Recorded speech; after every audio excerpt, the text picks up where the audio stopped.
To Susie and John, Brendan and Jack. Prologue. You're dead, Jack. 1. To the best of my understandably shaky recollection, the first time I died, it went something like this. Mortar rounds were thumping all around me, releasing what sounded like a shower of razor blades. I was carrying Marine Corporal Danny Young over my shoulder, and I loved this guy. He was the toughest soldier I'd ever fought beside, funny as hell. And best of all, he was hopeful.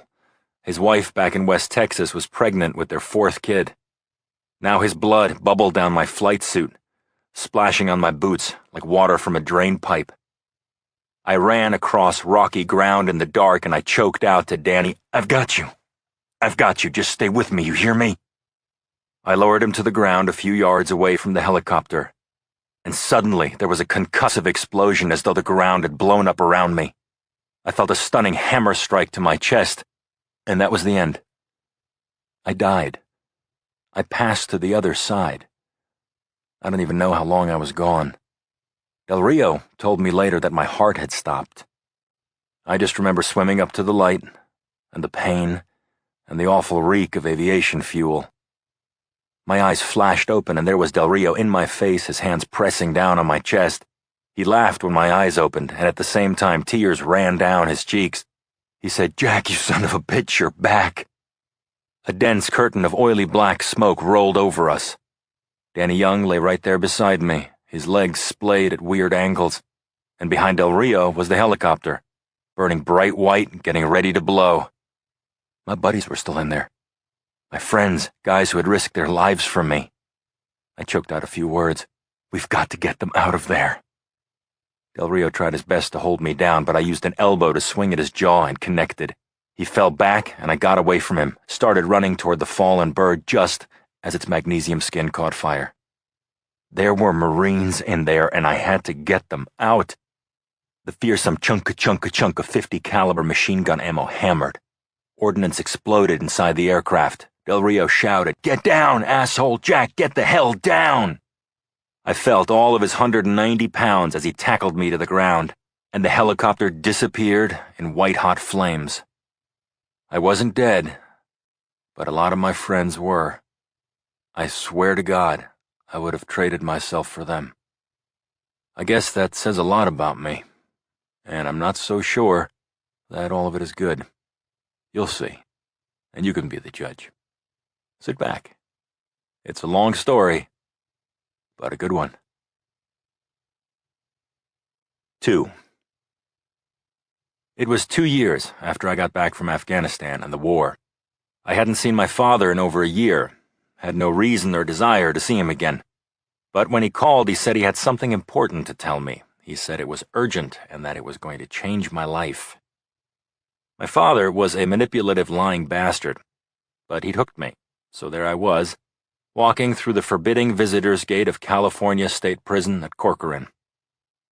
10 minutes later, I took a seat at the plexiglass partition as he came into the cubicle on the other side and grinned at me, showing his gappy teeth. He had been handsome once. Now he looked like Harrison Ford on meth. He grabbed the phone, and I did the same on my side of the partition. "You're looking good, Jack. Life must be agreeing with you." I said, "You've lost weight? The food here's for rats, son." My father picked up where he had left off the last time I'd seen him, telling me how there were no gentlemen crooks anymore, just punks. They kill a clerk at a stop-and-go, turn a robbery into a life sentence. For what? $100. Listening to him made my head hurt, and my back and neck stiffen. He ragged on blacks and Hispanics for being stupid, and here he was, serving life for extortion and murder. Same time, same place as the punks. I felt ashamed for all of the years I'd spent looking up to him, turning myself inside out to get an "attaboy, Jack" instead of the back of his hand. "Tell you what, Tom," I said, "I'll have a chat with the warden, see if I can get you transferred to the Bel Air or the Beverly Wilshire." He laughed. "I'll make it worth your while." I finally smiled. "You never change." He shrugged and grinned back at me. "Why should I, Jack? I noticed new tats on my father's knuckles. My name was on his left hand, my brother's name on the right. He used to knock us around with those fists, what he called the old 1-2. I drummed my fingers on the ledge. "Am I boring you?" he asked. "Hell no," I parked my car in front of a hydrant. My father laughed again, said, "I look at you, I see myself. When I was an idealist." Narcissistic SOB. He still thought he was my idol, which couldn't have been further from the truth. "Jack, let me ask you a serious question. You like working for that useless, pathetic hack, Pincus, P.I.? Prentice. I've learned a lot from him. I'm happy it's a job I'm good at." "You're wasting your time, Jack. And I've got a better offer." He made sure he had my attention, then said, "I want you to take over private." I guess he'd gotten to the part that was supposed to change my life. "Dad, remember? All that's left of private are a lot of file cabinets and a storage unit." "You're going to get a package tomorrow," my father continued as if I hadn't spoken. "It's a list of all my clients and the dirt I had on them. There's also a document putting your name on my bank account in the Caymans," he said. $15 million, Jack. All yours. Do with it what you will." I raised my eyebrows. Private had once done first-class investigation for movie stars, politicians, multimillionaires, even the White House. My dad had charged the maximum for his services, but $15 million? How had he earned that much? And did I really want to know? "What's the catch, right?" he said. "Simple. Don't tell your twin about the money. Anything I ever gave him, he snorted or gambled. This is your birthright, Jack. I'm trying to do the right thing for once in my life." "Did you hear me say that I'm happy at Prentice?" I said. "I wish you could see your face, Jack. Listen to me. Stop being the good twin for half a frickin' second and think this through. There's no such thing as good money and bad money. It's all the same. Just a medium of exchange. And this is an opportunity, a big one. $15 million worth of opportunity. I want Private to be remembered as the best. You're a smart, good-looking kid, and on top of that, you're a frickin' war hero. Bring Private back to life. Do it for me. And more important, do it for yourself. Don't talk yourself out of a really good thing. Make Private the best in the world. You have the money, the talent, and the compassion. So do it." A guard put a hand on my dad's shoulder. He hung onto the phone, looked at me with a kind of tenderness I hadn't seen since I was 5 or 6, and said, "Have the life you deserve, Jack. Do great things." He touched the glass with his palm, then turned away. A week after my visit to Corcoran, Tom Morgan took a shank to the liver.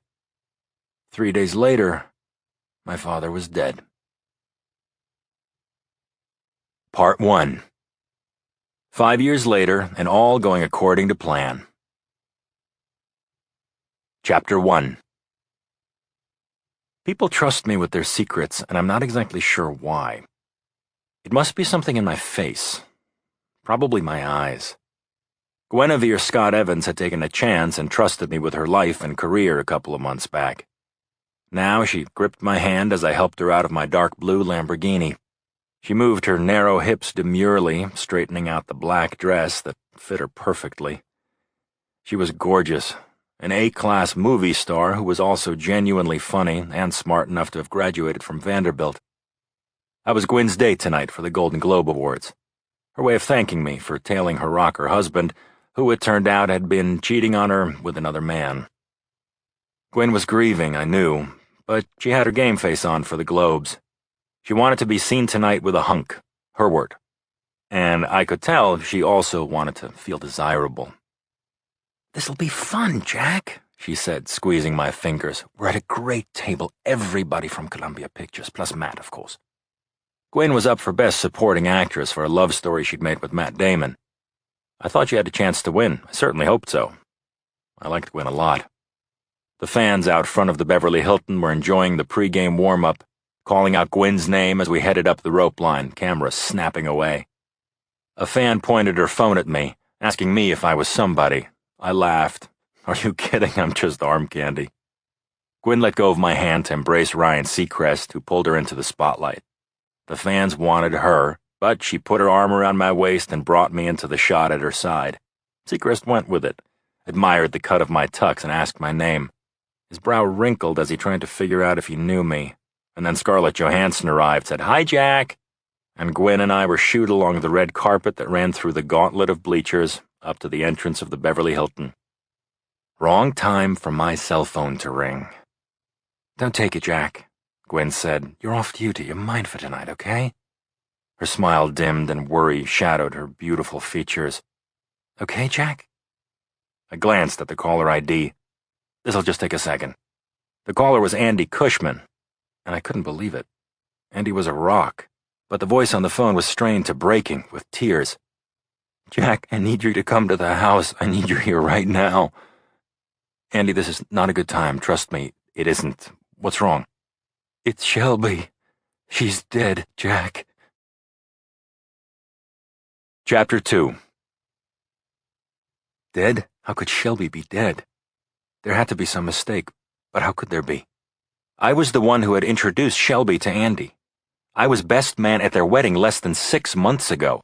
I'd had dinner with them last week at Musso and Frank. Andy told me they were going to name their first kid Jack. Not John or Jackson, just Jack. Had Shelby suffered a heart attack? At her age? Had there been a car accident? Andy hadn't said, but he was devastated. And what hurt Andy hurt me. I stuffed a wad of bills into the valet's hand, escorted a visibly upset Gwen to the ballroom with apologies, and handed her off to Matt Damon. When I got back out to the street, my car was waiting. I was in shock as I sped toward the Cushman's home in my over-the-top sports car. The car was a gift from a client whose terrible secret I kept. When it wasn't in the shop for repairs, it was a cop magnet. I slowed as I entered the bluff section of Pacific Palisades, the heavily patrolled village of small shops and homes within walking distance of the ocean. 10 minutes later, I braked in Andy's circular driveway. Dusk was coming on. There were no lights on in the house, and the front door was wide open. The frame splintered. Was an intruder in the house? I doubted it, but I took my gun out of the glove box before I went in through the open door. 3 years in the pilot seat of a CH-46 during wartime had sharpened my visual acuity. I was adept at doing vigilant instrument scans, and then in the next second, checking the ground for movement, dust, smoke, reflections, human outlines, or flashes of light. As an investigator, I had another practical application for my somewhat unusual ability to pick out anomalies. I could look at a scene and almost instantly see what was out of place. A random speck of blood. A ding on a painted wall, a hair on a shag carpet. I entered the Cushman's house and scanned the living room for any signs of disturbance. The cushions were neat, rugs were straight, books and paintings were all in place. I called Andy's name and he answered, "Jack? Jack, I'm in the bedroom. Please come." I kept my gun, a custom Kimber 45, drawn as I went through the airy rooms to the master bedroom and its own wing and back. I felt for the switches by the doorway and threw on the lights. Andy was sitting on the side of the bed, hunched over, holding his head in blood-stained hands. Jesus Christ, what had happened here? Unlike the living room, the bedroom looked as though it had been tossed by a tornado. Lamps and picture frames were smashed. The television had been ripped from the wall, but the cord was still plugged in. Shelby's clothes, shoes, and underwear had been flung haphazardly around the room. Oh, Jesus. Jesus Christ. Shelby was lying naked and very dead, face up, in the center of the bed. I tried to take it all in, but it was impossible to comprehend. Shelby had taken a shot through the forehead. From where her blood had pooled on the pale satin sheets, it looked like she'd taken a second shot in the chest. Shock made my knees weak. I fought my impulse to go to Andy, to go to Shelby. I couldn't, mustn't do that.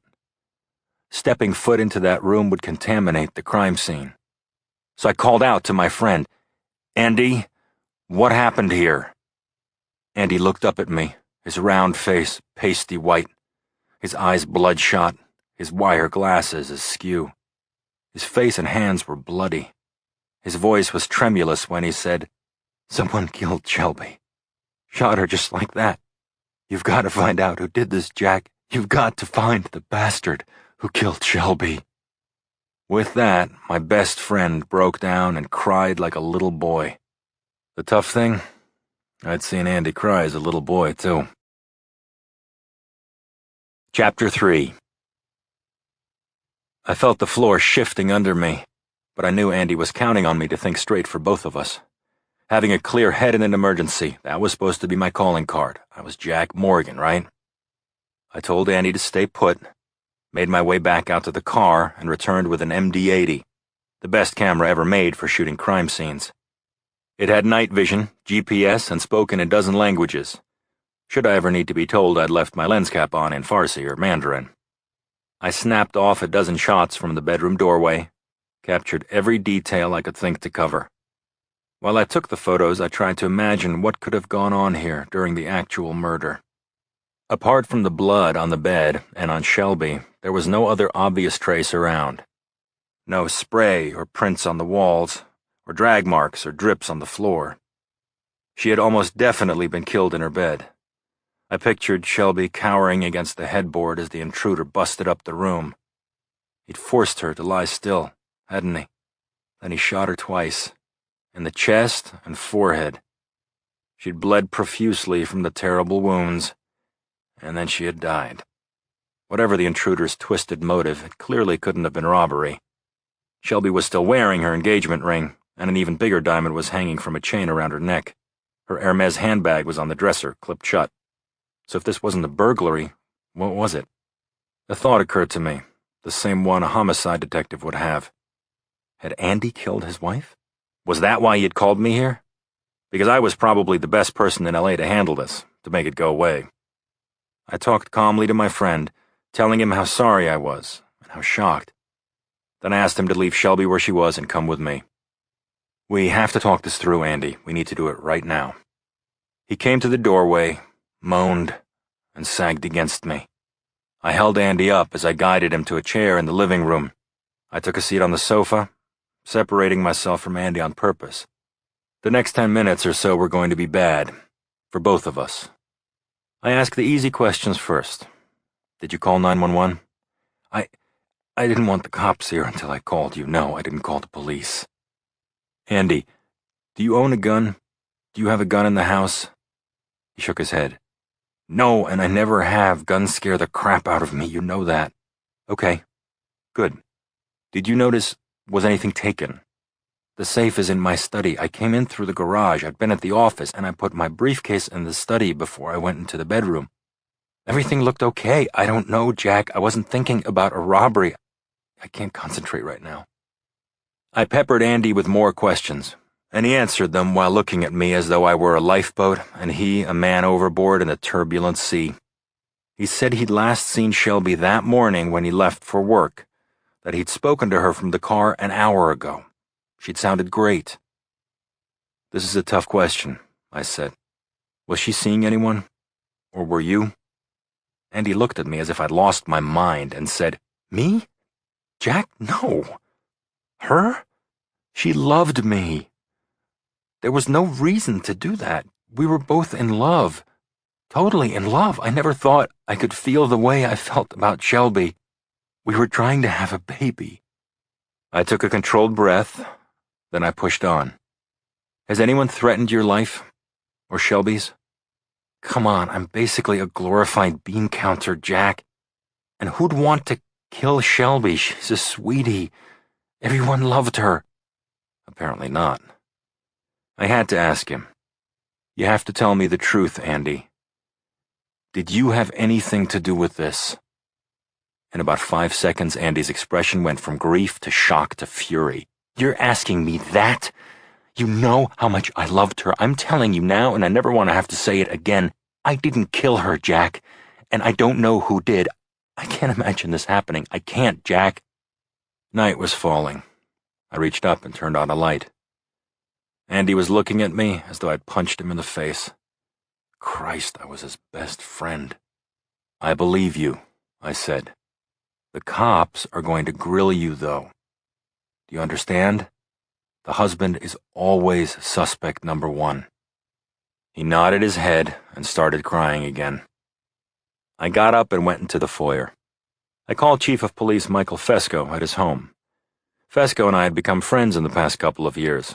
He was depressed due to his crap job, but he was a good man, and I trusted him. I gave Fesco the rundown, told him that Andy and I had been childhood friends and frat brothers at Brown, and that I could vouch for his character 100%. I stayed with Andy as the cops and the CSU arrived. I heard him tell the detective that Shelby didn't have an enemy in the world. And yet, whoever killed her had made a point. This was not only an execution, it was personal. Chapter 4. Justine Smith was an elegant, serious-minded, academically brilliant brunette in her mid-30s. She was a shrink by trade, a forensic profiler, and Jack Morgan's number 2 at Private. Clients trusted her almost as much as they trusted Jack. They also adored her. Everyone did. That evening, she was having dinner with LA's district attorney, Bobby Patino. Bobby was her best friend and her lover. He was a transplanted New Yorker, a connoisseur of Italian food. He had surprised Justine by picking her up as she was leaving work and driving her to one of their favorite places, Giorgio Baldi's in Santa Monica. The restaurant was cozy, casual, family-owned. The candlelit tables were close together, comfortably intimate. Several of the customers in the dining room were A-list celebrities, but Bobby's eyes were on Justine and no one else. Not even Johnny Depp and Denzel Washington, when they walked in laughing and joking as though life were just a big fun movie for them. Bobby touched his wine glass to hers as Giorgio brought the steaming, homemade pasta to the table. There was nobody here but the two of them. "You know what?" Justine said. "I just love a surprise that puts a truly awful day into reverse. This is perfect, thank you." "All work, no play makes Justine a sad girl," he said, "and that just won't do." "It's official. My awful day is in the rearview mirror. I've been helping out on a nasty case out of our San Diego office, but it's done for the day. Yahoo!" Justine smiled, but Bobby ducked her gaze a little, as if there was something he didn't want to tell her. They were usually good at reading each other's minds, but right now, Justine didn't have a clue. "What is it? Please, don't make me guess." "I got a call from the chief of police. I was going to tell you after dinner, I swear. Another schoolgirl was killed. They just found her." Justine's mind skidded and spun out of control. She knocked over her wine glass and didn't move to stop the flow. Her glow was gone, her thoughts shooting back to very bad days in the recent past. Morgue shots flooded her mind. Teenage girls who'd been murdered over the past 2 years. The poor girls had all been in high school, lived throughout Los Angeles, but most had been from the neighborhoods of East LA. The last girl had been found dead just a month ago. There'd been so much police and media attention to that girl's death, Justine had almost come to believe that the killer had retreated or even quit. Maybe he was in jail. Or maybe he had died. Wouldn't that be nice? But now Bobby had shattered that fantasy, and at least one other she had had about tonight, and the possibilities it held for the two of them. Chapter 5. "I have to call Jack right now," Justine said to Bobby. "I have to. Damn it. Damn it." He reached over and squeezed her hand. "I already called him. Your ride'll be here in 20 minutes. You're going to be up most of the night, Justine. Have some pasta, please, honey. You're going to thank me for making you eat." A waiter put a clean cloth on the table and refilled Justine's wine glass, but she was no longer aware of her surroundings. She picked up her fork and stabbed a tortellini to satisfy Bobby, and so she wouldn't have to speak while she mentally reviewed the case. All 11 of the girls had been killed by different methods. That was highly unusual. The murder weapons had been removed from the crime scenes as well as victims' handbags and backpacks. The killer had always taken trophies: a hank of hair, a contact lens, a pair of panties, a class ring, what law enforcement people called murderabilia. Then, in a bizarre and audacious twist, the killer had claimed credit for one of the murders in an untraceable email to the mayor. He wrote that he had buried his trophies from the most recent murder in a planter outside an office building on the corner of Sunset and Doheny. He signed the note Steam Cleaner, a name that revealed nothing, then or now. It took time for the email to work its way through the system, and more time before it was taken seriously. But 3 days after that encrypted email was sent, the planter was dug up. A plastic bag was recovered. Inside were items taken from the latest victim. There was no DNA on the objects, no prints, no trace. The police were left with nothing but the humiliation of the killer's last laugh. Justine had volunteered to consult with the LAPD, and they invited her in. She remembered now how seeing the girl's personal effects made her physically ill. The killer had handled them, buffed them up, and sent them back to the police with a meaningless signature and a dare. Then Justine had come up with a plan. To make it work, she got Jack Morgan and Bobby Patino together. And in a controversial arrangement that had outraged the homicide division of the LAPD, the district attorney's office approved private investigations to work the case as a public service. Pro bono. And now, another girl was dead. Bobby was answering his cell phone, trying to get her attention. Justine. Justine. Your ride is here. Chapter 6. Damn it. Justine gripped the armrest of the sleek, black, ridiculously fast Mercedes S65 as Emilio Cruz, her ride and fellow investigator at Private, took a hard right turn onto Hyperion Avenue in the Silver Lake area of East LA. The 4-lane road was lined with strip malls and fast food restaurants of every kind, all within easy walking distance of the John Marshall High School, which 2 of the murdered girls had attended. "What do you know about the victim?" Justine finally asked Emilio, glancing his way. Emilio Cruz didn't have to even try to look good. He bunched his black hair back with a rubber band, put his ancient leather jacket over anything, and generally looked like a movie star just waiting to break out. Cruz's voice was as soft as butter. "Her name is Connie Yu. She was a bright light. In the 11th grade, only 16 years old." "She's so smart," said Justine. "Why was she walking on the street alone?" "These girls, Justine, are being killed in my neighborhood. They're too tough to act scared." "Sorry, Emilio, that's my frustration talking. I feel desperate, and even guilty. Why can't I get a decent handle on this fucker?" "Tell me about it. I'm here with you, right? Pro bono. I hate pro bono." Cruz hated to lose, too. Really hated it. Maybe even more than Jack did. He'd once been a ranked prize fighter, then a cop, then a special investigator for the DA's office under Bobby Patino. 3 years later, Bobby Patino introduced him to Jack, who hired him as a private investigator. Justine was in awe of Cruz's bulldog-like tenacity when it came to getting to the truth. This and his natural charm made Cruz a gifted investigator. Only the gifted made it at Private. "What else, if anything, do we know about Connie Yu?" Justine asked. "Hey, listen, I apologize, Justine. You're right, the girl was smart. So what's wrong with this fucked up picture? Especially after you went to all these schools to warn the kids. You shouldn't feel guilty. You're doing more than anybody."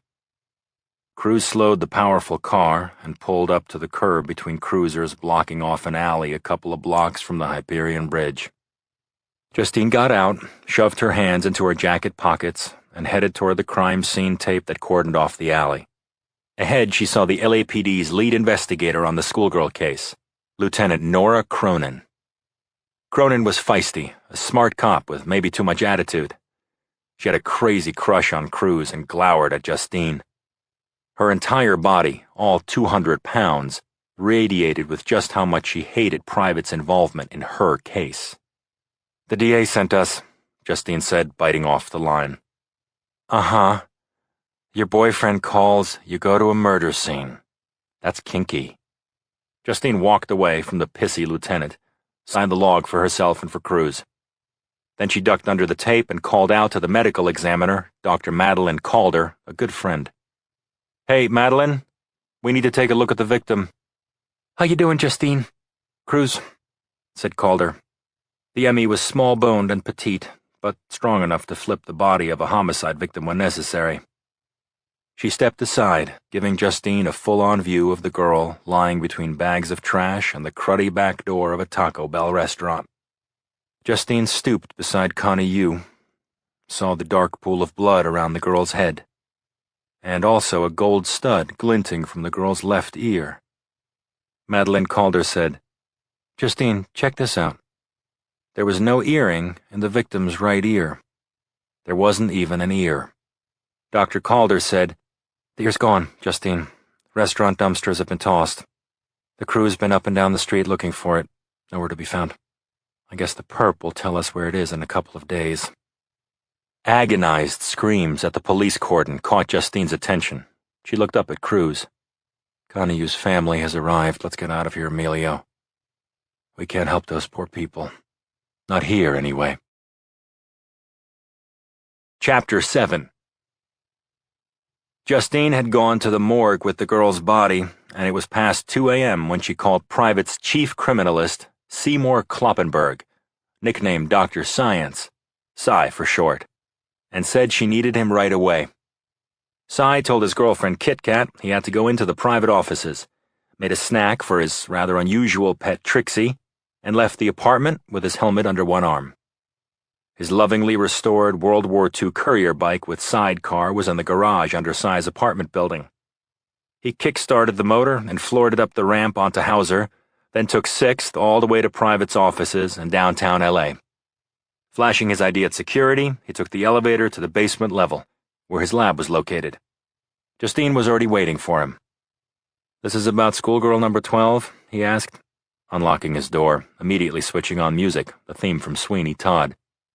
"Yes," Justine said, "and it's enough to turn your stomach. Well, maybe not yours." Cy gave her a jokey, fanged monster face. Then he escorted Justine through the negative pressure chamber into the lab, his playground. Accredited by International Organization for Standardization, Cy's multi-million-dollar lab was at the heart of Private's operations, as well as a profit center.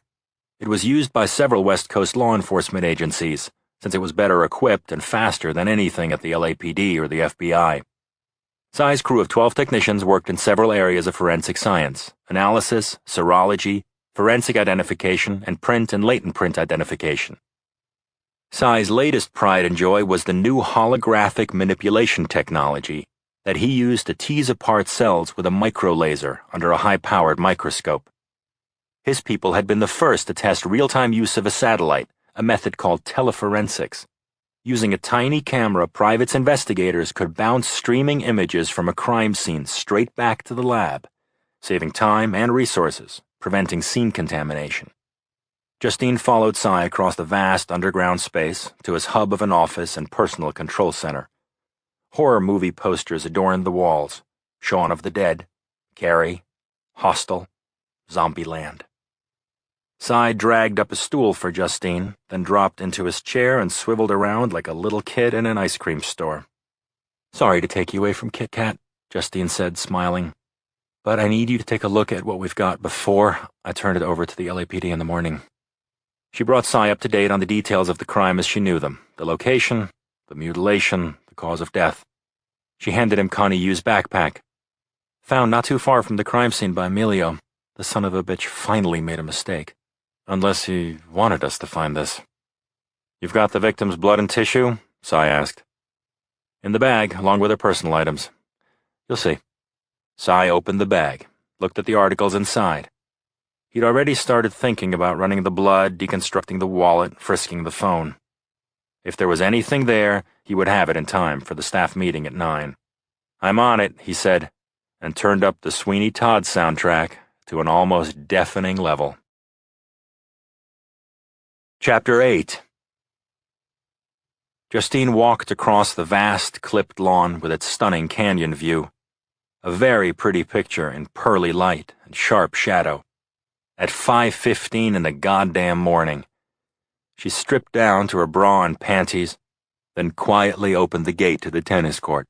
She picked a racket off the bench and practiced her serve, powering balls over the net, taking out most of her frustration on the lime green hairballs.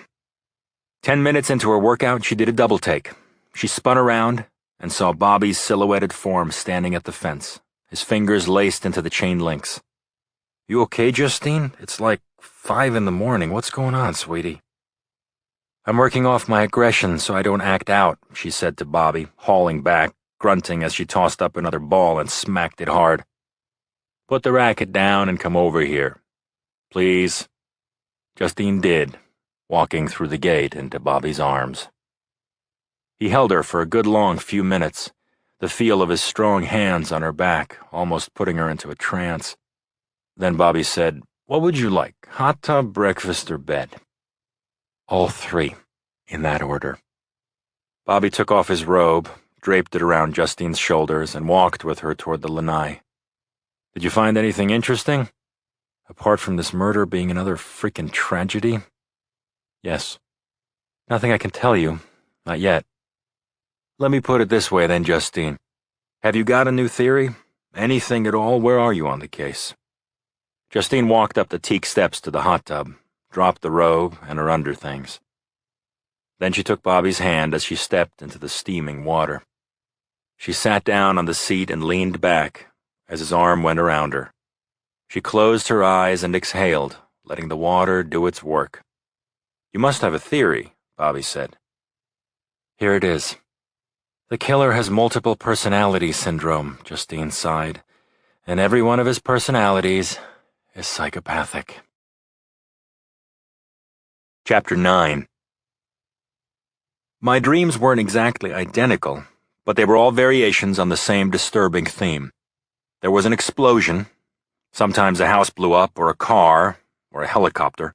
I was always carrying someone away from the fire towards safety.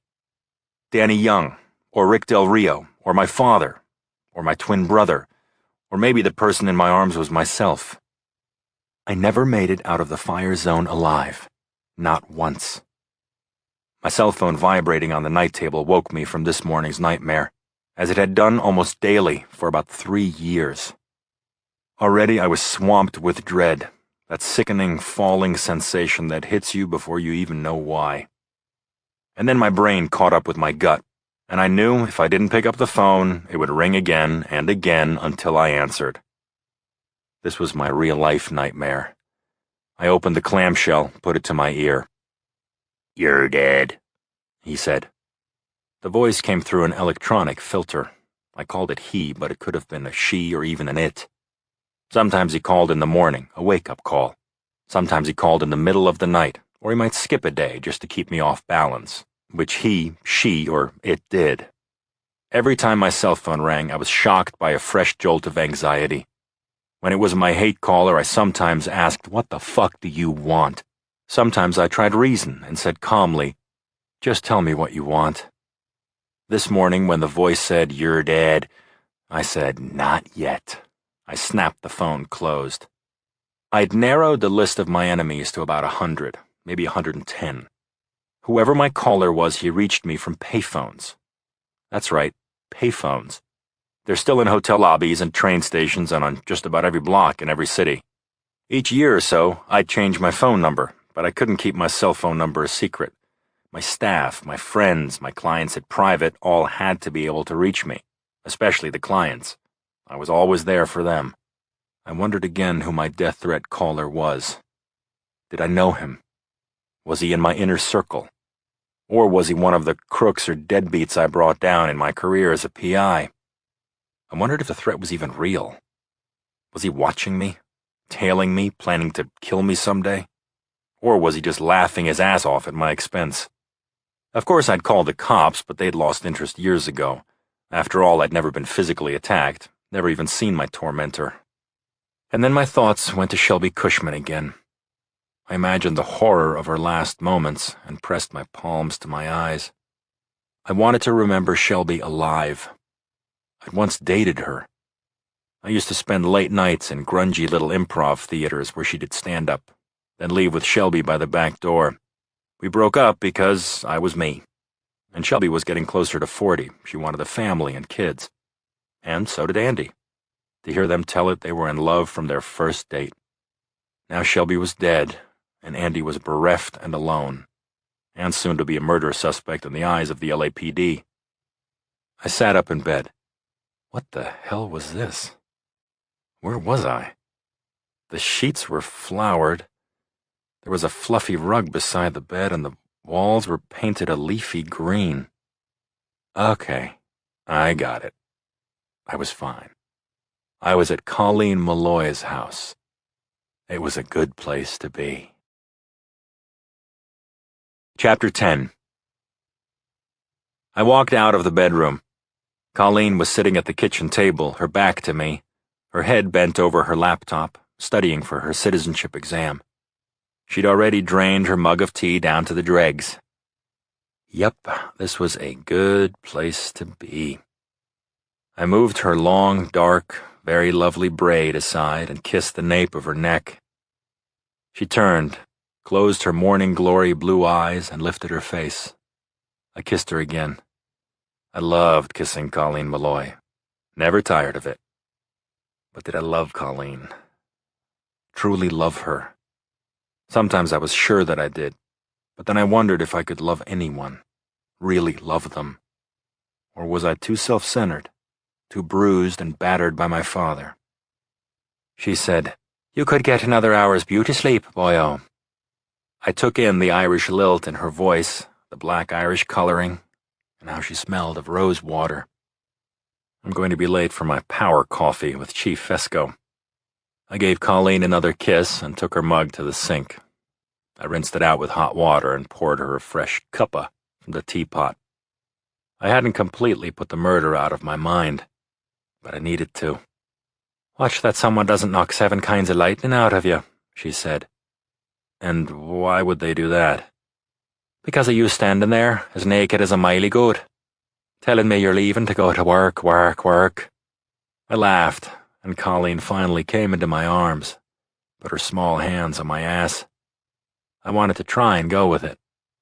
"I'm going to bar the door," she said, giving my cheeks a squeeze. "Seriously, Jack." She'd gotten to me already. How did she do that? 0 to rock hard in 5 seconds. "You're a witch," I said, pulling her robe down from her shoulders. I hoisted her into my arms so that her legs wrapped around my waist, and I pressed her back against the refrigerator door. She squealed at the touch of the cold metal. Colleen had once told me a joke. "What's Irish foreplay?" I gave her the punchline now. "Brace yourself, darling." She sucked in her breath, the two of us panting as the limited contents of the refrigerator rattled and danced to our beat. "Sorry I made you late," she said when we were done. Her sweet, toothy grin said she wasn't sorry at all. I smacked her bottom. As long as I didn't make you late.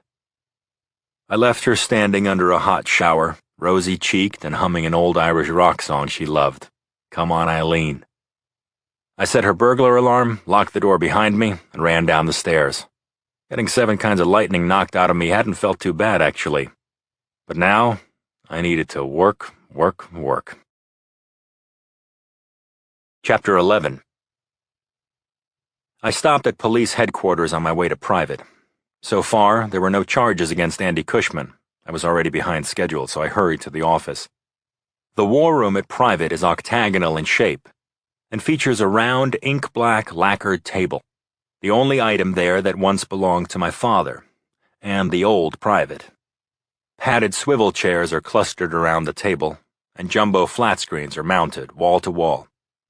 Everyone was waiting for me when I walked in, 20 minutes late. I was met with a stunned hush, pretty much what I expected. "Sorry about Shelby," said Del Rio. "She was such a sweetheart. I just can't fucking believe it, Jack. None of us can." Condolences were echoed by the others at the table, as Colleen Malloy came in with a Red Bull for me and my call sheet. I'm not sure what it says about me, but apart from Andy, the people I cared about most in the world were all there. They included 6 of my investigators, plus our criminalist Cy, and a 50-ish computer genius Maureen Roth, whom everybody called Mobot. "Need me for anything else?" Colleen asked. She'd been my assistant for 2 years, which was how we met. And then it got more complicated than that. A lot more complicated. "No, thanks, Malloy. I'm good." I scanned the call sheet and saw that Andy had phoned twice since I'd left LAPD headquarters a half hour ago, Andy was worried, and for good reason. The cops had only one suspect, and he was it. I booted up my laptop and punched in the photos I'd taken of the Cushman crime scene. They filled the screens wrapping around the conference room. I took these last night. There were extreme close-ups of the splintered door frame, the trashed bedroom, Shelby's wounds, and even a shot of Andy sobbing into his bloody hands that was worthy of a newspaper front page. "I've got to tell you all something," I said to the group. "Shelby and I were once close. This was before she and Andy met. So whatever you hear out there, Shelby was my friend. A good one." The room stayed very somber and silent. Justine stared at me and through me. I knew she was trying to fit Shelby into the time sequence of my checkered past. She had good reason to. "Take a look at these photos," I went on. "I've studied the images myself, but I'm not seeing much but the obvious so far."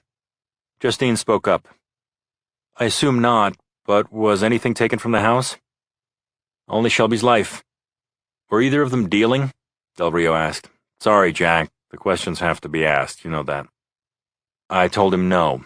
The Cushmans didn't use drugs, and they certainly didn't sell. I knew that Andy made enough money as a hedge fund manager to keep him and Shelby very comfortable. I was certain of that much. Andy ran some of my money, and his investing had helped me open offices all around the world, including New York and most recently our shop in San Diego. "Okay, assuming Shelby's jewelry is real, the room was trashed for effect," Justine said. "The shot to the breasts would appear to be the mark of a sexual sadist. The other shot says execution. So why was Shelby a target?" "Maybe the whole point was to set up Andy as the killer," Emilio Cruz said. I nodded. If that's what the killer was trying to do, it worked. I told the group what Chief Fesco had told me. The LAPD's working theory was that Shelby's death was a crime of passion, that Andy shot her and then called me as a cover story. A pretty good one, I had to admit.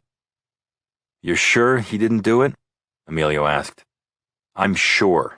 I know some of you have no sympathy for Andy, but he was in love with Shelby, and now he's our client. LAPD says there's no match to the slugs the ME removed from Shelby's body, and before the killer left the premises, he polished the surfaces to a high shine. I asked Cy to reach out to the LAPD crime lab and report back on anything he could get out of them. I told Cruz to take another investigator with him to the Cushman house, canvass the neighbors, see if anything had been overlooked by the police. We were a lot better than they were, and we didn't have to follow their procedures and rules. Plus, I could put more people on the case. I turned to Rick Del Rio, my blood brother. After he came back from Afghanistan, Rick had made some bad decisions. He paid for them with 4 years at Chino, which made him very valuable to Private. While doing his stretch, Del Rio had become a student of criminal law, first to help himself, but then he became a jailhouse lawyer, made friends in low places. "Tap your sources," I said. "I'm pretty sure the shooter knew the Cushman's habits. For one thing, he kicked in the door knowing that Shelby never set the alarm. He probably knew when Andy was due home, too, and he wiped that place clean. As of right now, finding Shelby Cushman's killer is our most important case," I said. "Everyone's on it. That's all I've got at the moment." I stood up and closed the lid on my laptop. "Hang on, Jack," Justine said. "I've got news on Schoolgirl." Chapter 12. Justine knows me better than anyone, including Del Rio and even my brother. She and I lived together for 2 years, and after we broke up, we stayed close. Confidants, best friends. I've told Justine about my daily hate calls. She's the only one who knows. "You're dead, Jack." Now she reached under her chair, pulled out a blue knapsack, and put it on the conference table. I asked, "Is that Connie-U's bag?" Justine nodded and said, "I'm handing it over to LAPD as soon as we're done with it here. We can do more with it than they can. We don't know if the killer made a mistake or if he's baiting us." Then she described the young victim and the crime scene in excruciating detail, getting more worked up with every word. She stopped speaking as her throat tightened. She shook her head and swallowed hard, apologized before going on. But on she went. It killed me to see how much this case hurt her. For that reason alone, I wanted to nail the killer almost as badly as she did. We all did. "Jack, to repeat, whoever this psycho killer is, he's not the first to use different means, but it's rare. Most killers of this type have a pattern and stick with it. The pattern describes the killer's mood and maybe the personality, too. These murders are all different. That's whacked out, and it's something I haven't seen before. Shooting someone is remote. Setting fire is a sexual crime. Strangling is personal. We've got those 3 methods and more. I don't see this killer evolving, and I still can't picture him. He doesn't fit any profile I know. The only good news, she continued, is that Cruz found this sad little bag. It was lying on the riverbank in the shadows under the bridge, said Cruz. Maybe the killer panicked for some reason and threw it away. Maybe a witness we haven't heard about yet. Dr. Sy picked up where Cruz left off. He was wearing a red Hawaiian shirt, khaki shorts, and flip-flops, one of his standard outfits. I printed every frickin' item in the girl's bag, Sy said. There were smudges on Connie's wallet and a clear partial print, but it didn't ring any bells in the database. That print could belong to anyone, a friend of Connie's or her killer. But whoever left it for us has never been arrested, or taught school, or been in law enforcement or the military. Too bad, said Cruz. I was hoping for something better than that. Sy went on. All is not lost. The cell phone is the jackpot, my friends. Mobot came in at 4 a.m., he said, and she pulled the data. Mo, you found something? Justine asked.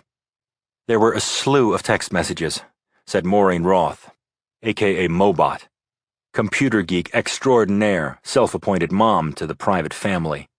She was 50-something but didn't look it, with her tattoos, ultra-hip clothes, spiky hair. And then there were the bifocals, which looked like they ought to belong to somebody's grandmother, in Boca Raton, Florida. I found hundreds of messages, all traceable to IP addresses and cell phones, except for the last one, which came from a prepaid phone. I know, what a shock. But still, you'll all want to see this.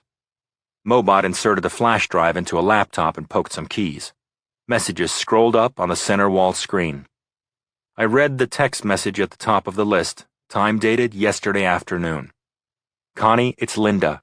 My mom took away my cell. I'm in massive trouble and I have to talk to you. Meet me behind the Taco Bell. Please don't tell anyone. Mo said, let's assume that Connie gets the message that her friend Linda is in trouble. She has no reason to be cautious so far. She goes to meet Linda. Just like that, the trap is sprung. So the text message was a fake, a lure. Exactly. Anyone could have known the name of one of Connie's friends, bought a no-name phone, and lured her to her death. But 12 girls have been killed now. They went to different schools and none of the victims knew one another. That's why I find it probable, even a certainty, that each girl was tricked by a fake text. It's simple, even ingenious. Justine said, so a hacker gets into a girl's phone, figures out who she trusts, and takes on a friend's identity by texting from a no-name phone. Sy said, that's what I'm thinking, a ghost in the machine. But that still doesn't lead us to the killer. We hit a wall after that. Chapter 13. Justine got to her feet, quickly changed places with Mobot and put her fingers on the computer keyboard. I don't believe in ghosts, she said. If the schoolgirl psycho walks and breathes, he's got fingerprints and hair and skin cells. The more times he kills, the more likely he is to make a mistake. She hit a couple of keys and projected a summary of the schoolgirl case up on the flat screens. The timeline placed the murders at roughly every 2 months for the past 2 years, except that recently the pace was accelerating. Next to the timeline was a map of East LA with electronic flags representing the victims' locations. The faces of the victims took up another screen. The girls were of all descriptions. Light, dark, some pretty, some fairly plain. Scholars, athletes, some thin, some not. All high school girls. All unreasonably, tragically dead. We should put out the word about these no-name phone calls, said Mo. Talk to the school principals again. Do a TV campaign about fake text messages with personal info. Saying we're right about this, Justine countered. As soon as we broadcast a warning about texts from unlisted phones, the killer is going to change his pattern, and then we'll be nowhere again. He might even accelerate the murders further. We know he likes publicity. About what you said, Justine, Sy said in his usual nasal monotone. The different profiles. How could a man who would set a girl on fire do it only once? How could that same person shoot someone from 50 yards away? What are you thinking, Sy? What if it's more than one piece of shit? What if it's more than one killer? Chapter 14. Rudolph Crocker was hiding out in a toilet stall in the 8th floor men's room at Wilshire Pacific Partners, a private equity firm, when his cell phone vibrated. He had been fantasizing about a new temp, Carmen Rodriguez, who had a perfect rack, beautiful brown eyes, and was practically brain dead. He was thinking about asking her out on a date, preferably an all-nighter. He fished the phone out of his jacket pocket, saw that the call was being forwarded from his direct line. It was Franklin Dale, senior partner, one of the ancients. Crocker answered, and Dale invited him to have a drink after work. Crocker had been an equities analyst for over a year. He'd done his work diligently, while at the same time keeping his head down. His concept was to be one of those bright young men with a huge future in number crunching. A dull and steady sort of worker who kept the portfolio safe, the profits flowing, and his bright light hidden safely under a bushel. Now he had to have a drink with pesky Franklin Dale. At 7 p.m., Crocker locked his office door and met Dale at the elevator bank. They took the car downstairs together, and Crocker wondered if maybe the old fuck was gay and going to make a move on him. 2 drinks and a bowl of freeze-dried cashews later, Crocker had been told that he was doing extremely well, and that dinosaur Franklin Dale was highly impressed with his work. Dale said that he thought Crocker was an outlier, a guy with hidden talents who would be rewarded the longer he stayed at this fine old firm. As if that would bake his fucking cake. As if he cared what Franklin Dale thought about him or his work. By the time Crocker got home, it was 9:30. The rest of the night was his, and this was going to be great. He dressed for his run, and 10 minutes later he was jogging around the Marina del Rey, his mind on the recent outing, when his group had taken Connie Yu down for the count. Sweating and panting, Crocker slowed outside one of the slips in the marina. He put his hands on his knees and caught his breath. When he was sure he was alone, he took a pint-sized Ziploc bag out of his pocket and began to bury it under a heavy coil of rope. When he was done, he calmly finished his run. He came through the entrance to his apartment building, waved to the doorman, and went upstairs. After his shower, he took a prepaid phone from the charger base. He texted a message to LA's mayor, Thomas Hefferon, telling him where he could find Connie Yu's ear. He signed it, Steam Cleaner. Chapter 15. 3 days had passed since Shelby Cushman had been murdered. Still no charges had been filed, and I couldn't get a peep one way or the other out of the DA's office. I had breakfast with Andy in his office, a corner in a smart new office building on Avenue of the Stars. Andy told his assistant not to put through any calls.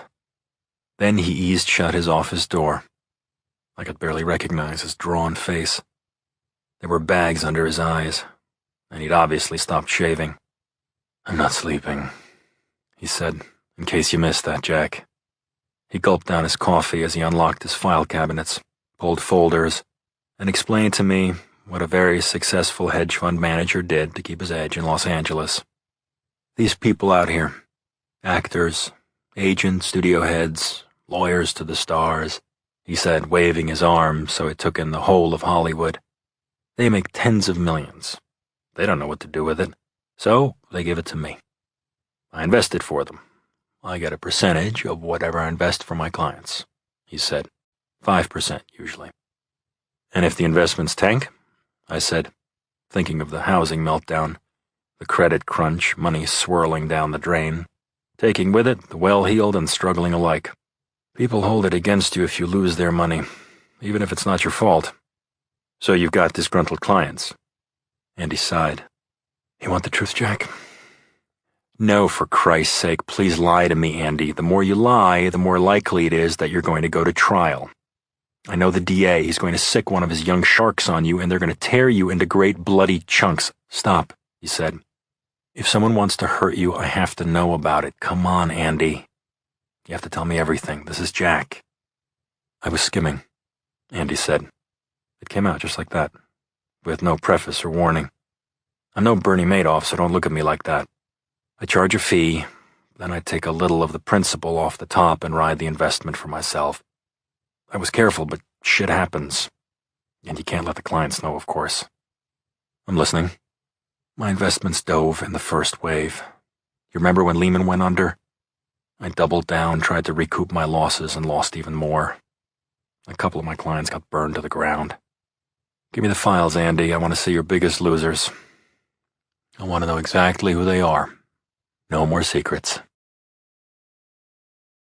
Chapter 16. When a door says private, you want to know what's on the other side. When an envelope says private, you immediately want to open it. I entered private through the reception area, waved to Joni behind the desk, and climbed the grand spiral staircase that wraps around the open core of the atrium. The staircase always gives me a lift. Reminds me of the cross-section of a nautilus shell. I was on my way into my office on the 5th floor when Colleen stopped me. "You've got company," she said. "Lots of it. Suits. Expensive ones." I went to the threshold and saw 3 men lounging in my seating area, a corner furnished with upholstered armchairs, a deep blue sofa, and a chunk of polished sequoia I use as a coffee table. This was where people came with their secrets, and where those secrets were always kept in confidence. 2 of my unscheduled visitors were smoking like tobacco company CEOs. Colleen said, "The gentlemen said they didn't want to be seen in reception. What a surprise." The 3rd man turned to face us, and with a start I realized I was looking at my Uncle Fred. Fred Kreutzer is my mom's brother, the one who always told me to call him anytime I needed an ear. He taught Tommy and me to play football when we were kids and encouraged me to play in high school and then college. In short, Uncle Fred was the stand-in good dad for the man who'd sired me. Fred had gone further in football than I had, much further. He was a general partner of the Oakland Raiders. The big, florid-faced man stood, gave me a crushing bear hug, then introduced me to his associates, men I now recognized. Evan Newman was as refined as Fred Kreutzer was rough. His suit was hand-tailored. His hair had been sprayed into place, and his fingernails were as gleaming as his handmade shoes. He owned the San Francisco 49ers. The 3rd man was David Dix, a legendary entrepreneur, the kind of guy they write about in business school. Dix had made a killing in Detroit during the 80s, got out of auto parts before the meltdown in '08, and bought the Minnesota Vikings. I remembered something I'd read about him, that his apparent happiness masked his fundamental heartlessness. Sounded like an epitaph to me. Evan Newman stood up and came toward me with a convincing smile and outstretched hand. "Sorry to barge in like this," he said. "Fred said you would see us." "We have a problem," Uncle Fred said. "It's urgent, Jack. A screaming 5-alarm emergency, actually." "We'd like to be wrong," said Dix. "In fact, I have to say, if we're right, this could cripple the game of professional football." Dix beckoned me to sit. "We've got money," he said. "You've got the best people for this. Sit down, so we can lay out a nightmare for you." Chapter 17. Evan Newman brushed invisible ashes off his trousers and said, "We have reason to suspect a gambling fix in our league, Jack. Something that could be as bad for football as the Black Sox scandal was for baseball." I was bothered by this intrusion into my office, but also intrigued. Andy's inventory of former clients was calling to me from my briefcase. Justine needed me on the schoolgirl murders. And I had a conference call meeting with our London office in 20 minutes, a scandal in the House of Lords no one knew about yet. I looked at my watch and said, "Give me the highlights. Please, I'll help if I can." Fred spoke up. "Jack, we think this thing may have started about 2 years ago in a wild card playoff game. On paper, winning should have been no problem for the Giants. Their opponent, Carolina, was good, but a couple of defensive backs were out, their quarterback had a hairline fracture in the index finger on his throwing hand. This game shouldn't have been close. But you may remember this, Tommy." Jack, I'm sorry. Jesus. Anyway, in the 3rd quarter, Cartwright's touchdown run into a hole you could have driven a Brinks truck through was called back. The ref said it was a holding penalty, and in the 4th quarter, as New York was trying for the kick that would have sent the game into overtime, there was another penalty that took them out of field goal range. Fred went on, his face getting redder. New York lost by 3. At the time, the calls just looked bad. There was the usual talk in the sports press that eventually faded as the playoffs moved ahead. "Okay, Jack." Dick spoke next. "Fast forward to the third game of last season between the Vikings and the Cowboys. Different set of circumstances, but basically the same scenario." My uncle jumped in again. He wanted to tell the story play by play. This time the Vikings get a 40-yard pass called back at the end of the second quarter that would have sent them into the locker room ahead by 17 points. Fred was gesticulating angrily, telling me that another questionable holding penalty wiped the pass off the board. As they lined up at the end of the fourth quarter for what would have been the winning field goal, the Vikings get called for an illegal shift which nobody saw except the referee. Again, it takes them out of field goal range. The game goes into overtime, and they lose. I saw where these stories were going, of course. Bad calls happen in football, and people scream about the officials, and then they get over it. For Fred Kreutzer, Evan Newman, and David Dix to come to me, it meant they had more to go on than alleged bad calls in a couple of games. Newman said, "We've looked at the tapes ad nauseum, Jack, including last Sunday's game in San Francisco. We see a pattern. All told, 11 games stink badly over 2.5 years. 9 of the losing teams had winning records, and 7 of them made the playoffs." My uncle said, "A lot of people lost a lot of money on these games. They're starting to wonder if there's something funny going on." "Why come to me?" I asked. "Why not take this to the commissioner first?" "We don't have any proof," said Dix. "And frankly, Jack, if something did happen, we don't want the commissioner and the press and the public to hear about it. Ever." Chapter 18. Emilio Cruz came through my office door first, and Del Rio arrived maybe 5 minutes after the owners had left. I waved them both into chairs. "We've been tapped by 3 NFL team owners," I said, "and they could be representing a dozen more. One of them is Fred Kreutzer. Fred is my mother's brother." Cruz lifted his eyebrows. "Fred Kreutzer is your uncle?" "He is. He and some other owners think the games are being fixed. They see a pattern of long-odds underdogs winning too often and based on questionable calls." "That's nuts." Cruz frowned. "You can't cheat at football. You can't predict a game-changing play, and even if you could, there are cameras on every move. Every second is under a microscope." "If that turns out to be the case, we got happy clients," I said, "and nice paychecks. We've been guaranteed double our rate for fast, thorough, and very confidential work." "They're saying the players are rigging the games?" Del Rio asked. Del Rio is my age, but the years he spent at Chino aged his face and shattered his faith in people. I think the sanctity of football is one of the few things he still believes in. Fred says that they didn't find any player infractions, just calls that may have been crooked. Or else the refs were having optical illusions. "Before we make any decisions on this, let's talk about the Cushmans. I saw Andy this morning," I said. "The press is all over him. He hasn't been charged and he wants to get out of town. I told him to check into a hotel and not tell anyone but me where he's staying." "He's got good reason to worry," said Del Rio. "Whoever killed Shelby got in and out of the house with the skill of a Beverly Hills proctologist. I'm looking into contract killers. I've got a couple of leads. We're going to break this one, Jack."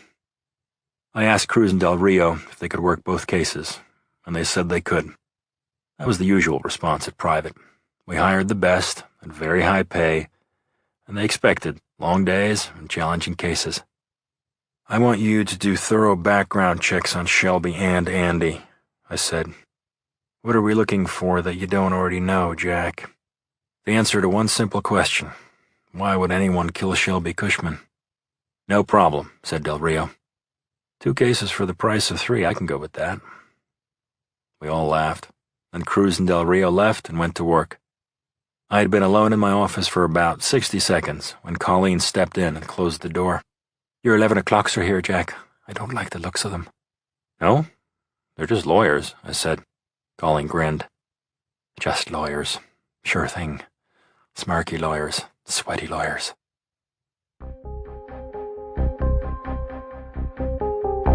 A minute later, she showed the 2 men in. I knew them by reputation. Their names were Ferrara and Riley. and they represented Ray Nocia, head of the Nocia crime family.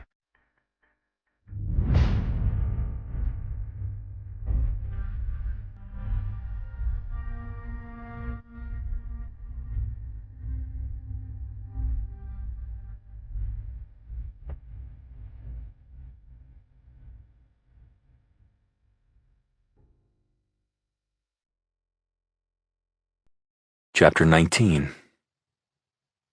I shook hands with the men coming through the door and offered them seats. Attorney Ed Ferrara was wearing a dark three-piece suit.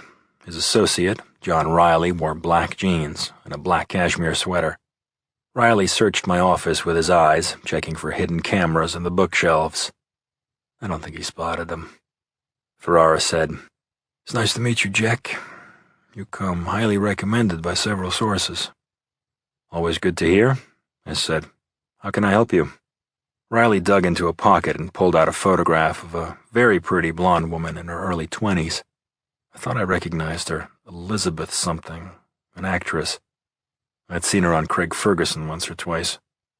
"This is a picture of Beth Anderson. She's a film actress," Ferrara said. "And she's also Mr. Nocia's good friend." Ray Nocia was at least 70 years old. After waiting for 2 generations, he had just taken over the top job from his uncle Antonio, deceased. And he was good friends with 20-something Beth Anderson. Riley was saying, "Beth hasn't been seen in a week. She doesn't return Mr. Nocia's calls. He wants to make sure nothing untoward happened to her." "Sounds like a job for the LAPD," I said. "You should give them a shout. I highly recommend them." Ferrara smiled and said, "We want to keep this quiet. We don't want publicity that could hurt Beth's career. Which brings us to you, Jack. We'd like a quote with a ceiling." I wondered if Beth Anderson had left town or if she was dead. Either way, I didn't want Nocia's business at private. "Sorry, I don't do quotes," I said. "I don't do ceilings either. And I don't do business with the mob." There was a moment of thick silence. Then Riley and Ferrara got to their feet as one. "You're doing Andy Cushman," said Ferrara. "And if I'm any judge of degenerate womanizers, you're doing the little piece of Killarney sitting outside your office, too." Riley paused on the threshold to launch his parting shot. "And let's not forget your father was doing life for murder when he passed. You got a lot of nerve, jack off." I guess I did. But that was part of the reason Private was doing so well. Chapter 20. At 3 that afternoon, Jason Pilser was in his office at Howard Public Relations, waiting for the advisory board meeting to start, when he got a text message that catapulted his mood. The message was from Steam Cleaner himself, posting particulars of the next night on the town. The notice addressed him by his screen name, Scylla, and said, "Get ready. You're it." Holy crap, it was actually happening. His baptism by fire. He'd been thinking about this night for weeks. In fact, he'd thought of little else. He'd originally met Morbid on Commandos of Doom, an online real-time war game. As allies, they'd fought dozens of successful battles over the past 2 years. But when Morbid recruited him into a much more select group of gamers, it had floored him. His introduction to Steam Cleaner had been virtual, and he'd had to wait until Morbid locked it up. Now Steam Cleaner was on board. And soon Jason, as Scylla, would step out from behind the computer screen and see some real-life action. Pilser worked like a robot for the next 3 hours.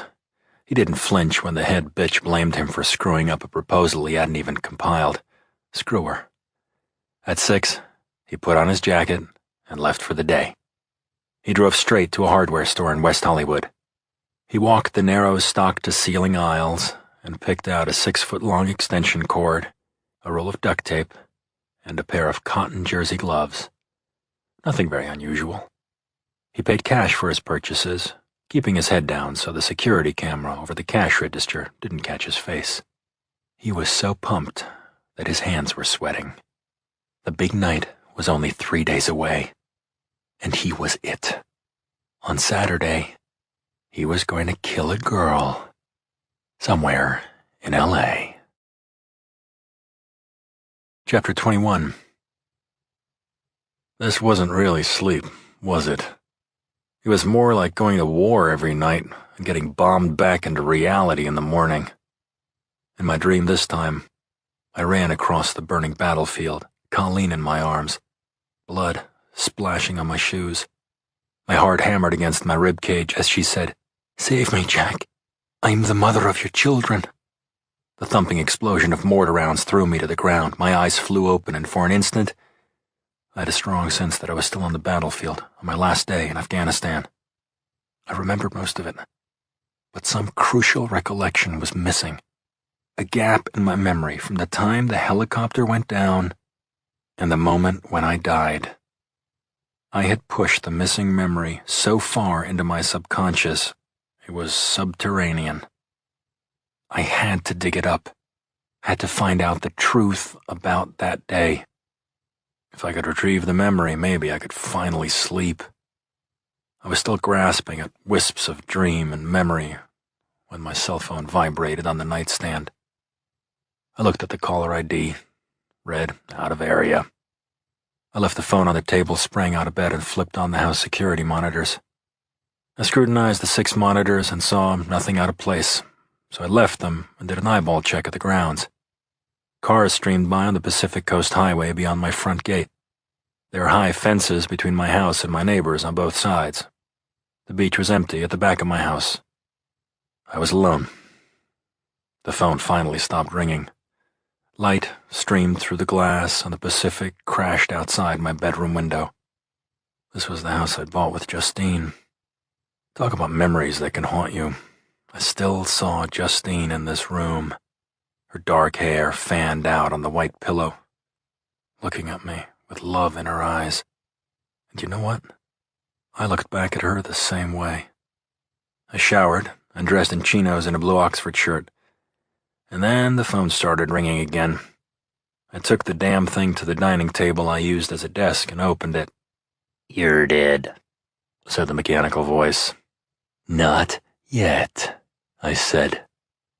I made very strong coffee, then spent the next hour and a half making phone calls, confirming appointments. By the time I met Del Rio at Santa Monica Airport, it was almost 10. Time to fly. Chapter 22. We boarded a Cessna Skyhawk SP, a spiffy and reliable single-engine aircraft, and Del Rio took his place beside me, just like old times. I looked at Rick. He looked back, our thoughts on the same track. Afghanistan. Our friends who'd been killed in the helicopter. The fact that Del Rio had jump-started my heart, I owed him my life. I wondered if he could tell me more about what happened that last day in Gardez. I'd gotten a medal for carrying Danny Young out of that burning helicopter. But I couldn't ignore the nagging dreams. Was my mind doing a head fake? Protecting me from an unbearable memory and at the same time prodding me to remember. Rick, that last day in Gardez. The helicopter, why, Jack? Tell me about it again. I've told you everything I can remember. It still isn't clear for me. Something is missing. Something I'm forgetting. Del Rio sighed. We were moving troops to Kandahar. It was night. You were the section leader and I was co-pilot. We couldn't see some raghead with his ground-to-air missile in the back of a truck. No one saw him. We took a hit to the belly. Nobody's fault, Jack. You brought the frog down, Del Rio said. The bird was burning from the inside out. Remember that? I got out the side door and you went through the pop-out window. Guys from the Dash 2 were running all over the field. I started looking for you. I found you with Danny Young in your arms. Always the hero, Jack. Always the stand-up guy. Then the mortar hit.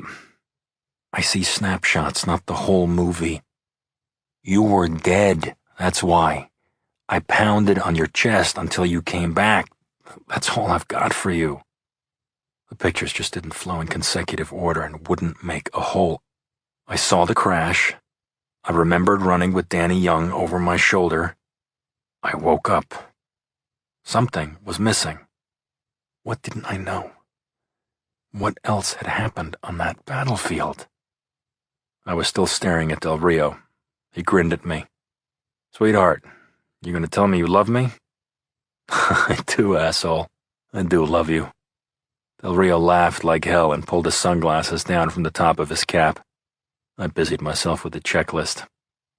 I got clearance from the tower, advanced the throttle, and taxied the Cessna down the runway. Gave it some right rudder to keep it rolling along the center line. When the airspeed indicator read 60, I came back a touch on the yoke and the plane gently lifted. Practically flew itself into the blue and sunny skies over Los Angeles. Smooth as cream. For the next 100 minutes, I flew the plane as if it were a part of my body. Flying is procedure, procedure, procedure, and I knew it all by heart. I listened to the radio chatter in my headset, and it erased my tormenting thoughts. I forgot the dream, and lost myself in the wonder of flight. Chapter 23. Just after noon, we landed at Metropolitan Airport on San Francisco Bay. We rented a car and hit some heavy traffic on the Harbor Bay Parkway, arriving at the Oakland Raiders practice field half an hour late for our appointment with Fred. I gave my card to the security guard at the main gate, and Del Rio and I were waved through to the natural grass practice field, where professional football players were running pass patterns and pursuit drills. On the far end, 2 place kickers took turns booting field goal tries from the 40-yard line. Fred was standing on the sideline at midfield and came over to greet us. I introduced Del Rio, saying that he would be working with me on the case. My uncle waved in a few of the Raiders' high-profile players, Brancusi, Lipscomb, and the team's tailback, Mohamed Ruggins, guys who were earning millions a year. Geez, were they big. We talked about the upcoming game with Seattle and then turned our attention to the Raiders' talented quarterback, Jermaine Jarvis, who was out there taking snaps. I said, "I can't get over his timing on those square outs. It's like he knows precisely when the receiver will turn." Fred said, "You did good at Brown, Jack. You could throw it on a rope. You're better off that you didn't try and go pro, though." I couldn't if I didn't have the size for it or probably the arm. Plus, the Ivy League isn't exactly the Big Ten or the SEC. I saw a light go on behind Fred's eyes. "So, Jack, maybe you and Rick want to toss the ball around with some of my guys?" I protested, said, "Are you crazy? I thought you cared about me." But Del Rio looked like a kid who just won a video store sweepstakes. He and I went out on the field and took turns running 10-yard crossing patterns as Jermaine Jarvis fired strikes at us. Having warmed up, I found myself getting into it. But as I reached for one of Jarvis's precision darts, I ran into Del Rio, knocking us both down.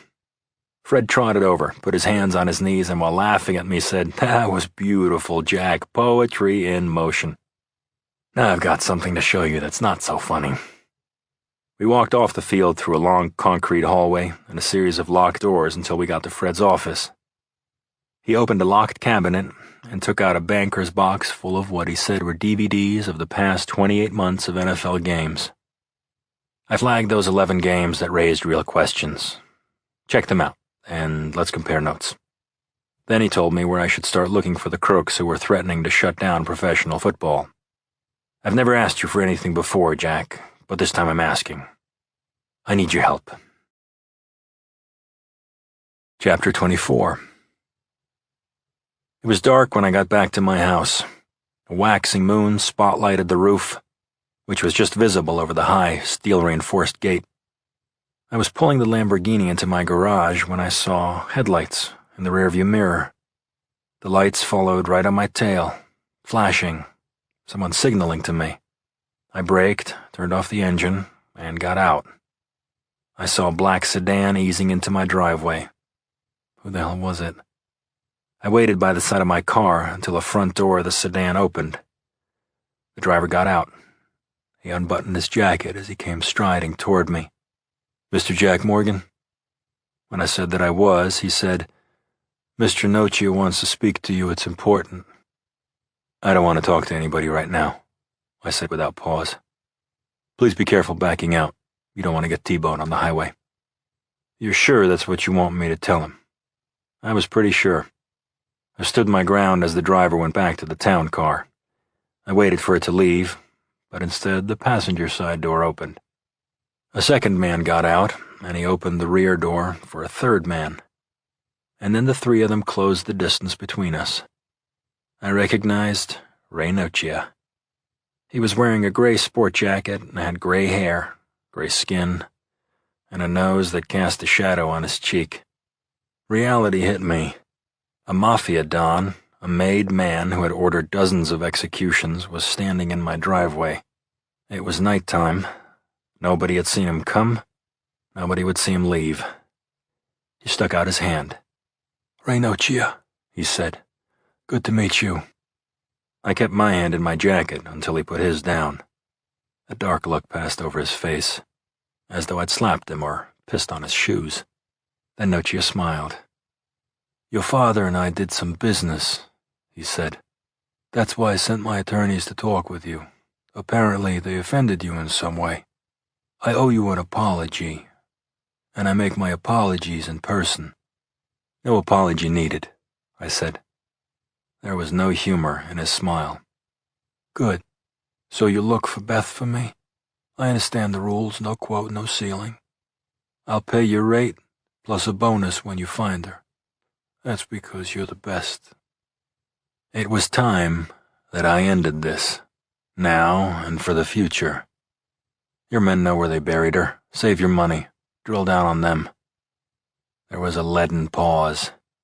Nochia didn't take his eyes away from mine, and when he spoke, his words were almost drowned out by the rush of traffic and the Pacific surf. "You're much better educated than your father, but you're not half as smart," said Nochia. "And look how he ended up." He turned and walked back to his car. I had probably gone beyond the realm of bravado, but I didn't care. Nochia had already said the worst thing he could to me, that he and my father would work together. My hand was shaking when I put my key in the lock of the front door. I hoped I'd never see or hear from Nochia again. Fat chance. Part 2. Number 13. Chapter 25. Morning light flattered the trash dunes with a rosy glow, and seagulls screamed bloody murder as they swooped over the acres of garbage at the Sunshine Canyon landfill. Breakfast was served. Justine pulled her Jag over to the side of the road and stared out at the landscape. I twirled the dial on her police band radio until the signal was clear. She opened her thermos, passed it over to me. I took a sip. The coffee was black, unsugared. That's the way Justine liked just about everything. Straight up, no bullshit. We hadn't exchanged an intimate touch in more than 2 years, but sitting next to her in the close confines of the car, I found it tough not to reach over and take her hand. It had always been confusing, even when we were together. "How's it going?" she asked me. Cops were picking over the dump across the road. We could hear them talking to base over the police band. I said, "Andy Cushman has about 20 pissed-off former clients, any of whom has the means, the opportunity, and especially the motive to kill him. So I kill Shelby instead. I'm not getting anywhere on it." "Sorry to hear that, Jack, but what I meant was, how's it going for you?" Actually, what she meant was, how was it going for me and Colleen? And I didn't want to get into that with her. Instead, I said, "I have a new case to work on. It's heavy duty and personal. You remember me telling you about my Uncle Fred? Football guy." "Yeah. He's worried that some of the games are being fixed. Could result in a huge scandal, the biggest since the Black Sox in baseball." "Wow," Justine said. "I'm having dreams again," I said.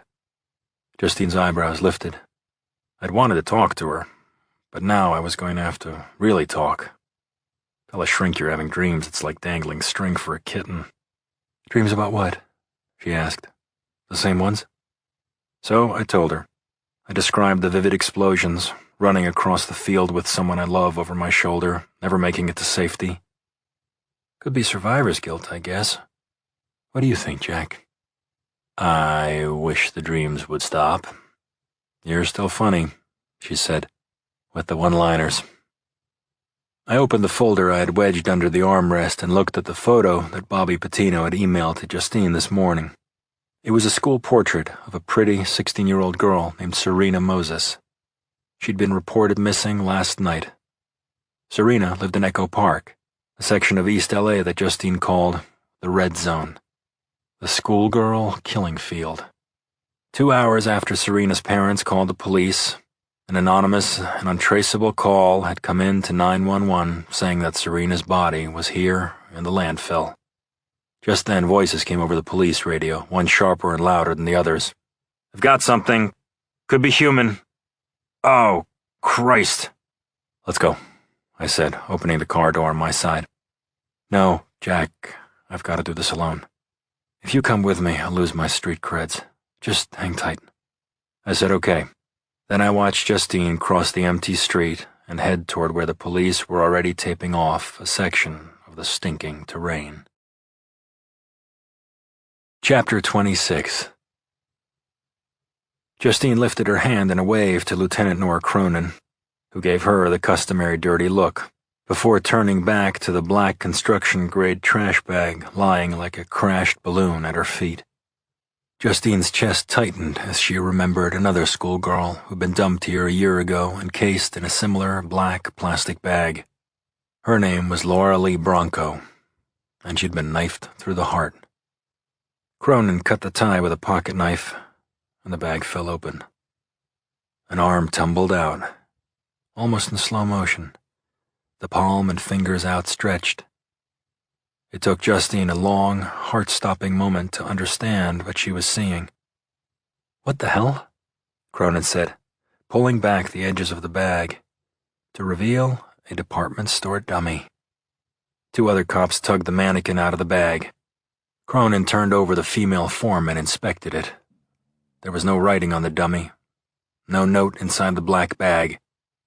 "So what's the big message?" Cronin asked the air. "You're the shrink, right?" "The medium is the message," Justine said. "It's a dummy, get it? The implication is that we're being played." Cronin said, "Why, thank you, Justine. That's very astute. It's a freaking waste of time, that's what it is.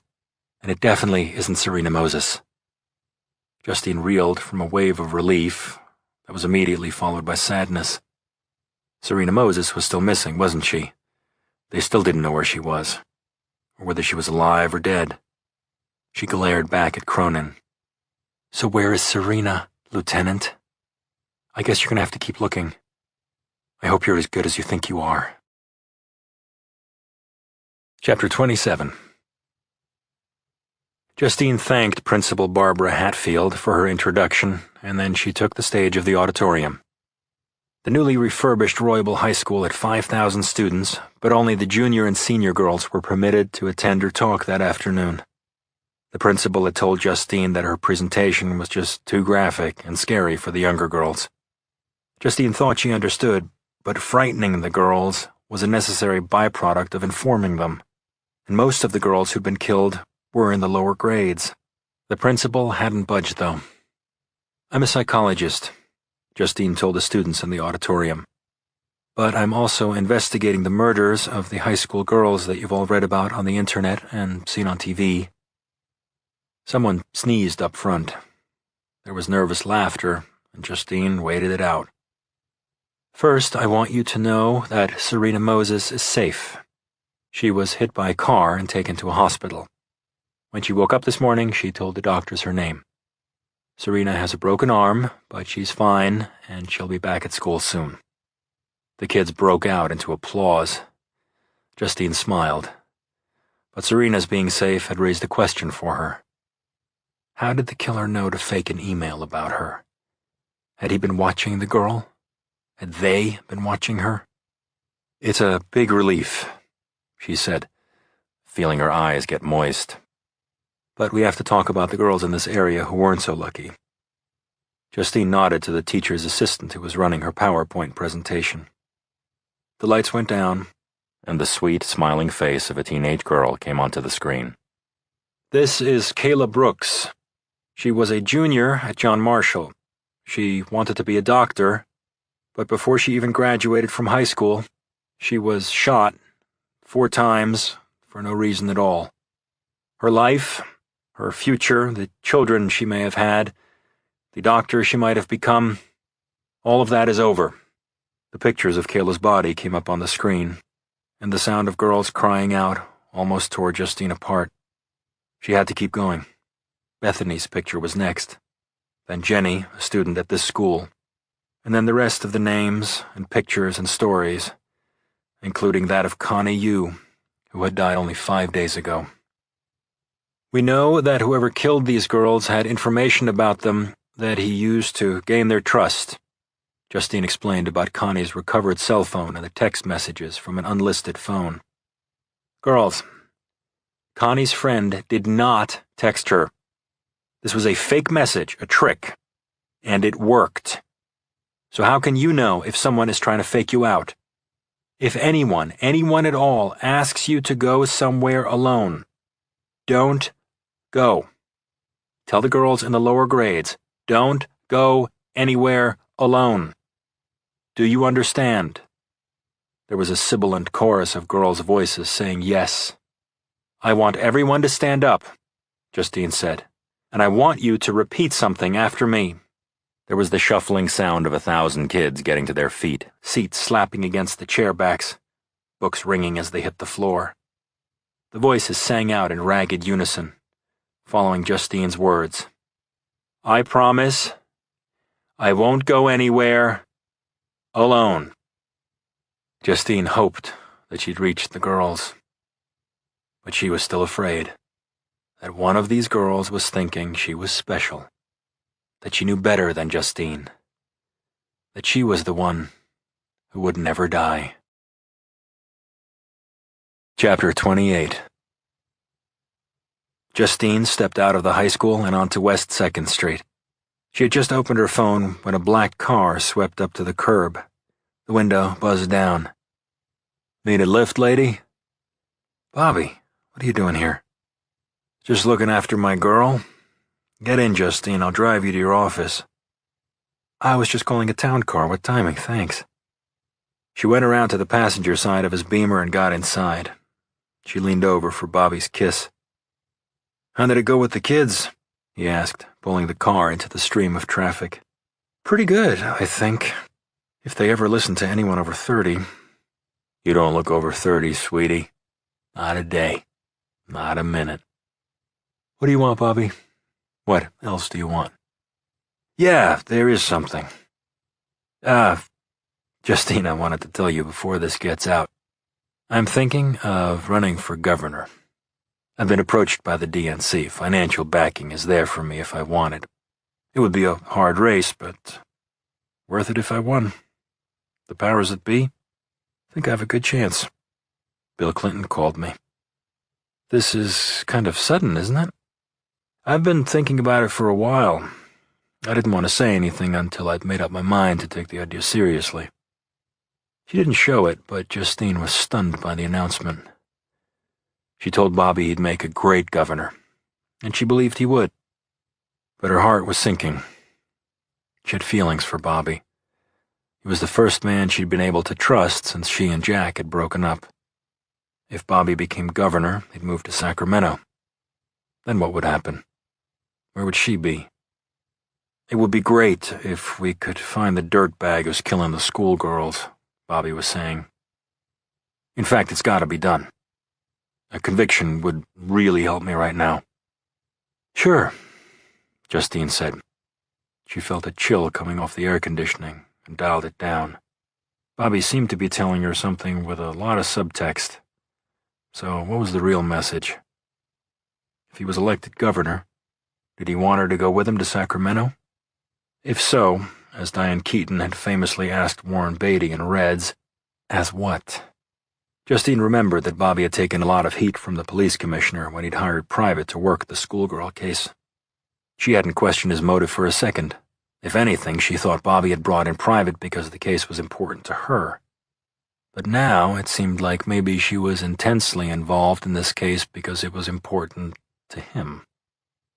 Bobby braked at a light and said, You're quiet, Justine. I'm thinking about you as Governor Patino. You'd be good. That's all it is. Bobby reached for her and kissed her. "You're wonderful, you know that?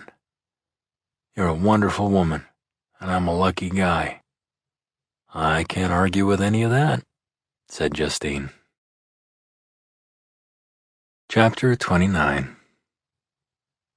We were working late, Colleen and I, sorting through Andy Cushman's files and financial statements, many of them red-flagged for further investigation.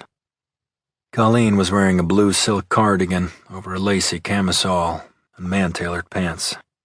Her black hair swung around her face when she bent to put another stack of papers on the coffee table. "Why don't you go home?"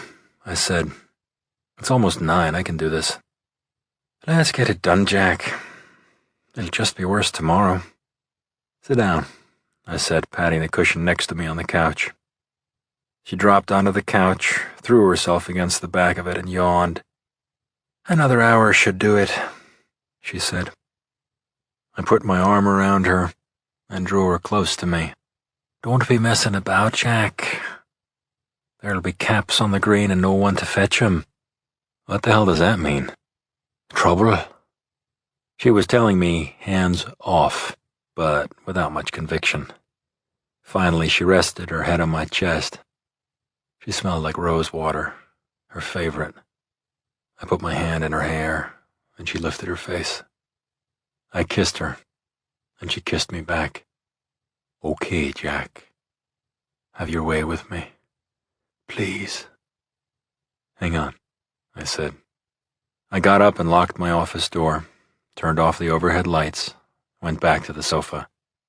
I said, "Stand up, Malloy. Please." "I can do that." I unbuttoned her sweater, unzipped her pants, and when she was in her underwear, I returned her to the sofa and undressed myself. She watched me take off my clothes, then covered her face with her arm as I touched her and made her moan. Colleen cried out as I made love to her, but then she cried tears when we were done. I wrapped her in my arms, held her between my body and the back of the couch so that she wouldn't get chilled. "What is it, sweetie? What's wrong?" "I'm 25, she said in a whisper. "You don't mean today?" She nodded, saying, "Happy birthday to me." "Why didn't you tell me it was your birthday?" "I did," she said. "No, I forgot. It doesn't mean anything, really. I'm not a birthday person." "It does," I said. I tilted up her chin. "It does. I'll make it up to you."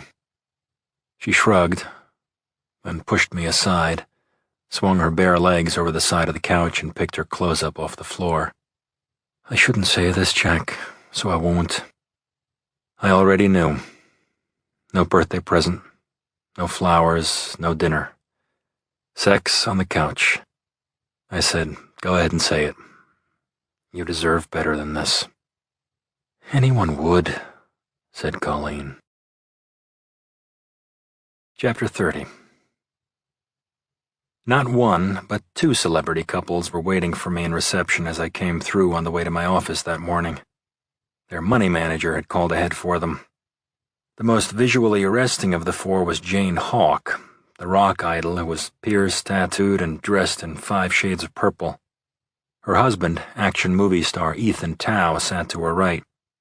He was wearing cowboy garb down to his Lucchese boots. Sitting across from them were tennis stars Jeanette Colton and Lars Lundstrom, fair-haired, tanned and toned, Euro LA all the way. When I got settled, Colleen showed the couples into my office, asked if they'd like coffee or tea. Then she gave me a tepid smile and said, "Is there anything else, Jack?" "We're good," I said. "But were we?" She closed the door behind her. It made an almost imperceptible click. "How can I help you?" I said. Then I sat back to listen. Jeanette Colton spoke first. "It's a little difficult to talk about," she said. Her stolid-looking husband, the Swedish tennis champ, folded his hands in his lap. Jane Hawk sugared her coffee and said, "Go ahead, Jeanette. Of all of us, you're the one who'll get the story straight the first time out." A look of pain flashed across Jeanette Colton's face. For the life of me, I couldn't imagine what she was going to say.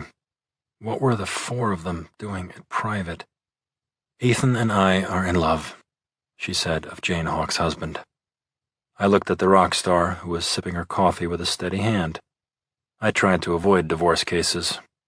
There were plenty of private investigators who liked them and were much better at snooping than I was. Lars Lundström spoke next. "That's only part of the story, Mr. Morgan. Here's where it gets interesting. Jane and I want to be together as well." His accent was strong, but I was pretty sure I'd gotten it right. Jane Hawk's eyes sparkled under purple shadow. "We've been neighbors for years. Now, we want to switch." Ethan Tao hadn't spoken yet. He smiled broadly, then said, "You don't shock easily, Mr. Morgan. I like that." "Not often, anyway." Tao continued. "We're all on board with changing partners," he said. "Jane will go to live with Lars, and Jeanette will come live with me. But we're not as stupid as this might sound to you. We want you to investigate all four of us. We want everything out in the open. No surprises. Kids are involved." "I see," I said. "I'm sorry to have to say this, but our caseload is so full we wouldn't be able to help you for weeks, if then. I'm sorry." I was sorry. I would have loved to take on a plum job like this. No blood, no guts, no gunfire, just background checks and surveillance. A lot of surveillance. Could keep 4 operatives busy and on the meter 24/7. I gave the interesting foursome Haywood Prentice's phone number and told them that I'd not only worked for Prentice, he taught me everything I know. Then I showed them out. I had another appointment, and I didn't want to be late. Chapter 31. I walked 6 blocks to an address in downtown LA that Uncle Fred had given me. The building was 3 stories high, pink paint flaking off the stucco, and a sun-bleached green awning over the front door. To the left was a bike shop, and to the right was a bodega. There was a locked metal gate, barring the stairs to the 2nd floor. I spoke into an intercom, said my name, a code number, and that Fred Kreutzer had sent me. A voice told me to hang on, he'd be right down. A minute later, a wiry man with dark skin and a face shaped like a weasel's opened the gate and said, "Barney Sappick, pleased to meet you, Mr. Morgan." I followed Sappick up the stairs to the 3rd floor, where he opened a freshly painted door and showed me into an open space, filled with cubicles, about 20 of them, each occupied by a man or woman with a telephone headset, a scratch pad, and a computer. They were taking bets. The place looked like a police command center or a telemarketing office, but in fact it was a bookmaking operation that brought in tens of millions a year. Just this branch. Sports wagering is illegal in every state but Nevada. As a result, it's become a cash cow for organized crime. Barney Sappick was either a family associate, or he was forking over a substantial amount of money to the mob for collection and enforcement and writing it off as a cost of doing business. Sappick's office was in a corner, overlooking the street. He said, "Mr. Kreutzer told me to trust you. He told me to show you some things, but nothing can leave this office." "I understand," I said. He opened a drawer, removed a spreadsheet from a file, and put it on his desk. "I pulled this data off the encrypted network. Bettors have code names and numbers, so I spent last night decoding it for you. I'm sure that will help, Barney. Thank you." I dragged a chair up to the desk and began to scan the list. Familiar names jumped out at me immediately. Players on a dozen teams in both leagues. "These are their bets over the past year," Sappick said, running his fingers down the columns under the names. "Notice something?" he asked. "I see some 50 grand bets on a single game. Anything else?" "None of the players are betting on their games." Sappick nodded. "If the players are putting in a fix, I don't know about it." He dropped the spreadsheet into a bucket of water he kept next to his desk. The spreadsheet and all other documents in the bookie's office were printed on rice paper. I watched the pages and the ink that was printed on them dissolve in the water. Sappick asked, "Mr. Kreutzer's your uncle, is that right?" I nodded. "More like a father, actually." "There's something else he thought you should see. We've got a certain client who's into us for over $600,000. He's in big trouble.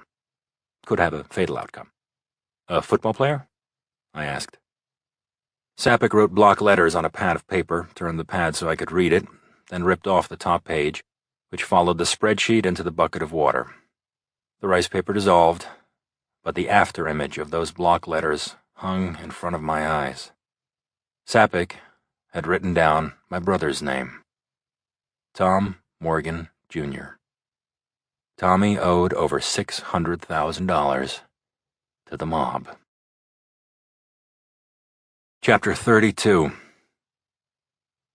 I thanked Barney Sappic and left his place of business in a fury. I wasn't mad at Sappic. That guy was trying to help by telling me about Tommy's $600,000 debt. Clearly, Uncle Fred wanted me to know that Tommy was in trouble and that he couldn't help Tommy himself. Fred and Tommy hadn't spoken in a dozen years. I'd never known what their fight was about, but Tommy held grudges, and he had a big one against Uncle Fred. I guessed that Fred had tried to stop Tom from getting into a jam like the one he was in now, and of course, my brother had resented it. I was enraged at Tommy, and I was disgusted with him, and I didn't know what to do next. Through Tommy, I'd become familiar with the cycle of the sickness. Gamblers gamble for the rush. It goes from compulsion to addiction. They win and place another bet. They lose, which is far more likely, and the elation turns to deflation, and they bet again to cover the loss. Either way, they keep betting. Small losses go onto their tab with their bookie. If the debt isn't paid, the mob's loan sharks sometimes move in. The interest on the loan, the vigorish, is obscenely high, and it's due weekly. Too often, the bettor can't gather enough money to pay back the principal, and when he falls behind on the vig, the threats start, and then the beatings. The next thing he knows, a mob guy owns his business. Tommy had a business, he was doing okay, but a weekly interest charge of 20% on a $600,000 loan? That was $12,000 a week before he ever put a dent in the principal. Had Tommy borrowed against his house? His business? Was he hanging over the abyss by his fingertips, or was he already falling into a bottomless hole? Sappic had said the outcome could be fatal. I ran up the winding stairway to my office and told Colleen that I couldn't be interrupted. I spent a couple of hours making calls. And then I phoned Tommy at his office. I told his assistant, "Don't give me any bull, Catherine, put him on."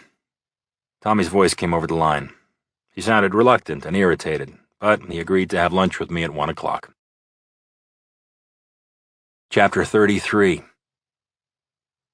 Tommy, who'd always been a control freak, picked the restaurant where we would meet. Crustacean is a popular Euro-Vietnamese place on Santa Monica, a few doors down from his office. I told him I'd be there in 20 minutes, and 20 minutes later, on the nose, I walked through the front door. I gave my name to the hostess, who walked me across the glass-covered stream of live koi, and settled me with a menu in Mr. Tommy's booth, near the fountain. I studied the menu, and when I looked up again, my brother was zigzagging across the floor, shaking hands along the way as if he were campaigning for office. If anything was important in Beverly Hills, it was appearances, and Tommy was doing a fine job of keeping up his. "Bro," he said, arriving at the table. I stood. We hugged warily. He clapped me on the back. "How's it going?" I said. "Fantastic," Tommy said, sliding into the booth. "I can't stay long, I'll order." The waitress came over, cocked her hip, noted that we were identical twins, and flirted with Tommy. She took our lunch order from the secret kitchen. Throughout it all, I was pacing in my mind, trying to figure out how best to approach Tommy with what I knew. He said, "I hear your friend Cushman is looking good for killing his wife." He didn't do it. "How much you want to bet?" he said. Tommy's business, private security, was an agency that placed bodyguards with celebrities and business people who were looking for protection, or status, or both. Tommy had benefited from Dad's contacts a lot more than I had. Tommy looked around the room, said, "As big a shit as Dad was, it would have taken us much longer to make it without him." "So, you really doing okay, Tommy? That's good to hear." "Sure. Half the people in here are on my books, for Christ's sake." Tommy leaned back from the table and glared at me suspiciously as the waitress set down dishes of cracked crab and garlic noodles and asked if we needed anything else. "We're good, sugar," he said to the waitress. To me, he said, "So what's this about?" "I hear you're still wagering," I said to my brother. "Who told you that?" "Annie, that little—" "I didn't talk to her." "Bitch." he said of his too patient, too forgiving wife and the mother of his son. Why'd you call her, Jack? I haven't spoken to Annie since Christmas. She should be grateful for the life I've given her, Tommy said, breaking a crab in half with his hands. Clothes, cars, everywhere she goes people treat her like royalty. I'm gonna have to explain to her again about flapping her mouth. Does she know you're into the mob for $600,000, Tommy? Because I'll bet you didn't tell her that part. It's none of her business, big shot. And it's none of yours either. Whatever I'm into, I can get out of. Trust me on that. I wish I could. Go to hell. Don't call me anymore, okay? A Christmas card will do fine. No Christmas card would be even better. Tommy threw his napkin on the table and bolted for the front door. Chapter 34. I dropped $200 on the table and followed Tommy out to Little Santa Monica Boulevard, a teeming thoroughfare that cuts through a canyon of office buildings and collateral businesses, a drugstore, an AT&T phone store, an assortment of trendy cafes and upscale banks. Tommy! Tom! I shouted after him. Talk to me, okay? Let's talk. Tom! He pulled up short and turned, a frown on his face, clenched fists at his sides. I'd been toe-to-toe with my brother before, but this seemed more serious. Stay out of my business, Jack. I said I can handle it. I know these guys. You have the money to pay off your debt? Because what I hear is the mob is going to start breaking bones. Your bones, Tom. That's just before they wire up your ignition and take over your business. If they kill me, they won't get paid, will they? Tommy said with a smirk. Stay out of it, Jack. Don't make me tell you again. As much fun as this is, I'm butting in because of what this is going to do to Annie and Ned. Yeah, I see your halo twinkling now. Doesn't that get a little old? So rather than let me help you, you'd rather be a selfish, out-of-control son of a bitch with a colossal death wish and destroy your family in the process. That's it, right? Tommy gave me a sour grin. So what are you offering? A bridge loan if I never call my bookie again? You're out of your mind. He turned and strode away from me, but I caught up with him and put my hand on his shoulder. I'd fought with Tommy so many times that I saw the roundhouse punch coming almost before he threw it. I ducked, put my shoulder into his gut, and knocked him down. We both hit the pavement, but my fall was cushioned by the paunchy body of my well-fed twin. He got an arm free and tried to get me into a headlock, but I rolled him over and hiked his right arm behind his back. Then I got his wrist up between his shoulder blades. Ow! Listen, stupid, he grunted. Any of my guys see you doing this, they'll pound your head to a pulp. I won't stop them either. I'm taking you somewhere, I said, and you're going to come with me and be a good sport about it. You're crazy. Ow! I'm the best chance you have, asshole. Always have been. Bastard, he grunted. I wish you were dead. It came to me in a flash. How had I not seen this, or had I just blocked out the obvious? You've been calling me, haven't you, Tommy? Day and night, calling me and wishing me dead. What? Ow, damn it, never, I never fucking call you, you fuck.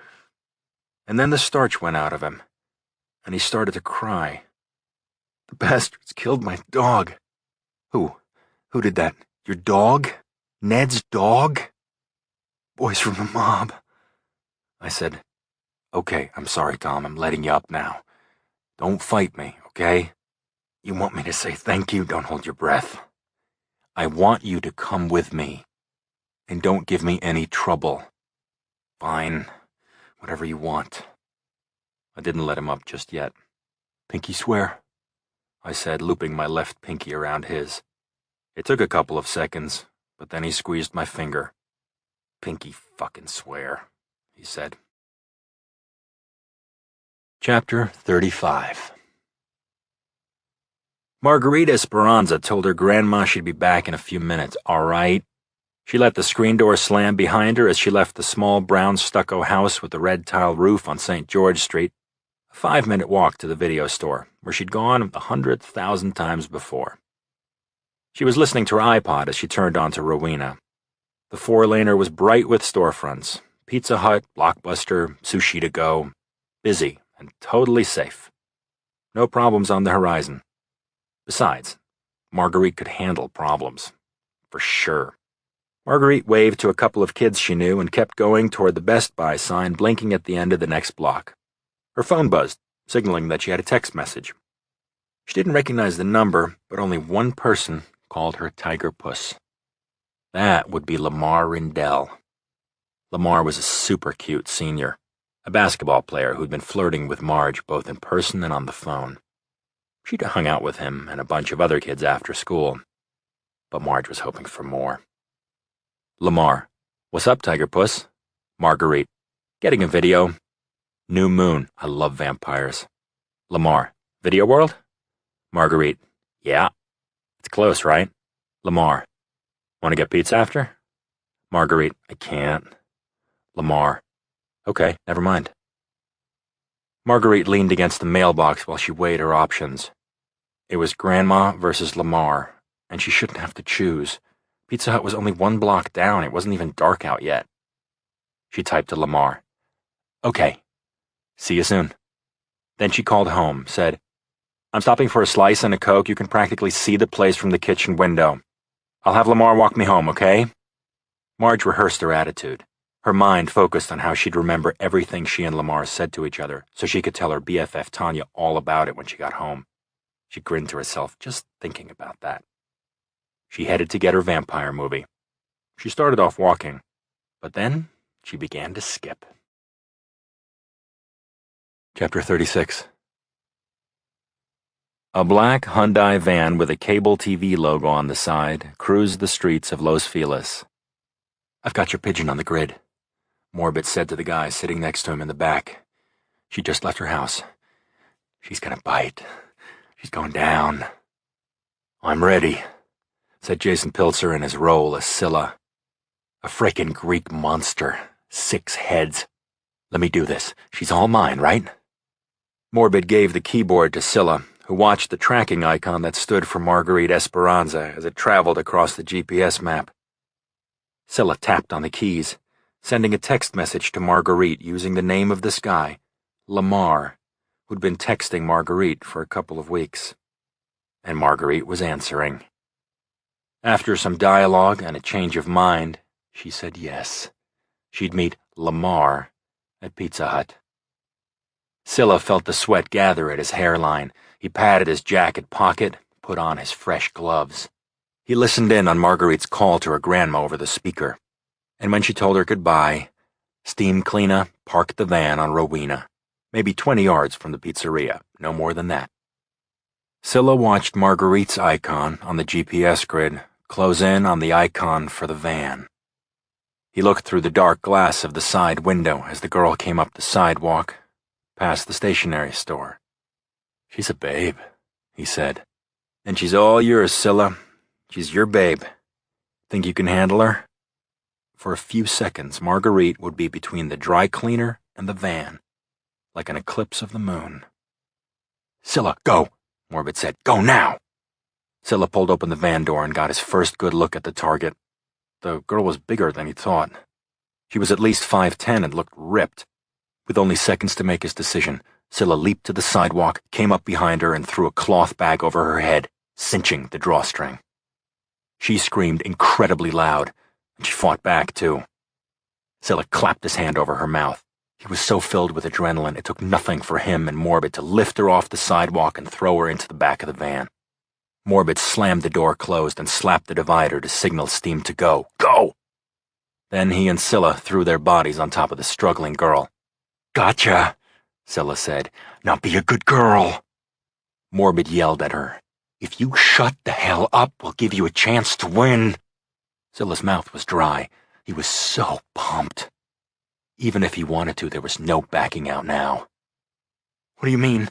she asked. "Give me a chance to win what?" Chapter 37.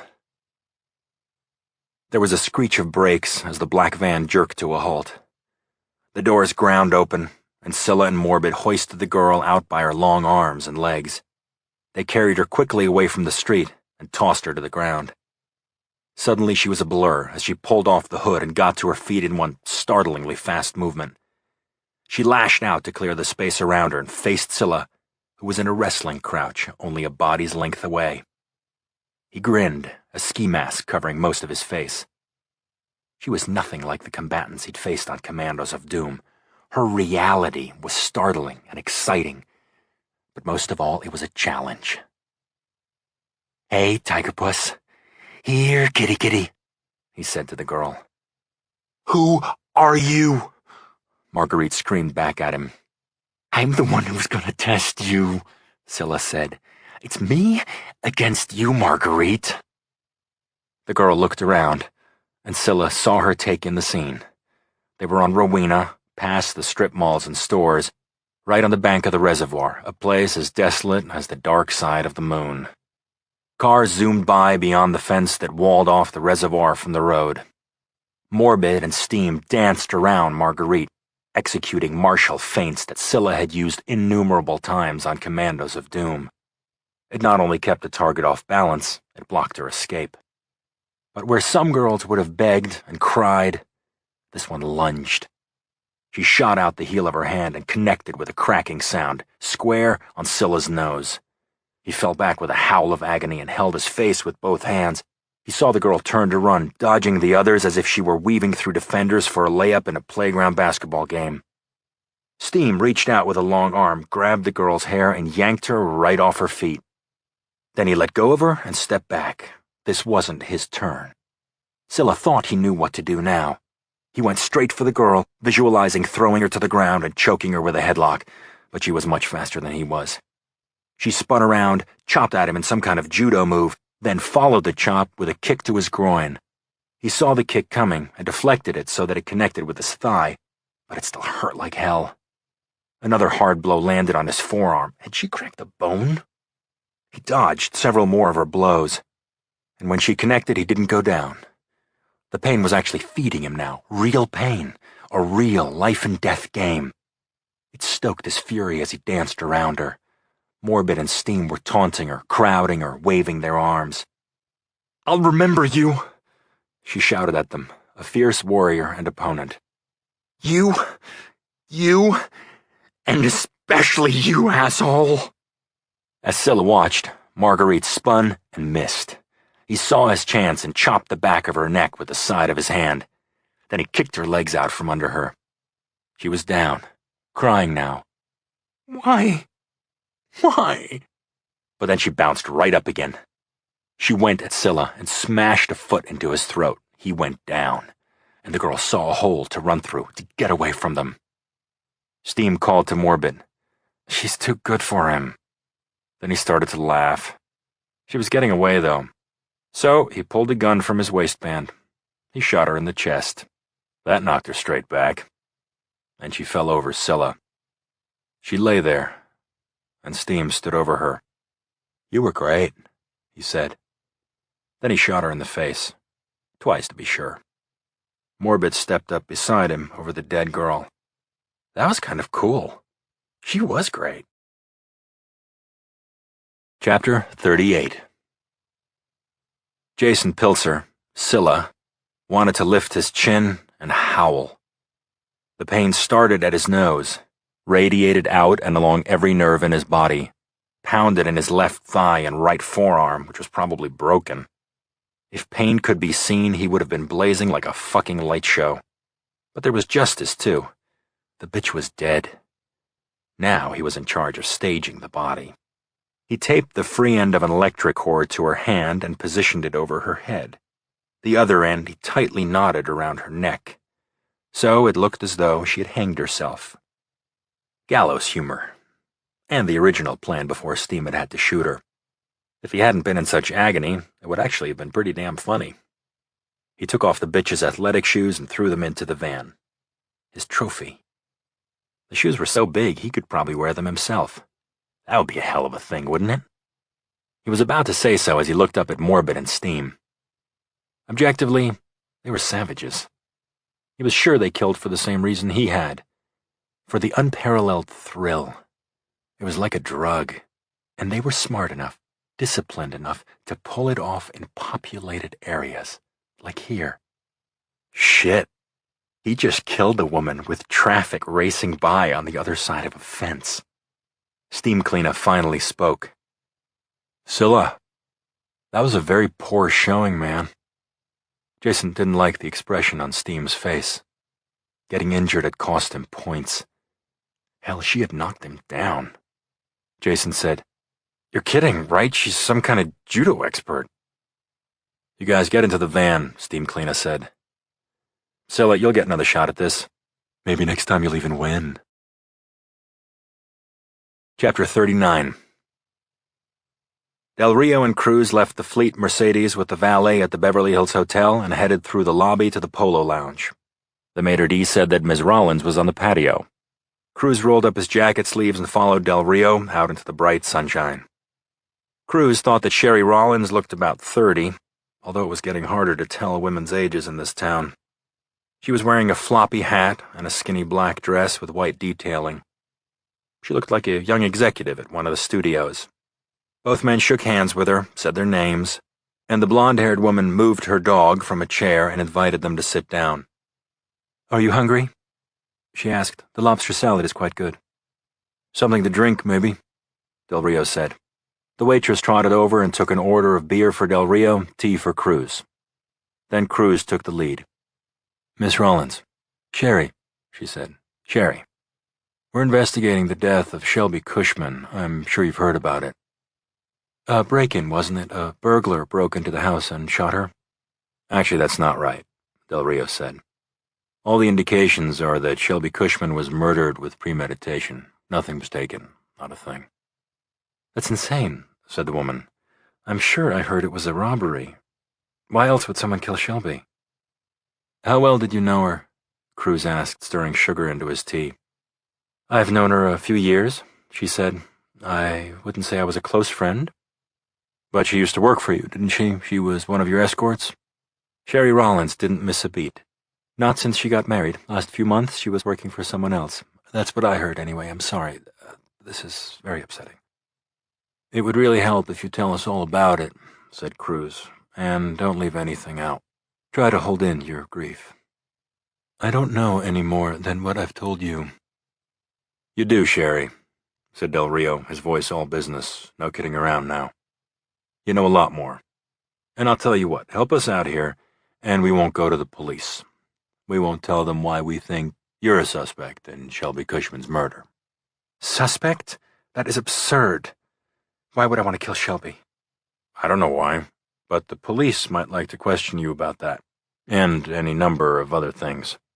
The woman in the hat gave him an icy look, but he had her, and he knew it. Sometimes Del Rio really liked his job. So far, he was giving this day 5 stars. Chapter 40.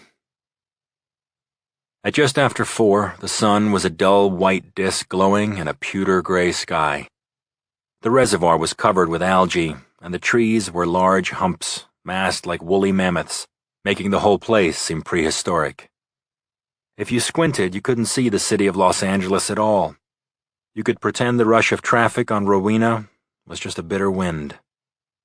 Justine Smith's heels sank into the ground as she walked down the slope toward the cordon of crime scene tape that stretched from tree to tree. A bright yellow ring in the smog and the gloom. Lieutenant Nora Cronin lifted the tape for Justine, but instead of making a snarky remark, she just said hi. Something had changed, and Justine had an idea what it might be. Cronin now felt so desperate about the case she would accept any help, even from Private, even from Justine. "Chief Fesco has been looking for you," Cronin said. "He's here." Justine nodded, then continued on toward the scrum of cops huddled around the body. At 6'3", Mickey Fesco stood a bit above the others. It was rare to see the chief of police at a crime scene, but she guessed that Fesco too was feeling the heat. 13 girls had died in just over 2 years. Fesco had been promoted in the middle of this murder spree, but now the bad news had caught up with him and threatened to swamp him. The parents of the murdered girls had formed an action committee and were on the television news every night. The public was scared and inflamed. Justine put her hand on the police chief's arm. Fesco turned and said, "Justine, I'm glad you're here. Take a look." He handed her a pair of latex gloves. "It's escalating, getting worse." Justine stooped beside the body of Marguerite Esperanza. There was an extension cord knotted into a noose and pulled tightly around the 17-year-old girl's neck. The loose end of the cord was taped to her left hand, which was positioned at an odd angle above her head. The really weird part was that the girl had been shot at least twice, in the chest and in the face. The scene had been made to look as though the girl had hanged herself. What the hell was that supposed to mean? Once again, this felt like a different killer. Justine asked, "Any witnesses? Anything?" "It looks like she was killed right here," Fesco told her. "The ground is all chewed up, like there was some kind of scuffle. We found blood on the pile of leaves. Hers or her killer's. Maybe she managed to rake the scum with her fingernails. Let's hope so. Give the good guys a break for a change."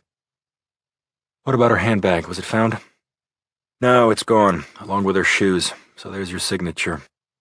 A couple of kids found her and called it in. They said the place was empty when they got here almost an hour ago." Justine touched the girl's cold cheek. Marguerite had been pretty, and more than that, she looked strong. There were bruises on her arms and face.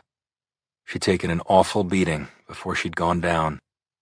"The pose is obviously theatrical," Justine said to Fesco. "This M.O. is different than the other kills, which unfortunately is the hallmark of the string of killings. I wonder why was she killed so soon after Connie Yu? And why shoot her, then pose her as if she'd been hanged?" Chapter 41. Scylla's luxury apartment was on Burton Way. His building was one of 4 high-end residences in a row, each about 6 stories tall. Jason's place was on the top floor, with a wraparound terrace. It had a wide view of the hills. He'd never had real friends, but the apartment helped him to get superficial ones, and even dates. Jason stood on the terrace now, and watched the city lights merge seamlessly with the city sky and the whole of the universe. The view was the shits, but for once, its beauty failed to engage his sense of awe. He went back inside, turned on the TV, watched the Boston Celtics get pounded by the Lakers. He didn't give a damn who won the stupid game so adored by men without any imagination or flair in their humdrum lives. Jason had a lot on his mind, but he was so high on painkillers he doubted his ability to reason. Tomorrow he'd have to explain to his coworkers about the tape across his nose, the black eyes, his arm bandaged. He wondered what he was going to say, how he would spin it. Meanwhile, Morbid was coming over to talk to him about a second chance. They texted back and forth, Morbid explaining to Scylla how embarrassed he was, since he was the one who'd recruited him. There was an unspecified threat, but clearly an offer of redemption. As a favor to Scylla, Morbid had convinced Steam to agree to an unscheduled night on the town so that Scylla could erase the black mark against him. Morbid had told him that they had a pretty little pigeon already picked out, and Scylla would have to take care of her this very night. "So soon?" Jason had said. "You have a problem with it?" Morbid asked. "No, tonight's good." The doorbell rang, and Jason got up off the sofa. He hobbled to the foyer and pressed the intercom button. "It's me," said Morbid, "and Steam. Come on up." He was going to kill another girl. Only this time it didn't seem like such fun and games. Chapter 42. Scylla opened his front door, and Steam Cleena entered, Morbid right behind him. They seemed purposeful and serious, and Jason got the feeling that the two of them had been longtime buddies, maybe even outside the game. Actually, it was cool that they were letting him in at all. "How's the nose?" Morbid asked, taking a leather lounge chair, sprawling in it, as Steam looked over the bookshelves. "It's okay. You guys want a beer?" Jason asked.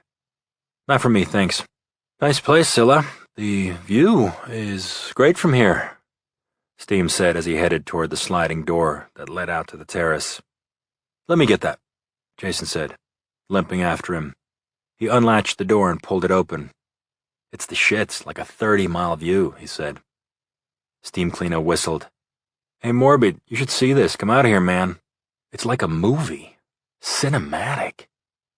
Jason moved aside the metal bistro chair so that all three of them could line up at the terrace wall and share Los Angeles.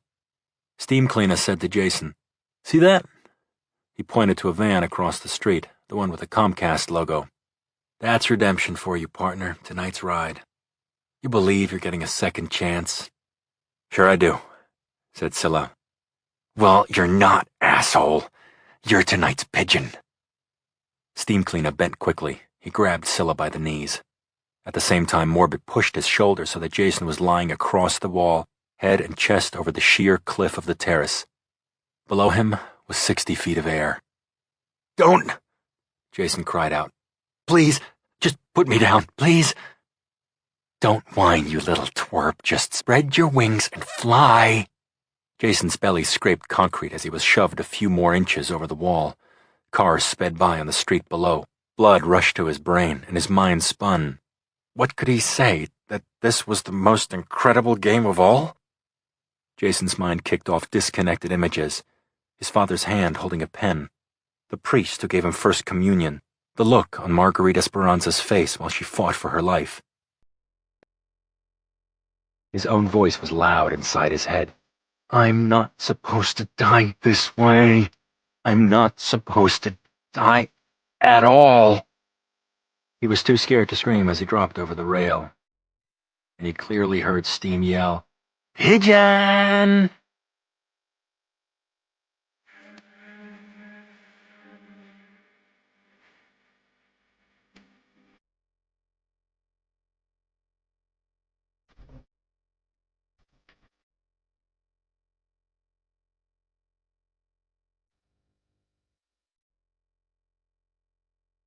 Chapter 43.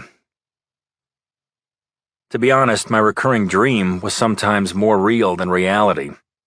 More focused, more magnified, and usually in high-definition color. I ran across the broken landscape toward the back ramp of the CH-46. The powerful helicopter was actually the easiest for the Afghans to bring down. Their heat-seeking missiles would rather lock onto its engines than the sun. Men screamed in pain, and the crump sound of mortars exploding rang in my ears. I stood at the lip of the ramp, felt horror as I looked inside and saw, Jesus! I was ripped from the dream, from some kind of closure by a loud humming noise. My eyes flashed open, and I saw my cell phone vibrating less than 2 feet from my face. I palmed the phone and stared at it, my heart still thudding. The time was 9:35. The caller ID read, R. Del Rio. I put the phone to my ear. "Rick, I overslept. I never do that." "That's all right. I have to tell you something, buddy. You're not going to like it." I swung my legs over the side of the bed. My knees felt shaky, as if I'd really been running over rock and rubble. My mouth tasted like gunpowder. "Go ahead, I'm listening." "It's about Shelby," Rick said. "She wasn't exactly who you thought she was." Now I was wide fucking awake. "What does that mean? What did you find out? Let me have it, Rick." "She was a hooker," Del Rio blurted. "More of a high-class party girl, whatever. And, Jack, she went back to work after she married Cushman." "That's crazy. Who said that about Shelby?" Jack, calm down. I wouldn't lie to you. Cruz and I talked to some credible sources. Get dressed. I'll be out front of your house in 15 minutes. I got a witness to interview." 10 minutes later, I threw my briefcase into the back seat of one of the fleet cars, a Mercedes S-Class. Rick was at the wheel. He handed me a container of coffee. "Shelby was not a hooker. I'm sure she wasn't. That's bullshit," I said. "You think I'm lying? Why would I lie to you, Jack?" "I didn't say that." "Buckle up," he said. "Let's get to the bottom of this. Let's find out who murdered her and why they did it." Del Rio drove the car through the smog-gray morning up into the hills. The neighborhood got richer as we climbed. Mansions worth millions were set on lush grounds with staggering views. Del Rio slowed the car and pulled up to the high, wrought iron gates in front of one of the great houses in Beverly Hills. Since the early 1940s, this mansion on Benedict Canyon Road had been owned by a notorious gossip columnist, an Oscar-winning film director, and a Saudi prince. Now the sprawling Mediterranean-style villa was masquerading as the Benedict Spa. But I knew, the LAPD knew, and men of means from all over the world knew it too. This cliff-hanging spread was a glorified horror house, currently occupied by Glinda Treat, Madam to the Stars and Star Makers. The landlord was none other then Reynocia. I heard myself say to Rick, "You're not telling me that Shelby worked here?" Rick nodded once. "Miss Treat isn't expecting us," he said. "We have to ask her about Shelby, let it come from the horse's mouth. I suggest you turn on that charm thing you do so well." "I don't feel too charming this morning." "Just work it," Del Rio said. Chapter 44. There was an unlocked gate, maybe 20 yards down a hill from the so-called spa's main entrance, and I opened it. With Del Rio behind me, I bushwhacked through Glenda Treat's side yard, batting away branches as I made my way toward the pool and back. I stopped at the edge of a flagstone terrace to let Rick catch up, and at the same time I took in the scene. An assortment of slender, very pretty young women lay in powder blue chaises, their feet pointing toward a circular swimming pool. I was reminded of an hors d'oeuvres platter. Chicks and dips. "That's her," said Del Rio, jutting his chin toward a 40-something woman with a white blonde ponytail. The visor shading her eyes made her look like a dealer in Vegas. The moment I fastened my eyes on Glenda Treat, she looked up and saw the two of us. Miss Treat had hardly aged since she'd been in the news as the Don's madam several years back. Arrested for pandering, she had threatened to open her little black book to the media. A long list of leading men, power brokers and politicians. In the end, she'd backed away from the tabloids and quietly done her 5-year stretch. When she got out, the story goes, Reynocia had presented her with the keys to this place in appreciation for her stiff upper lip. I tried to imagine Shelby with Reynocia and Glenda Treat, and it just didn't compute. Shelby wasn't hard, and she wasn't sleazy. Not the Shelby I knew, anyway. The Shelby I knew had a funny line for every occasion, and would give you the shirt off her back. So maybe that was the problem. Glenda Treat uncurled gracefully from her lounge chair and came toward me and Rick, sizing us up. And I did the same to her. She obviously liked her cosmetic surgery. Green eyes stretched tight, Hollywood thin, pillowy breasts. I wondered if she could actually swim in her pool, or if those artificial flotation devices kept her bobbing at the surface. She smiled her famously winning smile, which had always seemed a little forlorn to me. She thought we were Johns, of course. I introduced Rick and myself, then handed her my card. "I'm not wearing my glasses," she said. I told her I was with Private. She knew the firm. Everybody does. She'd even heard of me. "What can I do for you gentlemen, then?" Glenda said. Her smile had lost some of its gleam. "Manicure? Seaweed wrap?" "I need some information on Shelby Cushman." The remnants of her welcoming smile faded to a distant memory. "I hear she's dead," said the madam. "Excuse me." She showed me her back and a long stretch of thigh as she bent at the waist to whisper into the ear of a 20-something brunette at poolside. The brunette picked up a cell phone, then walked away to make the call. Glenda returned to say, "I have to ask you to leave my property. It's private as well." "Give me 1 minute, okay?" I said. "This is strictly personal for me. I'm working for Shelby's husband. She was a friend of mine." "Mr. Morgan, Shelby was a fine masseuse. She could do 4 or 5 massages a day and make everyone feel special. She started working here after her marriage. I recall that she said she was bored being home alone all day. About what happened to her, all I know is what I read in the LA Times. Of course, we all know what a rag that is." "Did anyone want to hurt Shelby?" I asked. "Anyone make any threats?" "She was popular," Glenda said. "Miss Congeniality. Everybody liked her, and she thought she was their friend." She addressed her last remark over my right shoulder. I turned to see 3 men coming through French doors out to the patio. They were casually dressed, with bulges under their armpits. I recognized 2 of them from the night I met Reynocia in my driveway. One of them, the guy in the lead, was wearing a black shirt, black pants, black jacket, no tie. He locked eyes with me, and I saw that he remembered me, too. "What are you doing here, Morgan? You have an appointment for a massage?" I held up my palms to show that I wasn't looking for trouble. But it didn't matter. Trouble had found me. "Do I look like I have to pay for a massage?" I said. Chapter 45. The man wearing all black had mostly been a shadowy presence in my driveway, standing behind Ray Nocia when the Don paid me a call. He was muscle, and I could see him better now.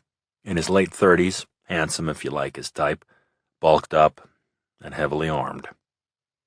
Glenda smiled in his direction. "Do you know Francis Moscone, Mr. Morgan? He's in a related line of work," she said. "We've met," I said. "Francis?" I nodded his way. I also recognized the man directly behind Moscone. He was Nocia's driver, the 50-something gentleman who'd maybe wisely advised me not to refuse a conversation with the boss. I placed him now. He was Joseph Ricci, the Don's cousin, I believed. A third man followed Ricci and Moscone out onto the patio. He was young, blonde, tanned, and looked like a lifeguard in his yellow polo shirt and khakis. Moscone patted me down.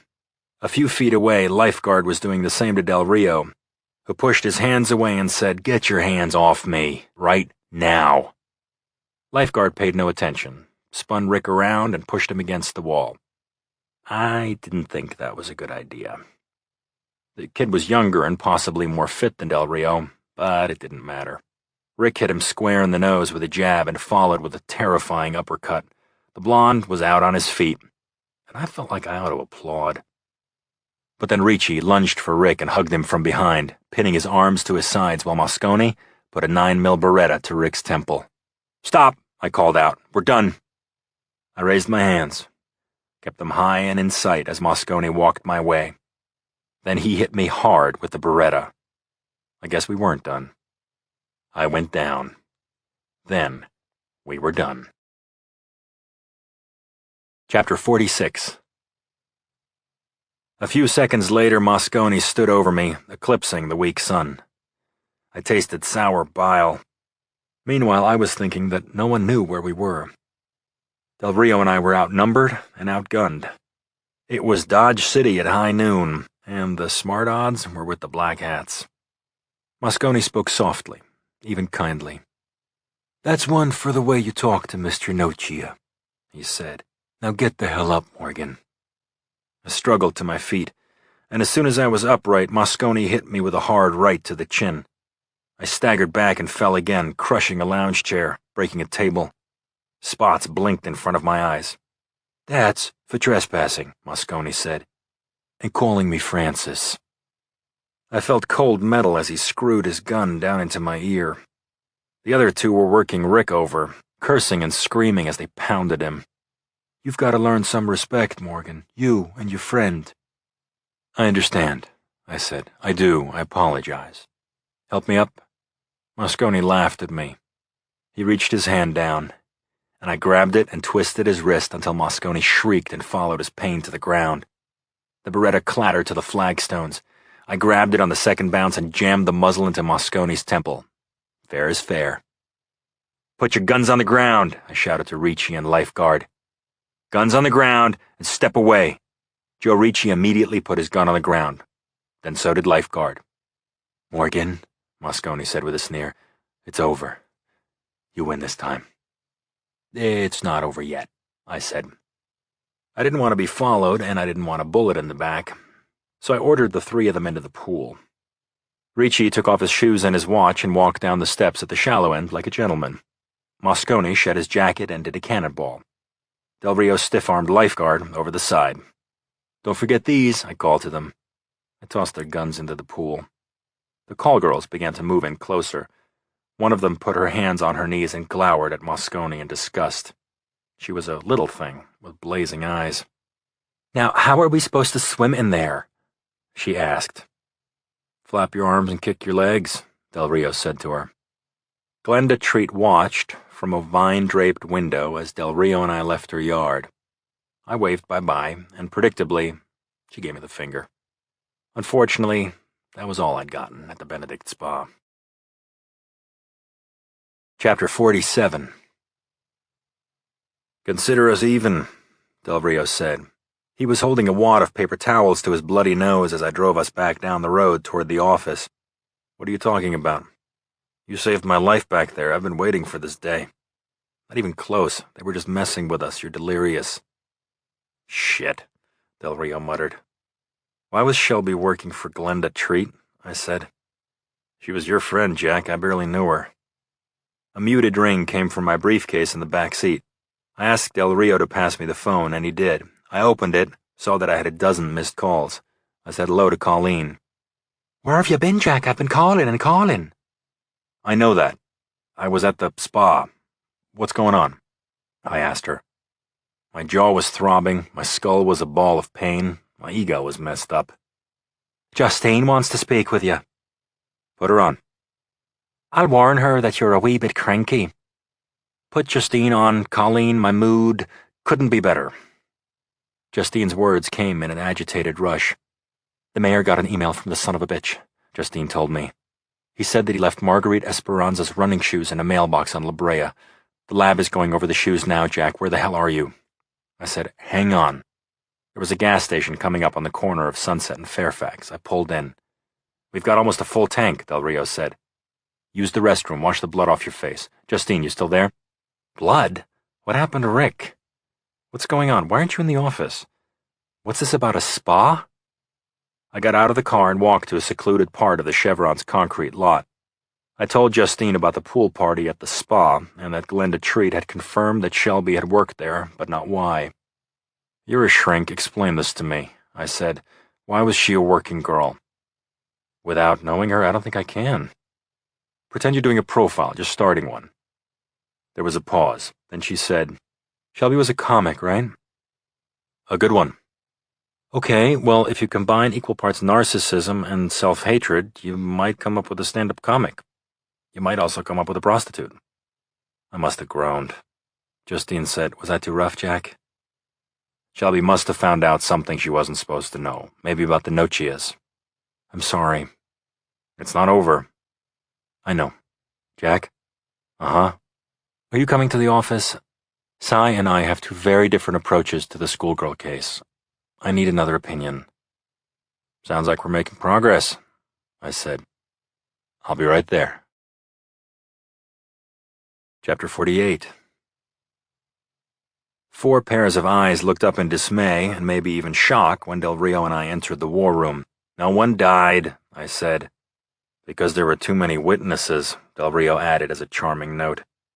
Colleen came in to take orders for lunch, as I was winding up my theory of the Shelby-Cushman-Nochia family connection. She looked at me, wide-eyed and stunned. My jaw was bruised pretty badly. I had a nice laceration on my cheekbone, and those were just the injuries she could see. We were outnumbered, I said. The usual? She asked me. Extra fries, I said. Extra ice.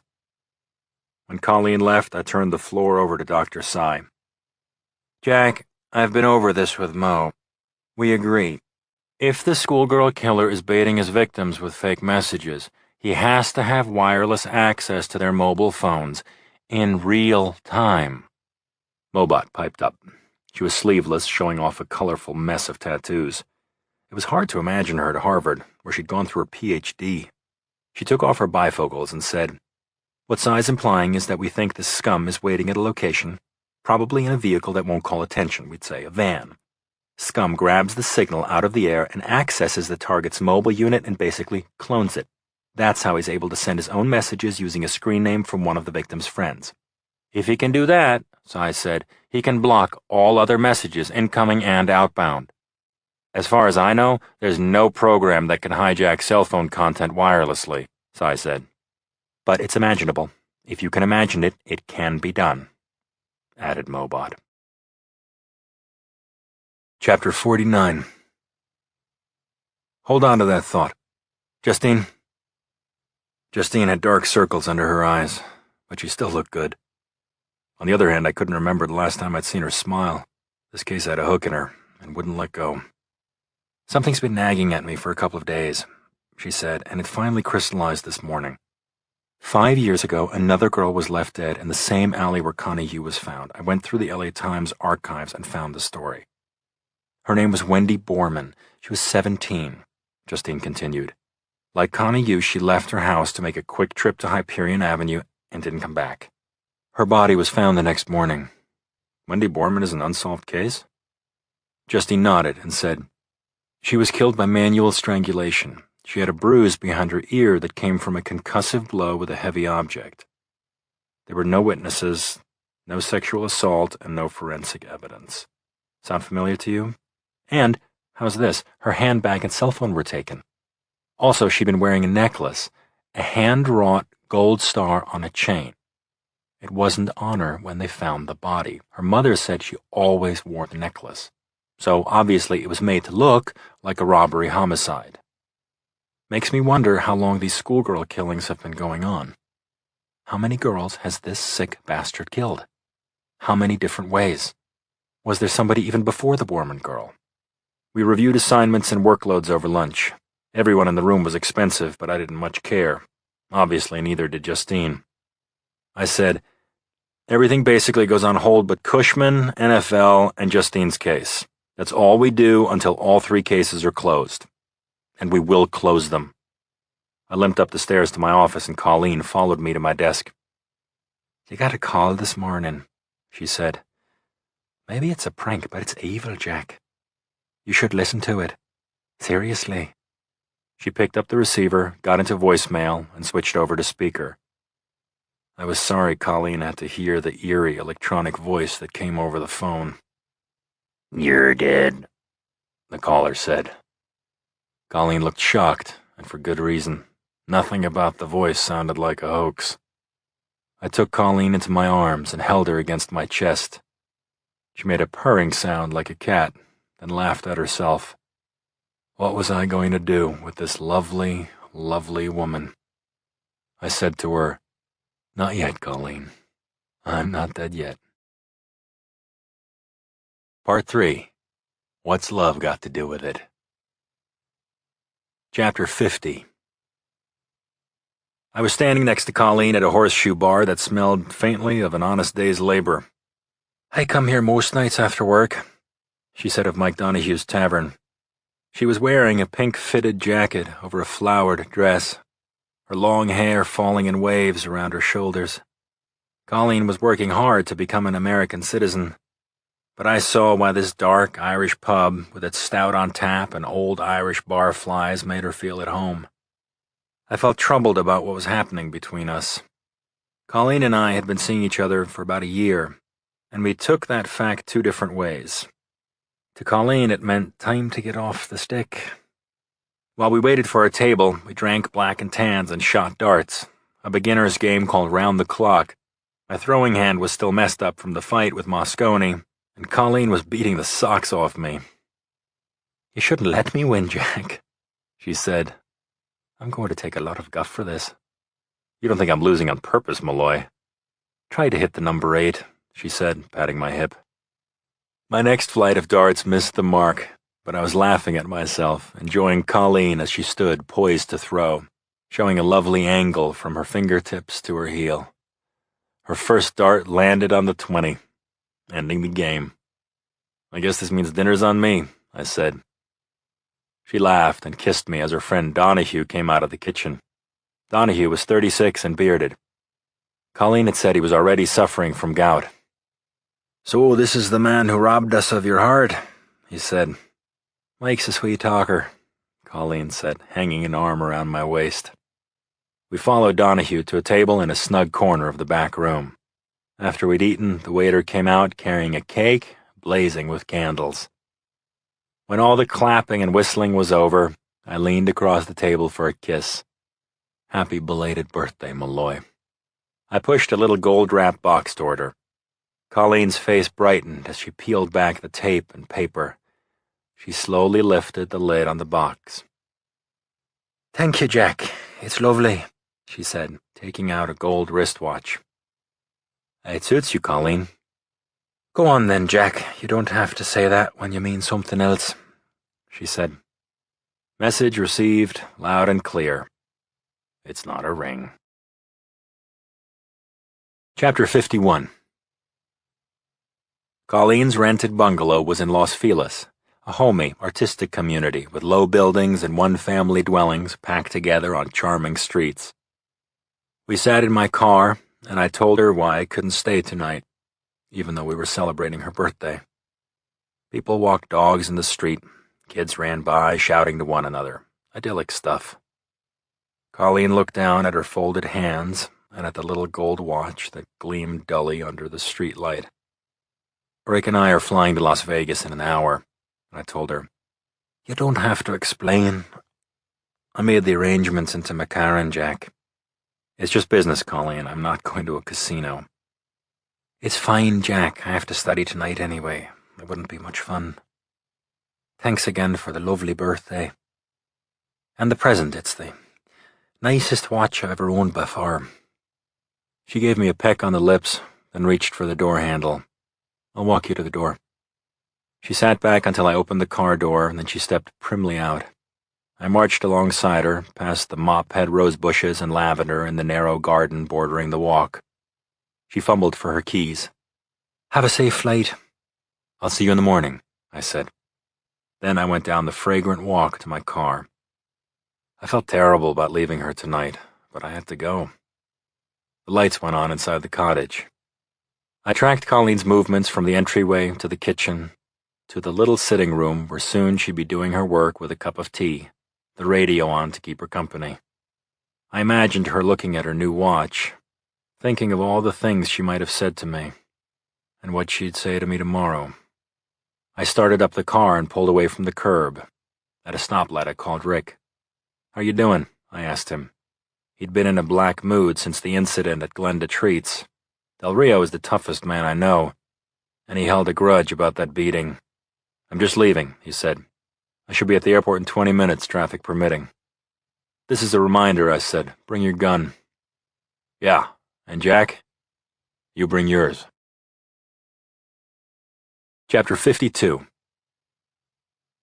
Carmine Nocia's home was a half hour from McCarran Airport, 15 minutes from the Strip in Las Vegas. I braked the rental car outside the high gated entrance to a community populated by celebrities, sultans, casino moguls, and others of the mysterious uber-rich who are often the clients of private.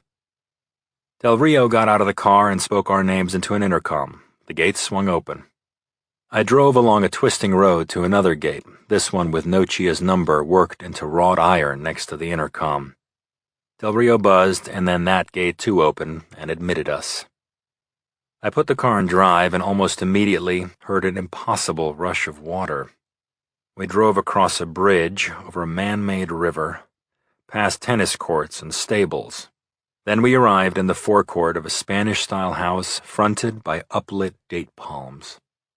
It was a little hard to believe that this over-the-top oasis had been constructed on barren sand, but that's what had happened. A man in jeans and an open-necked red shirt opened the massive front door, showed us into the foyer, and told us to put our hands on the walls. He took our guns and frisked us for listening devices. I saw Del Rio's face darken. He was cranking up his anger, but I warned him with my eyes. The mutt in the red shirt said, "This way," and led us through a series of archways and high-ceilinged rooms, past wise guys shooting billiards, to a great room with glass doors leading out to a pool. Carmine Nocia was sitting in a chair in front of a fireplace, reading a hardback book. He was of medium build, and although he was only 46, his hair was going gray. He wore a gray silk sweater and slacks, casual but excellent fabric and cut. He certainly looked the part of a wealthy capo, scion of the last significant mafia family on the West Coast, a man taking in several illegal millions a week. I knew quite a lot about Carmine Nocia. He graduated with honors from Stanford and got his master's in marketing at UCLA. After graduation, he'd proven himself to his father, and over the past 10 years he'd run prostitution and probably drugs for the family business. The Don's son had never been charged with murder, but prostitutes had been found in dumpsters. A middleman who had imported girls from the former Soviet bloc had disappeared. And my gun and Del Rio's were on top of an antique cabinet in the foyer. We crossed the threshold, and Nocia immediately got to his feet, putting his hands in his pockets. He asked us to have a seat, and Del Rio and I plopped onto the leather sofa at an angle to his chair. Nocia said, "Did you bring the money to bail out your brother? I hope so. Otherwise, you understand this is a waste of my time." I patted a pocket of my jacket and said, "I need your help on something else." Someone killed Shelby Cushman. It looks professional, and that's how LAPD is taking it. If you know who shot her, I'd like to know. She was a friend of mine." As I was talking, Del Rio got up and began strolling around the great room, examining photographs and the rifles hanging from hooks on the walls. He asked Nocia, "You ride those horses in the stable out there?" "I don't know who killed Shelby," Nocia said, following Rick with his eyes. "I can tell you that we liked her. She was a good lady. Very smart, very funny." I took the thin envelope out of my jacket and handed it to Nocia. He opened the flap, peered in at the cashier's check for $600,000. Tommy's gambling debt was now paid in full. "I'll get this to the right people," Nocia said. He put the envelope between the pages of the book he'd been reading, The Audacity of Hope. Interesting. I wondered if he was pro or con on Barack Obama. "If I hear anything about Shelby, I'll give you a call," he said. "You impressed me tonight, Jack. You did the right thing by your brother." Chapter 53. The next morning at private, Andy Cushman sat in the chair across from my desk.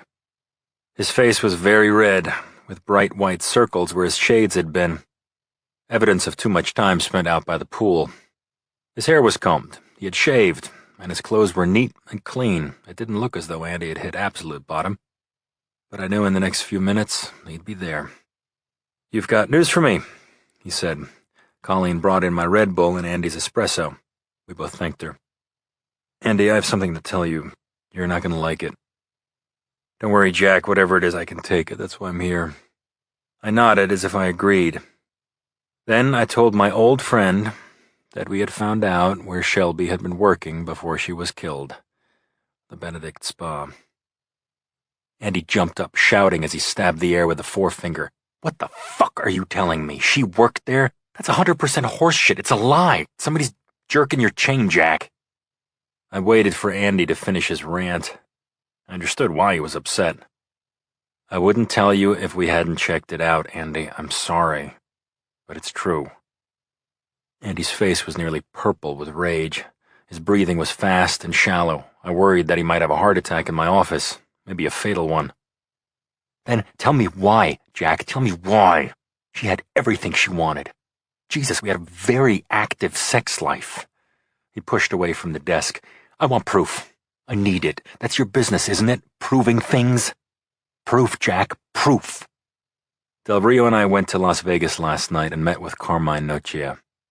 Andy did a double take. "What's he got to do with it? This doesn't make any sense, Jack. None at all." "He owns the Benedict Spa. He knew Shelby and doesn't dispute that she worked for him. But he has no information on who killed her. So he says." "You're telling me that my wife was a whore and a liar, and on top of that she was working for the mob? Why, Jack? She didn't need money." I said again, "I'm very sorry, Andy." "So any crummy dick with a gun could have killed her? Is that what you found out?" "We're working on it right now. We're all working on it. We're going to find the guy who did this." And he slammed his fist down on my desk. "Guess what? I no longer care who killed her," he said. "I don't want to spend another nickel on her. Fuck it, Jack. Fuck it." I shook my head. "Please think this through. If we don't find Shelby's killer, the police will continue to focus on you." "Let them. They have nothing on me, and they'll get nothing. You just put yourself out of a job, Jack. You're fired." Andy knocked his chair over as he got to his feet, then he steamed out of my office. He almost ran Colleen down as she came through the door. "Did I hear right?" Colleen asked, putting a hand on her hip. I saw that she was wearing her new watch. "He fired us?" "No. Well, yeah. He's upset, but he's my best friend. I'm moving the Cushman case to the pro bono list," I said. "We're still working on it. Only now we're doing it for free." "I'll take care of it, Jack," Colleen said. Then she shut the door to my office. "Am I still your friend, Jack?" Chapter 54. Cruz parked his car outside the Benedict Spa and watched as an absolutely stunning young blonde woman came out the front gates and strolled down the hill toward where he sat, watching her promenade. She was about 5'1", small-boned, with a short, boyish haircut, wearing black bicycle pants, a green spandex top, and flat shoes. She disarmed her Lexus convertible alarm as Cruz approached. "Hi, could you wait up a second?" he said, walking toward her. She got into her car and locked the door. Cruz took his badge out of his back pocket. He flashed it and made the universal motion to ask her to roll down her window.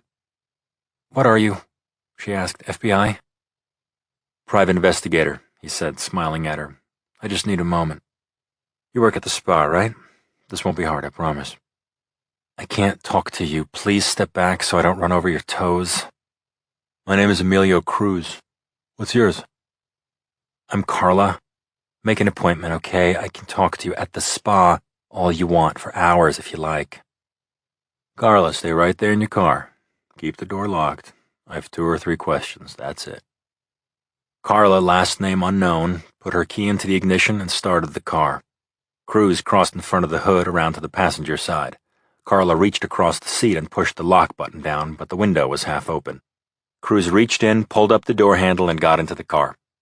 "Get out or I'll scream. I'll call the house and someone will come out here and beat the hell out of you, buddy. They can get real ugly in a hurry." "I come in peace. I'm not trying to upset you," Cruz said. "I just want to ask you about Shelby Cushman." "Let me see that badge again." Cruz held it up. "I'm licensed," he said, "but I'm not a cop. I'm here for Shelby." Tears suddenly formed in the woman's eyes. That surprised the hell out of Cruz. "I loved her," she said. "I've heard terrific things about her. She would cry for you when you were upset. She'd give you the shirt off her back, even if you didn't want it, and she was so funny." "So what happened to her?" "What I heard, I don't know if this is the truth or not. She was in her bedroom, and someone shot her. Shot her twice." "How do you know where she was when she was shot, Carla?" "There was talk around the pool. Wait, I think Glenda said it." "Who told Glenda? This is important." "I don't know, and I don't know anyone who would have done anything to Shelby," Carla said. "But I'm glad you're trying to find out who killed her." Cruz said, "Just between us, you think the Nochias had anything to do with this?" Carla folded her arms and seemed to shrink into herself. "Is that what you think?" "I'm asking you." "Shelby was a moneymaker and absolutely no trouble. I just don't see it." Carla was clearly getting restless and nervous. Cruz smiled at her. "I'm almost done. Who were her regulars? Did anyone in particular strike you as volatile or possessive or vindictive?" "Not really, but a couple of guys booked her a lot," Carla said. "2 of them came in a few times a week. Shelby only worked days." "Who were they? This could really help. Did Shelby talk about them, her regulars?" "Hollywood types. One is a film director, the other is an actor, a bad boy type. I can't tell you who they are, but maybe you can figure it out. Do you like movies?" "Sure. Who doesn't?" "You ever seen Bat Out of Hell?" "Thanks, Carla. You're terrific. Don't mention it." She revved the engine. "Really, don't tell anyone, and please don't be paying me any visits. In there or out here, I'm taking one hell of a chance as it is, sweetheart. I don't want to end up like Shelby." Chapter 55. Cruz and Del Rio trooped into my office. Cruz combed his hair back with his fingers, refastened his ponytail. Del Rio righted the chair Andy had knocked over and sat in it. "Andy fired us? You gotta be kidding." I had to tell him about Shelby and the spy. He couldn't believe it. "Oof," Cruz said. "I feel for the guy." "Me too," I said. "Ever wish you were wrong?" "He fired us because you told him the truth, huh?" said Del Rio. "He'll change his mind in a few days." "You think?" Cruz said. "So, how are you doing?" I asked them. "We're still working this case, right? We're going to find out who murdered Shelby." Cruz put a hand in his inside pocket. He withdrew a narrow notebook and started to report. He said that he'd interviewed a woman who worked at Glenda Treat's spa and that she'd given him the names of 2 clients who saw a lot of Shelby Cushman. "They're both in the entertainment business," Cruz said. "I did some research. Also, I checked with the New York office. One of the guys, Bob Santangelo, came from Brooklyn. You know him?" "I know his name. think I've seen him in a couple of movies. Pugnacious type from back east, one of those actors who don't give TV interviews, likes to throw his weight around. You saw Shelby a lot? A few times a week, apparently. The other guy's Zev Martin, an A-list director, works for Warner Brothers a lot. People say the A stands for asshole in his case. Apparently, he's quite in love with himself. Bat out of hell, Del Rio said. Horror classic, freaking masterpiece. I saw it about 6 times. Martin directed it. Santangelo played the bad guy. Both of them are married, Cruz continued. Neither has a record. License to carry? I asked. Negative, said Cruz. You have a preference? Nope. You take Santangelo, I said to Cruz. Keep in touch. Chapter 56. Del Rio and I drove to Warner Brothers Studios out in Burbank. I showed my badge at security, then told them to check with the studio head, who was a client. A couple of minutes later, I drove down the wide, bright roadway through the lot, past the commissary and the sound stages, out to the bungalows that were laid out in a campus-like setting. We found Zev Martin working on his motorcycle to the side of a white house with his name stenciled over the door. He was a small guy in his 30s with tightly clipped facial hair and a barbed wire tattoo around his biceps. I introduced Del Rio and myself while Martin squinted up at us suspiciously. What? He asked. We're investigating the death of Shelby Cushman, I said. So far this line had proven to be a conversation stopper. This time was no different. You saw her several times a week, Del Rio said, at the Benedict Spa. Did she ever say anything to you about anyone giving her trouble there? Martin stood up, wiped his hands on a dirty rag, and said, You don't go see girls like that so you can listen to their problems. Pretty funny idea, actually. Is that what you do? Martin said to Del Rio. You pay women to talk about themselves? Why don't you just get married? Del Rio's bruises were still dark and plentiful. He looked like a pit bull who'd been matched with an equal, and won. I don't pay women, Del Rio said. What kind of guy does that, I wonder? Rick, I said, wait for me in the car, please. But he didn't listen to me. He grabbed Martin by the shirt and pulled the collar tight at his throat. The bike went over, folded in on itself. We don't want any of your bullshit, Del Rio said into Martin's face. Tell us about Shelby, or after I beat your brains in, I'll personally tell your unfortunate wife about your unfortunate visits to the spa. Hey, what's with you? Martin squealed. I heard the bleeping of a security card coming up the roadway in our direction.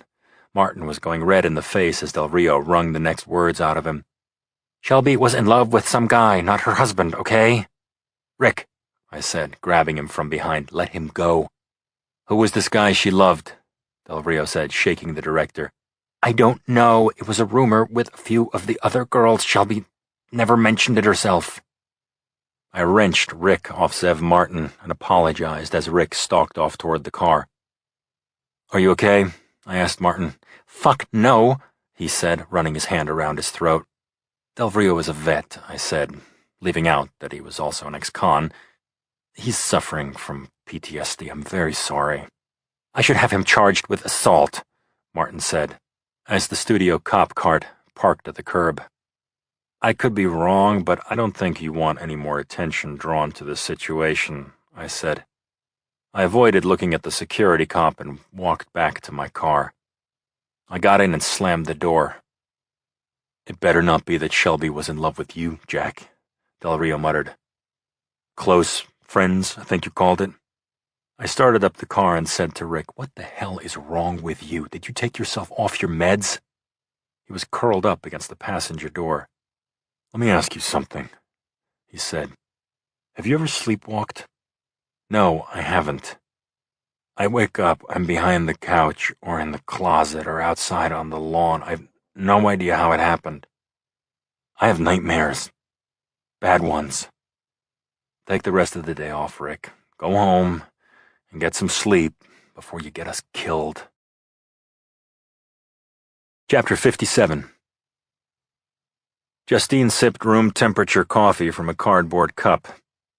The cop she tracked down, Lieutenant Mark Bruno, was sitting behind his desk in an office overlooking the Homicide Division bullpen. Bruno was somewhere around 40 years old, stocky, thoughtful. 5 years ago, he'd been one of the detectives working the Wendy Borman murder case in East L.A. Wendy had been dead a day when she was found in that alley, Bruno was saying. It had rained, that just added to the tragedy. Whatever trace might have been left on her body was washed right down the tubes. "What's your theory of the case?" Justine asked. "More than a theory. There was a witness," he said. "Somebody saw the abduction." Justine started and sat up straight in her chair. "Wait, there were no witnesses." "Yeah, there was. The papers didn't carry the story because, for one thing, the witness was 11 years old. A girl, Christine Castiglia. Her mother wouldn't let her talk to us for long, and what she saw didn't actually amount to much." "I'm desperately seeking a lead," Justine said. "I need whatever you got, however insignificant it may seem." Bruno said, "Nobody ever put Wendy Borman together with the schoolgirls. You'd make a good cop, if you could afford the precipitous drop in pay." "Thanks," Justine said, "but I could be wrong about this angle." "Well, you just keep sticking your neck out," said Bruno. "I'm not one of the cops with a hate-on for you, Dr. Smith." Justine.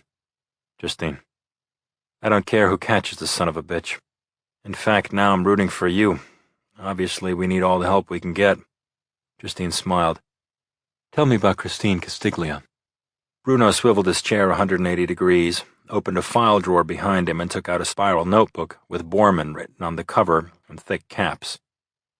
He swiveled back around and rubbed his forehead as he flipped through his notes, saying, from time to time before he looked up again. "Okay, I remember most of this pretty well. Bottom line, Christine and her mother, Peggy Castiglia, were in a coffee shop on the corner of Rowena and Hyperion. The girl is facing Hyperion, and she sees two guys throw a girl into a van." "Two guys?" "That's what she said. She couldn't be sure that the abducted girl was Wendy Borman, and we couldn't establish Wendy's time of death close enough to say if she was killed within the time the Castiglias were having their dinner." Bruno sighed. "But she saw two guys. In effect, that was pretty much the beginning and end of our investigation. Nothing else was turned up." "Was Christine able to give a description of the men, of either of them?" Bruno shuffled through the pages and came up with an identikit approximation of a young man with curly hair and glasses. His features were regular, almost bland. Not much help there. He turned the book so Justine could see it. "This drawing tells me Christine didn't get a good look at his face," Bruno said. "The perp had dark hair and glasses, and that's all she saw." "Too damn bad, huh?" "Yeah, but I'm remembering now. Christine also saw the back of the second guy. He was shorter and had longer, straighter hair than the first guy. Great news, huh? That eliminates all but a couple of million white males in L.A. "Did she look at mugshots?" "No, we couldn't get her to. The mother rushed her daughter out of here like her hair was on fire. Nothing we could do to change her mind." "She was 11, Justine said. So she'd be 16 now. High school sophomore." "I never really stopped thinking about Wendy Borman," said Bruno. "Here's the Castiglia's last known address." Justine said, "Thanks, Mark. One more thing that might help me. I could use an introduction to the best cop you know in cold cases." He nodded his head slowly. "Consider it done." Chapter 58.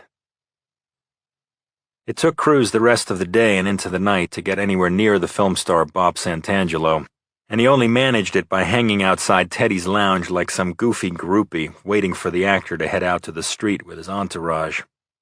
Cruz drifted a ways behind a bodyguard through the mob scene. He got to the pearly gray Mercedes at the curb as it started to roll. He pressed his badge up to the tinted glass of the windshield and the car jerked to a stop. The back door opened and a bodyguard climbed out. Asian or Samoan. Big. "What do you want, sir?" "I just have a couple of questions. Then Mr. Santangelo can be on his way." A voice came from inside. "It's all right." Santangelo was in the back seat. He was tanned, with short brown hair and a 10 o'clock shadow. He sported a brown leather bomber jacket like the one he'd worn in The Great Squall. The actor slid over, and Cruz got in beside him. Once again the gray sedan moved off from the curb. Cruz said, "My name is Emilio Cruz. I'm a private investigator." What the hell? Santangelo said. I thought you were a cop. Sorry to disappoint, Cruz said. So what is this? Is Ellen having me followed? I don't know your wife. But you know her name is Ellen. Tell me what this is about and do it fast. When we get to Gower, that's the end of the ride. I'm investigating the death of Shelby Cushman. Geez, poor Shelby, I'm serious. I couldn't believe it when I heard. You knew her for a while. How long, Bob? Just a couple of months. You ever meet Shelby? Well, she was one sweet lady. Plus, she was hilarious. Here I am, married, have everything, and all I really wanted was to be with Shelby. I fell in love with her. I think I actually did. Where were you when she was killed? Sorry to have to ask. I was flying to New York with Joe, he said, indicating the muscle in the front seat. I had dinner with Julia Roberts at Mercury that night. Check it out if you need to. I will.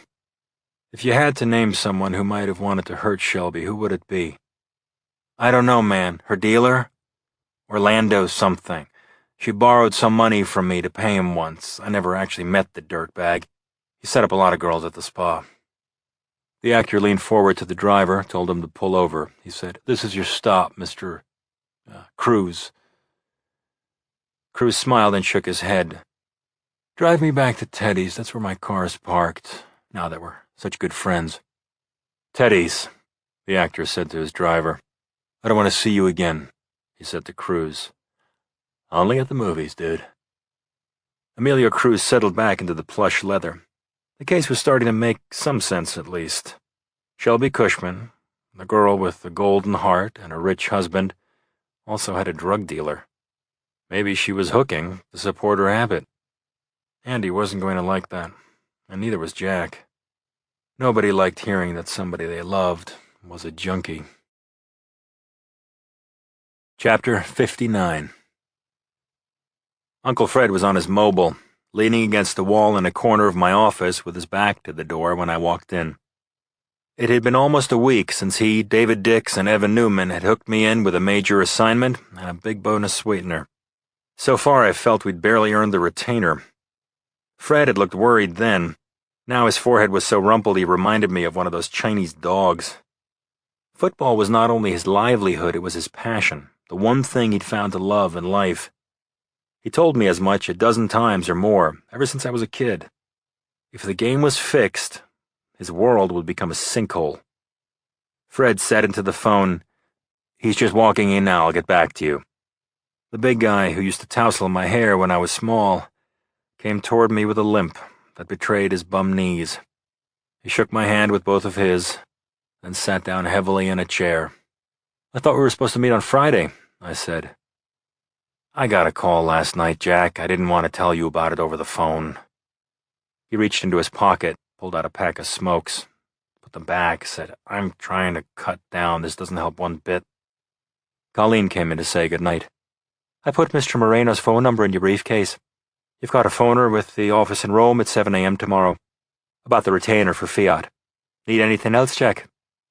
"Thanks, I'm fine." "Good night, Malloy." She closed the office door. "So, how are you doing with our project?" Fred asked me. "Please tell me we're somewhere." "We're making progress. I think Del Rio is onto something interesting. It's going to take a couple days to check it out. Tell me about the phone call." "Barney Sapic," Fred said. "I've known him for, 15 years. He's never called me at home before."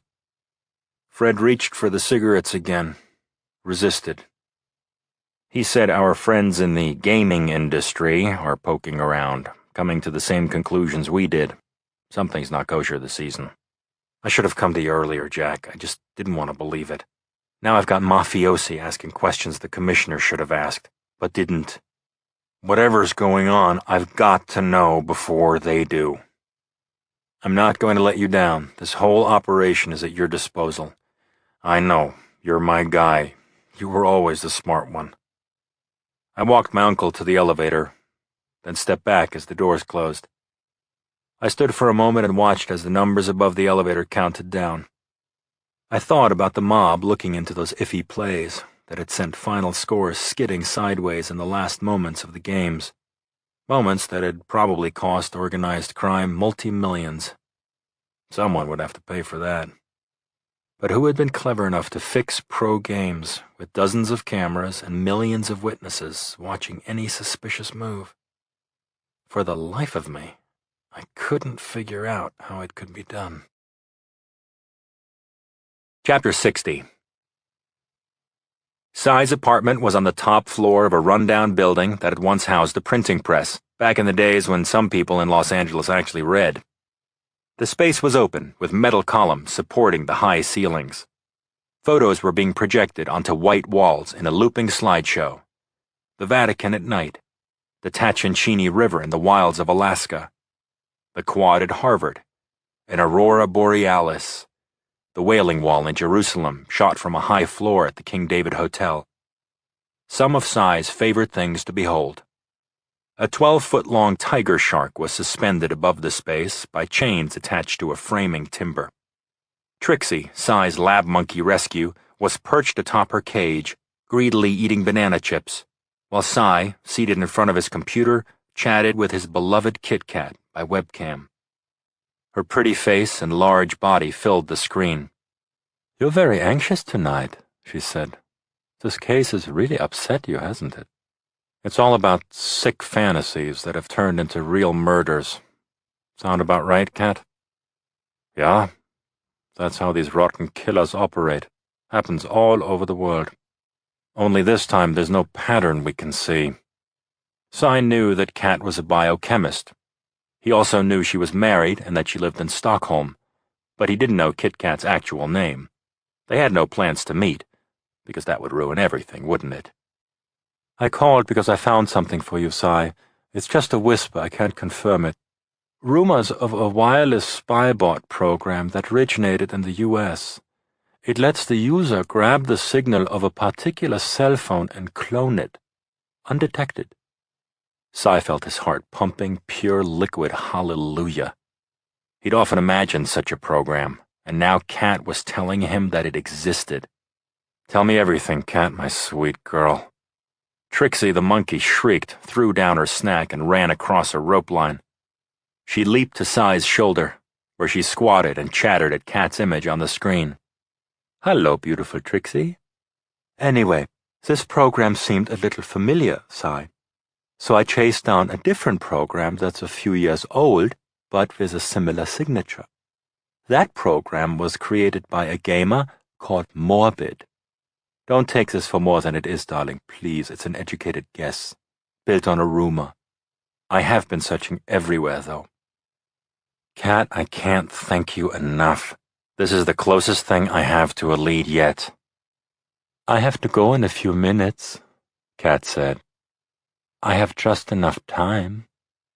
Kat unbuttoned her blouse, and techno music with a complex melody and a pounding beat came over the speakers.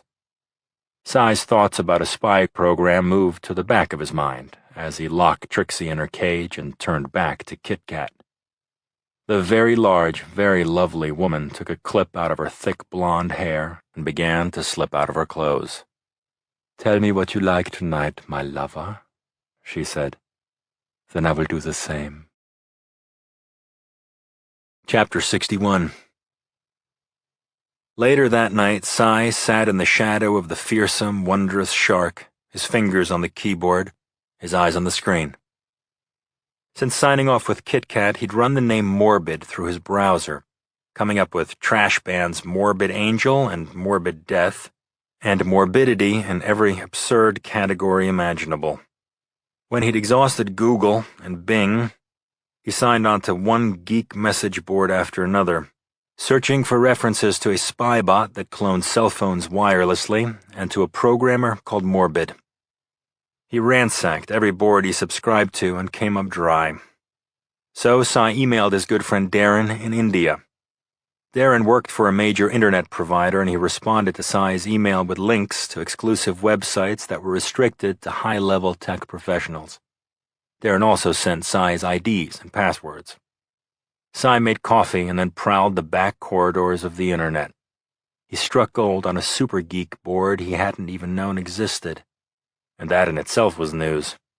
He plucked the name Morbid from a recent thread and read a post saying, "Morbid the Great has taken to the streets, Rumor has it he's a key player in a combat game IRL called Freak Night. Cy was virtually bolted to his chair, both excited and afraid that this lead might run into a wall. This was why private was the best. They had the best resources, and they weren't constrained in ways the police were. They operated with their own sense of justice. Using his friend's ID, Cy posted a query about Freak Night, and he got an instant message from a member who believed Cy to be Darren. "Darren, dude, what can I tell you? Freak Night is so sick, it's transcendent. It takes fantasy to a new level. Real life." "How do you know about this?" "A gamer named Scylla posted a couple of times on Extreme Combat. He said he was recruited into the game. Could be bullshit, though. I tried to get it myself, never got a reply." "First I've heard of it," Cy replied as Darren. "Because you live in a dungeon in Mumbai? LOL. In most places, murder's not a game. Even so, Scylla must have been high when he wrote that post." Cy bookmarked the site, guessing that yes, Scylla was high. Like many addicted gamers, he no longer separated his real life from his virtual one, or even knew the difference. He'd become his screen name, invisible and invincible. Cy searched the gamer board Extreme Combat until he found a post from Scylla. "Our game is Warriors versus Sluts," he had written. "Come Saturday night, think of me." A new thread was later started by a member called Trojan. "Saturday plays, Sunday pays. Scylla flew off his own terrace. Flying is easy. It's hitting the pavement that's hard." Cy opened the site's user profile pages and found that Scylla had listed his name as Jason. His address is Los Angeles. It was 4 a.m. in Los Angeles when a board administrator noticed that Darren was using an unapproved IP address and blocked Cy from the board. Cy made fresh coffee. His fingers were stiff and his hands were shaking. He cupped his mug until his fingers relaxed. Then he trawled a legitimate news blog for a man named Jason who had fallen from a terrace in Los Angeles Sunday night, the night after Marguerite Esperanza was killed. He found an article in the Times Online, read it twice, then he called Mobot. She growled at him. "Late-night phone calls are one of my least favorite things, Cy. Right beyond having my tits in a mammogram sandwich." Cy told her what he'd found, and she listened to all of it before saying, "So who is this morbid? I'm out of rocks to turn over. I'm calling Jack." "Let him sleep. I guess this will hold until morning." Chapter 62. I picked up the phone, yelled into it, "Not yet!" Then I chucked it back onto the nightstand. I'd been dreaming, actually peering into the downed CH-46, looking into the cargo bay. I could almost see my subconscious, and I'd made a decision about what to do next. Now the dream was gone. What was the question? What had I decided? The phone rang again. My annoying death threat caller had never called back once I'd answered and hung up. This time I looked at the faceplate. It was Cy. He said, "I've got a lead on schoolgirl." Chapter 63. A half hour later, I was at Starbucks, drinking an orange mango Vivano with Cy. He was wearing blue pajama bottoms with smiley faces and a Life is Good t-shirt with a pink heart in the center of his chest. His hair was flattened into a bowl shape from his motorcycle helmet. I would have ribbed him about his wardrobe, but I was still tired and he was so intensely, deadly serious. I stirred my smoothie with a straw and tried to focus on what he had on his mind. Cy said to me, "The thing is, some guy named Jason did go off his terrace right after the Esperanza girl was found dead. It was a suicide, according to LAPD. Jason's a programmer? He's in public relations. Was. I don't get it. Explain the connection to me again." Cy sighed. He knew that I wasn't like him. I know my way around a computer, but I'm no geek. "Look," Cy said, trying again.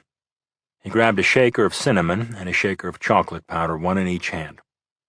"The cinnamon is a wireless program that can clone phones and send and receive messages, okay?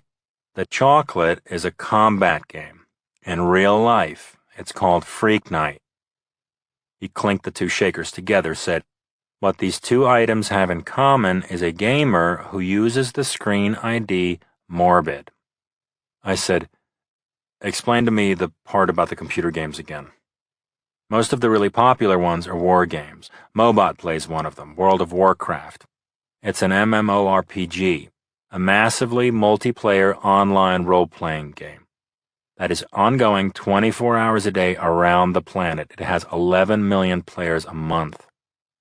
War games on the computer. Trust me, that has to be better than the real thing. Most of these games concern big wars with armies. The gamers play to take over countries or planets, past, present, or future. It's addictive, seriously addictive. It feels real. Get that? You with me so far?" "Yep," I said. "A few games are one-on-one, where the players fight like old-time samurai or Roman warriors. Sometimes they have teammates or allies like war buddies." "I know this is going somewhere, Cy, or you wouldn't have called me at 5:30 in the morning. Hang in, okay, Jack? I haven't slept at all." "I'm with you. I'm here." "Okay, imagine a player whose screen name is Scylla bragging about playing a real-life combat game called Freak Night. He describes it as warriors versus sluts in real life. Bravo, Jack. And the night Marguerite Esperanza was killed, Scylla, whose actual name is Jason, took a swan dive off his terrace. I found a story in the Times online. A man named Jason Pilser suicided that night." "To review," I said, "a programmer using the name Morbid created a wireless clone program to get into people's cell phones. Evidence suggests. And he is also a player in this offline combat game called Freak Night." "Offline, very good," said Cy. I picked up the cinnamon shaker and asked, "And a guy going by the name of Scylla, actually Jason Pilser, the PR guy, was a player in this game, and he killed himself Saturday night." "That's what I've got, Jack. It hasn't all come together yet, but it's gelling. There are too many connections to be coincidental. Even dead, Jason Pilser is a lead with legs. I think we're getting very close. So, be careful. Be extremely careful." Chapter 64. Being extremely careful started right here, at Jason Pilser's apartment building on Burton Way in Beverly Hills. It's uncommon to find rows of high-end apartment buildings in Beverly Hills, but this block was an exception. The buildings on this side of Burton had terraces and extraordinary views of the hills. I counted up to the 6th-floor balcony. The sliding doors were closed behind the terrace wall. I said to Cy, "Why would Jason Pilser jump? Remorse, maybe? Nah, I doubt that." I'd gathered some information about Pilser in the past few hours. He was 24, an account executive in a notable public relations firm. He had probably earned $50,000 a year, not bad for a young guy in these tough times, but not the kind of income that would make this address affordable. I smelled trust fund, or maybe rich divorced parents. There was a whoosh of tires as Bobby Patino's car pulled up to the curb. He got out in his $3,000 black silk suit and put a card saying that he was here on official business under the windshield wiper. He said hello to Cy and me, set the car alarm, and said, "A spanking hot lead at long last. Nice work, Cy. Jack, what did Justine say about this?" "She's working the case from another angle. We're covering it any way we can." "Okay. I'm starting to feel cautiously optimistic," said Patino, getting a prickling sensation in my oversized ears. We followed Bobby's ears through the lobby doors and across the black marble floor toward the security desk with its huge and twisted bouquet of exotic flowers. Patino introduced us all to the doorman, Sam Williams, an elderly man in uniform, and showed him the search warrant.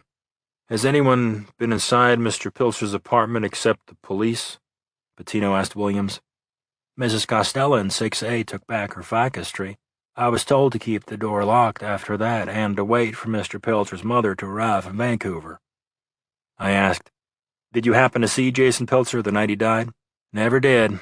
He was home when I came on. I sent up a delivery guy from the drugstore, and at around 11, Mr. Pilzer called down to say he was expecting a few friends. Pilzer's friends, I said. Did he mention any names? Did you see them? Nope, just friends. And they must have come after my shift ended at midnight. No one is on duty until Ralph comes on at 6 in the a.m. You have security cameras? I asked. That one there.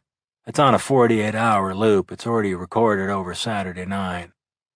What's this about? You mind telling me you think it wasn't a suicide? Thanks for your help, Bobby said to Williams. We might want to talk to you again when we come back down. The doorman nodded. You know where to find me. I thought of one more question. Mr. Williams, what did you think of Jason Pilzer, just between us? He nodded, then spoke in a low voice. Asshole. Major. I talked to Bobby as we walked to the elevator. I suggest you clear the way for Private to search Pilzer's place. If I turn Cy and his crew loose, we'll have everything processed by this time tomorrow. You'll have a report in your hands by the end of the day. Consider it done, Bobby said. Let's find out what this asshole was up to.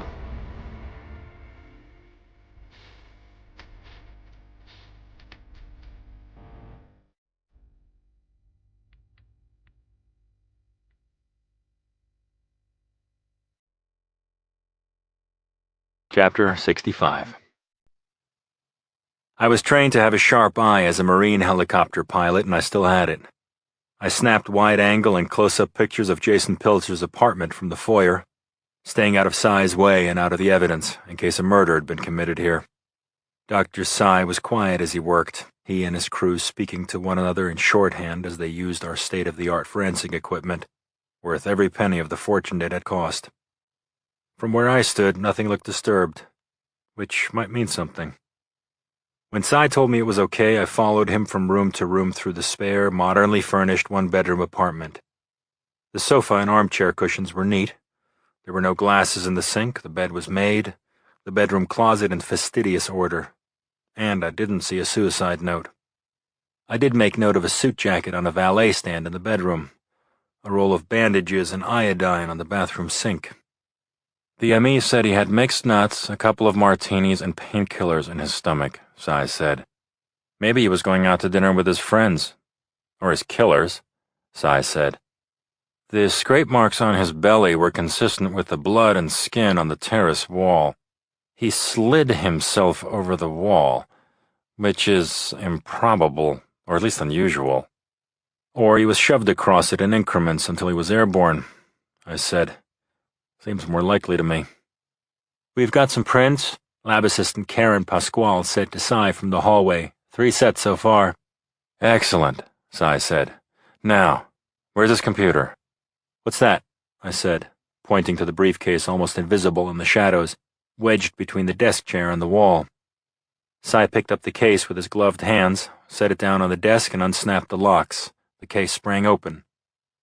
There was a tie on top of a laptop, a sheaf of papers in the side pocket, and a cell phone. This'll keep me busy, Cy said. Another no-sleep night. Mind taking a look at the phone now? I asked. Not at all. Cy opened the phone and said, His battery's almost gone, but I'll give it a shot. I stood behind Cy, looking over his shoulder as he scrolled through messages. Suddenly he stopped, as if he'd been turned to stone.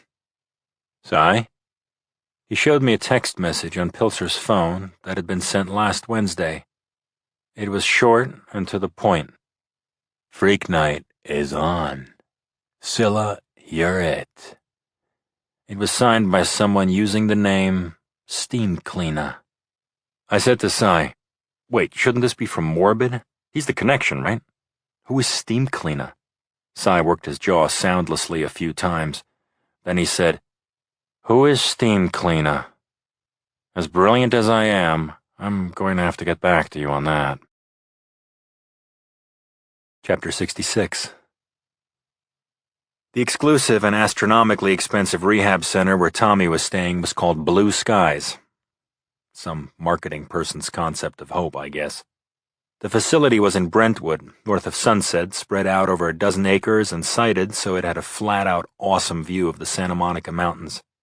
You could stand at the administration office and look down into the canyon, see people trotting their horses on trails through their woodsy backyards.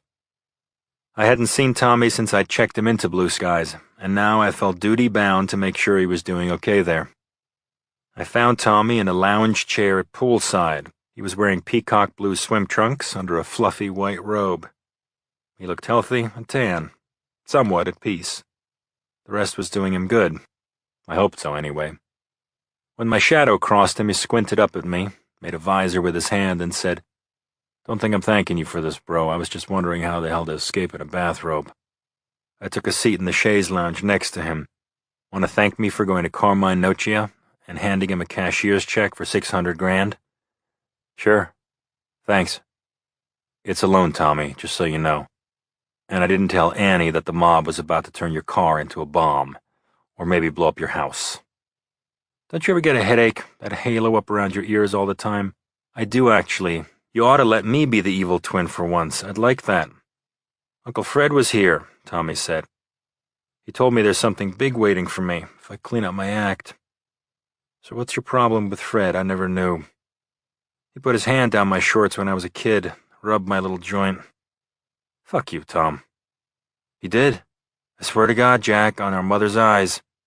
I stood up, grabbed Tommy by the lapels of his robe, and gave him a shot to the jaw that made my hand bones grind. The chair flipped over as Tommy went down hard. A husky dude in a white jumpsuit looked up from across the pool and started running toward us. Tommy raised a hand indicating the situation was over. He picked himself up, choking on his own laughter. "You're so goddamn easy, Jack. It's like dangle the bait and you jump out of the water right into the boat. Get off me. You'll get your wings all dirty." "Take back what you said." "Okay, I take it back." "Maybe it was Dad who molested me, or was it you?" "How can you stand yourself?" I asked him. "It was Fat Fred who told you about my debt, though, am I right?" My knuckles were throbbing. "It's always good to see you, Tommy. Take care of yourself." "Bye-bye, Jacko." He was still laughing as he righted his chair. I went back into the administration office and paid Tommy's bill for the rest of the month. The girl behind the desk was very nice, and she asked how my brother was doing. I couldn't say a word to her, just gave her my credit card, and after she ran it through, I got the hell out of there. It's a hard thing, hating your own brother. Chapter 67. I stopped at home to change my wings and buff my halo. Then I drove to Beverly Hills. I needed some quality time to myself, so I went to Mastro's, one of the best steakhouses west of Kansas City. The vibe at Mastro's was retro crooner, and not just because someone was singing My Way at the piano. I saw Joseph Ricci in the corner getting into something with Frank Moscone. They didn't see me. I told the maitre d' I'd wanted a quiet table on the second floor, and after I was seated, I ordered a highball and studied the menu of Gonzo prime beef that the place is justly known for. The liquor, also first class, was settling me down. I'd brought a book with me, a well-worn paperback of Me Talk Pretty One Day by the humorist David Sedaris. He's brutally honest and laugh-out-loud funny, and his family life seems to have been almost as messy as mine. I got a call from the head of our office in London. I told him my pick for deputy manager, then went back to my book. I was starting to feel like a prince, one of the chosen few in L.A. I didn't lift my eyes from the pages until the bone-in ribeye and broccoli Rob showed up at the table. Once I put the book down, my mind started circling back to the real world. I thought about my brother, older than me by 3 minutes, so much like my father that I disliked him just because of that. Tommy was easily as narcissistic as Dad had been, just as arrogant, felt just as entitled to have what he wanted, his way. But I didn't think he'd always been like that. We'd been inseparable from pre-K through 9th grade. I remember we even had hand signals and secret words. We were total confidants. We stuck up for each other. We got our black belts the same day. And then our fathers started to pit us against each other. We got competitive, and everything changed. Clearly, Dad had favored the son with his name and the same cynical view of the world. I gravitated to Uncle Fred. Tom became cruel to my mother like my father was. I tried to protect her, and Tom and I became real enemies after that. The waiter broke into my thoughts to ask if I wanted another drink, and I said that I did. A couple came in and sat at the table next to mine. It was a first date, I could just tell. The two exchanged one long look that said everything they saw in each other was fascinating, and that they were probably going to end the evening in bed.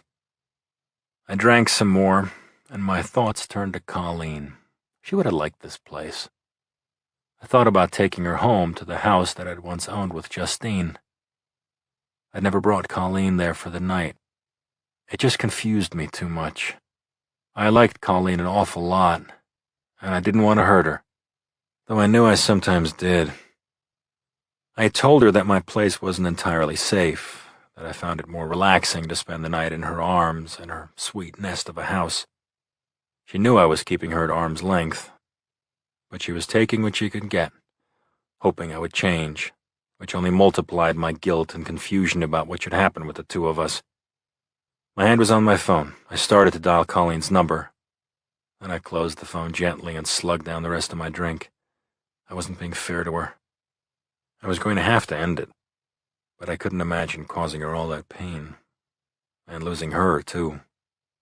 I paid the check, left a big tip, and took to the road, thinking, "Fuck you, Jack." Chapter 68. Justine couldn't get the schoolgirl case out of her head, even when she desperately wanted to. She walked down a long, cool corridor hung with fluorescent fixtures and pushed open the door marked 301.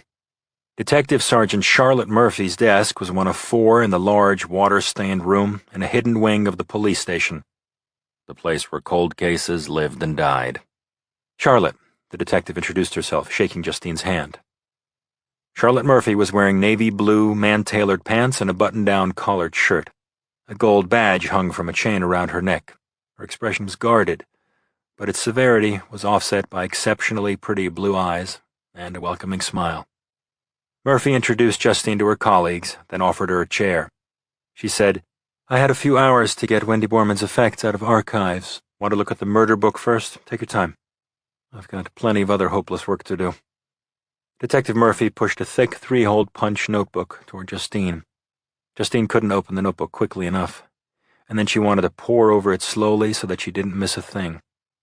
The pages were glassine sleeves, the contents cataloged and in chronological order. The first several pages were photos of Wendy Borman, lying dead in the alley off Hyperion, yards from where Connie Yu's body had been found. She was fully dressed, her hair soaking wet, her left arm hidden under a pile of trash bags. Following the photos were sketches of the crime scene and a photocopy of a 7-page report from the ME. Cause of death? Manual strangulation. Copies of Detective Bruno's case notes followed, the pages stapled together and stuffed into a single sleeve. After the notes were transcripts of the interview with the only witness, Christine Castiglia, 11 years old. Next, Justine looked over the list of stolen property, an itemized account of the contents of Wendy Borman's backpack. A piece of handmade jewelry had also been taken, a gold chain necklace with a gold charm in the shape of a star. Toward the back of the book was a photograph of Wendy Borman wearing that necklace while she was alive. She was posed standing between her parents. She was already taller than they were, and she had looped her arms over both their shoulders. Wendy had been a grinning, blonde-haired girl with an athletic build. She didn't look like she should ever die. How sad was that? "I'm ready for the contents of the evidence box," Justine said. "I think so, anyway."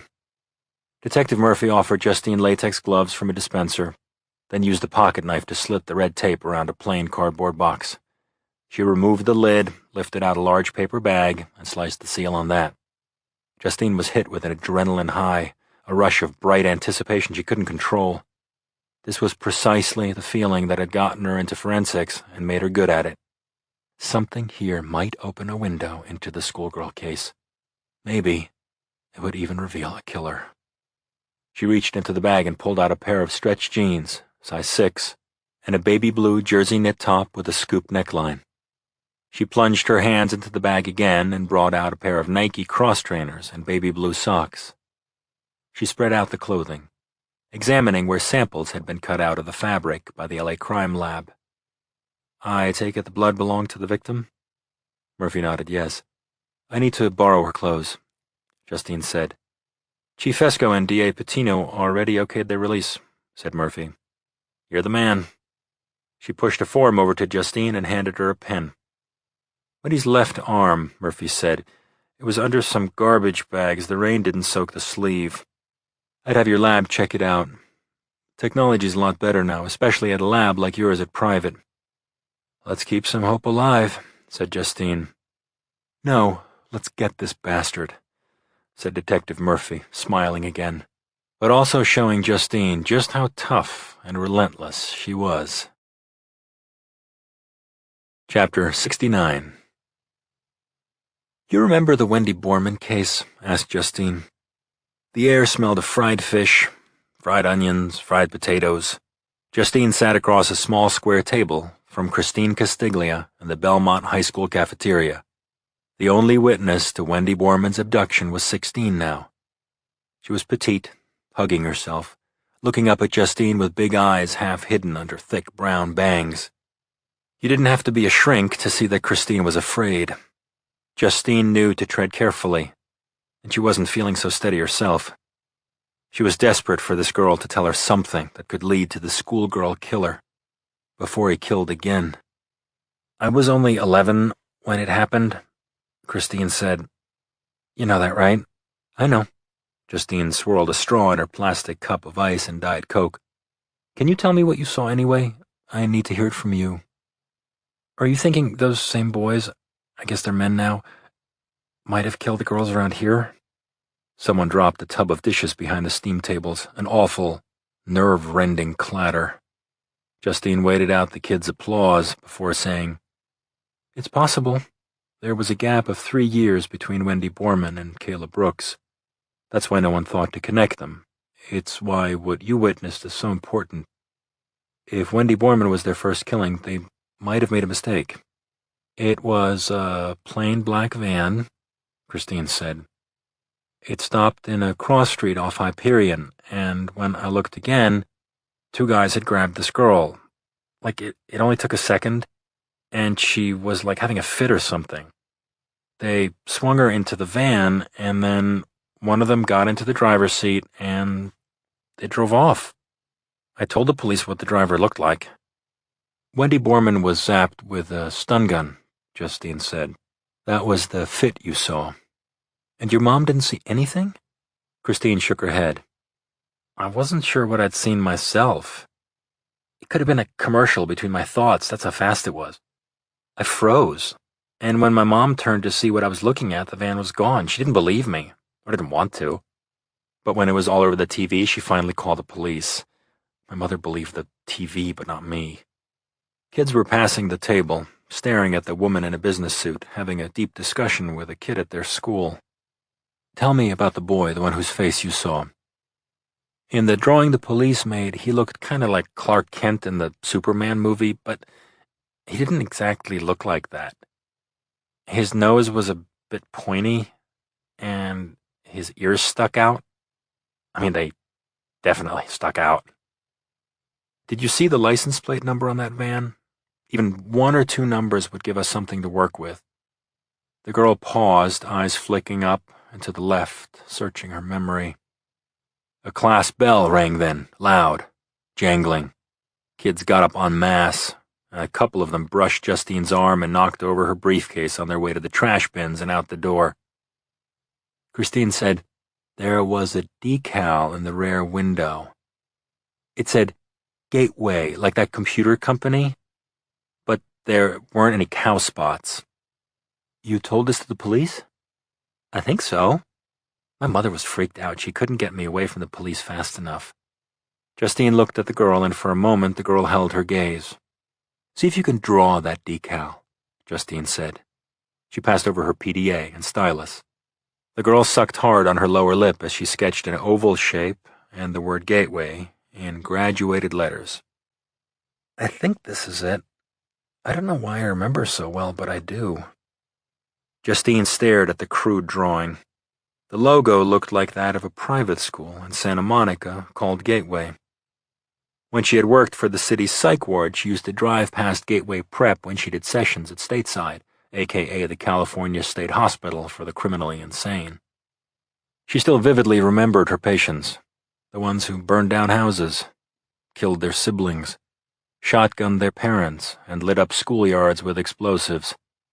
It had been devastating and demoralizing work that had taught her about the mental workings of some of the most heinous humans on Earth.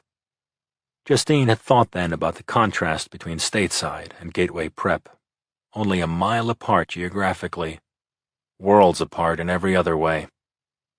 Now she thought about the Gateway decal. There was no mention of a Gateway decal in the Wendy Borman murder book. The decal was news. The facial characteristics were news. Maybe she was getting somewhere. If these were the same boys. Could you identify this boy if you saw him again? I could never forget his face. Christine, thank you. Justine gave the teenager her card. Call me if you think of anything else. The next time we meet, we won't be strangers.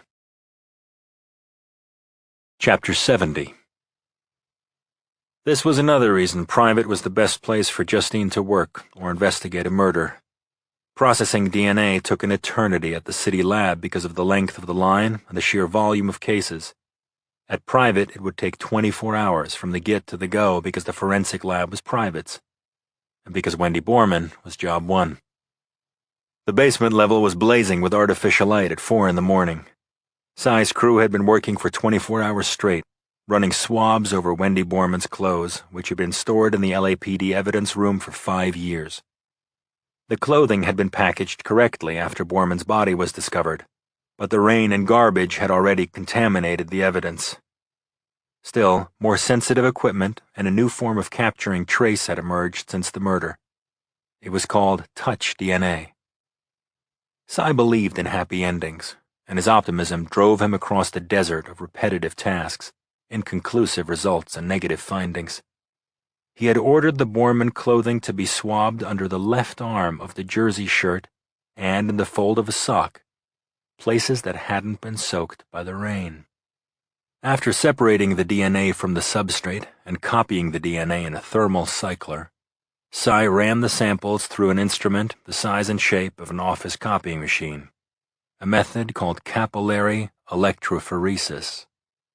In this procedure, the material was sent through a long pathway, a capillary, that separated the DNA with attached dye by size and electrical charge.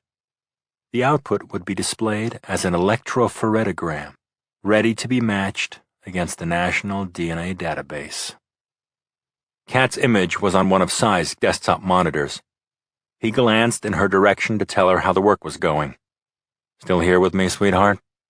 You forget the time difference, Cy, she said. There are other things I should be doing. Like what? Name something. Anything would be more productive, darling. Defragging my hard drive, organizing my tax receipts, having a nice lunch with Helga, whom I despise. Cy, look at your integrator. You have something there. Cy looked at the printout. There was one set of peaks, and then another. It was a freaking miracle. 2 single-source samples had been identified, both with Y chromosomes. This was a bombshell, actually. Cy turned to Kit Kat, his open mouth curling into a smile. 2 males put their hands on Wendy Borman's clothes. You believe it, Kat? We've got evidence. Beautiful, solid evidence. Kat was saying, I must be bringing you the luck. Baby, baby, what a lucky charm you are. So, you are welcome, and I will be going now. Stick around while I run the profiles through the system. You are looking for a spindle in a haystack, said Kat, and there are haystacks out to the horizon, as far as the eye can see.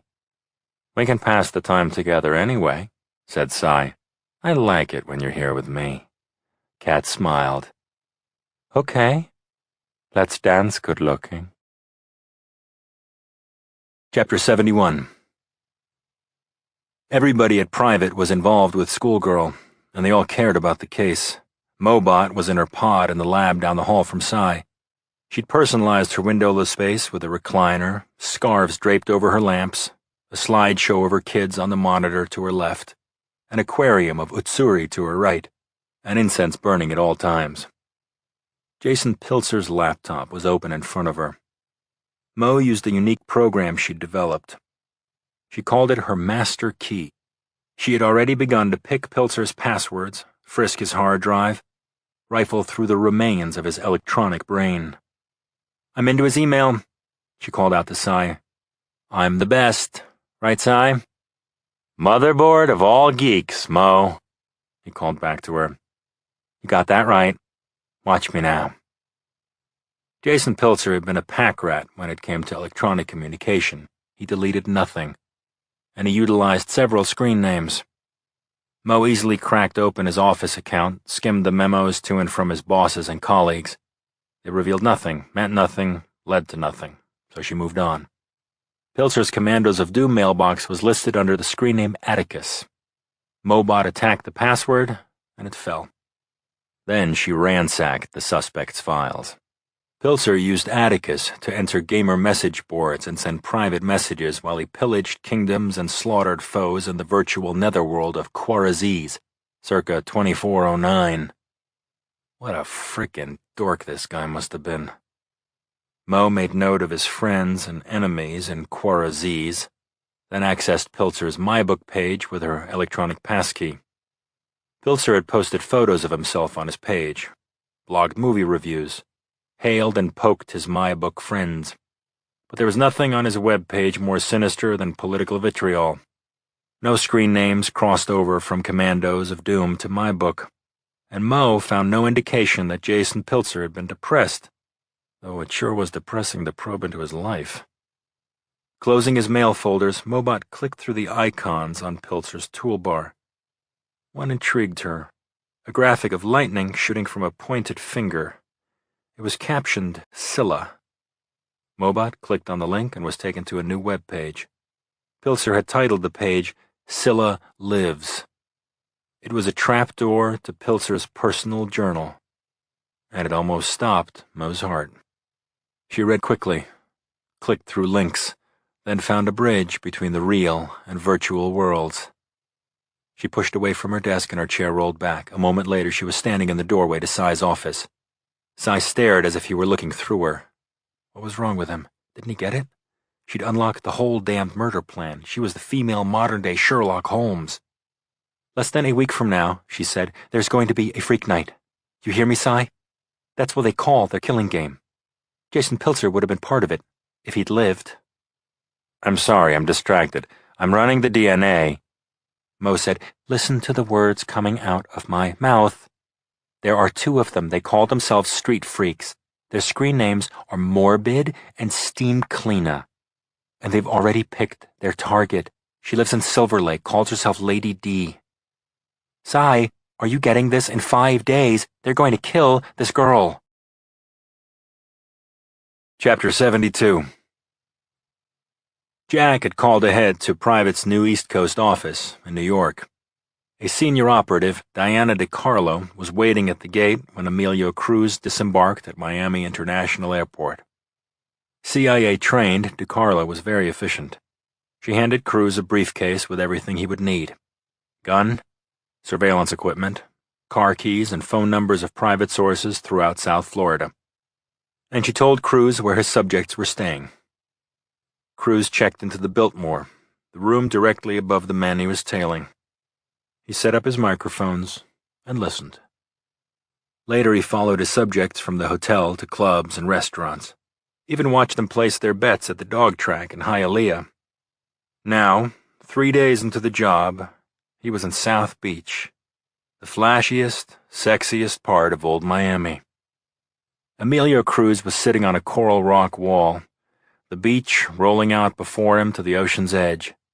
He was dressed to blend in, wearing a wife-beater under an open shirt, black wraparound shades, hair banded at his nape.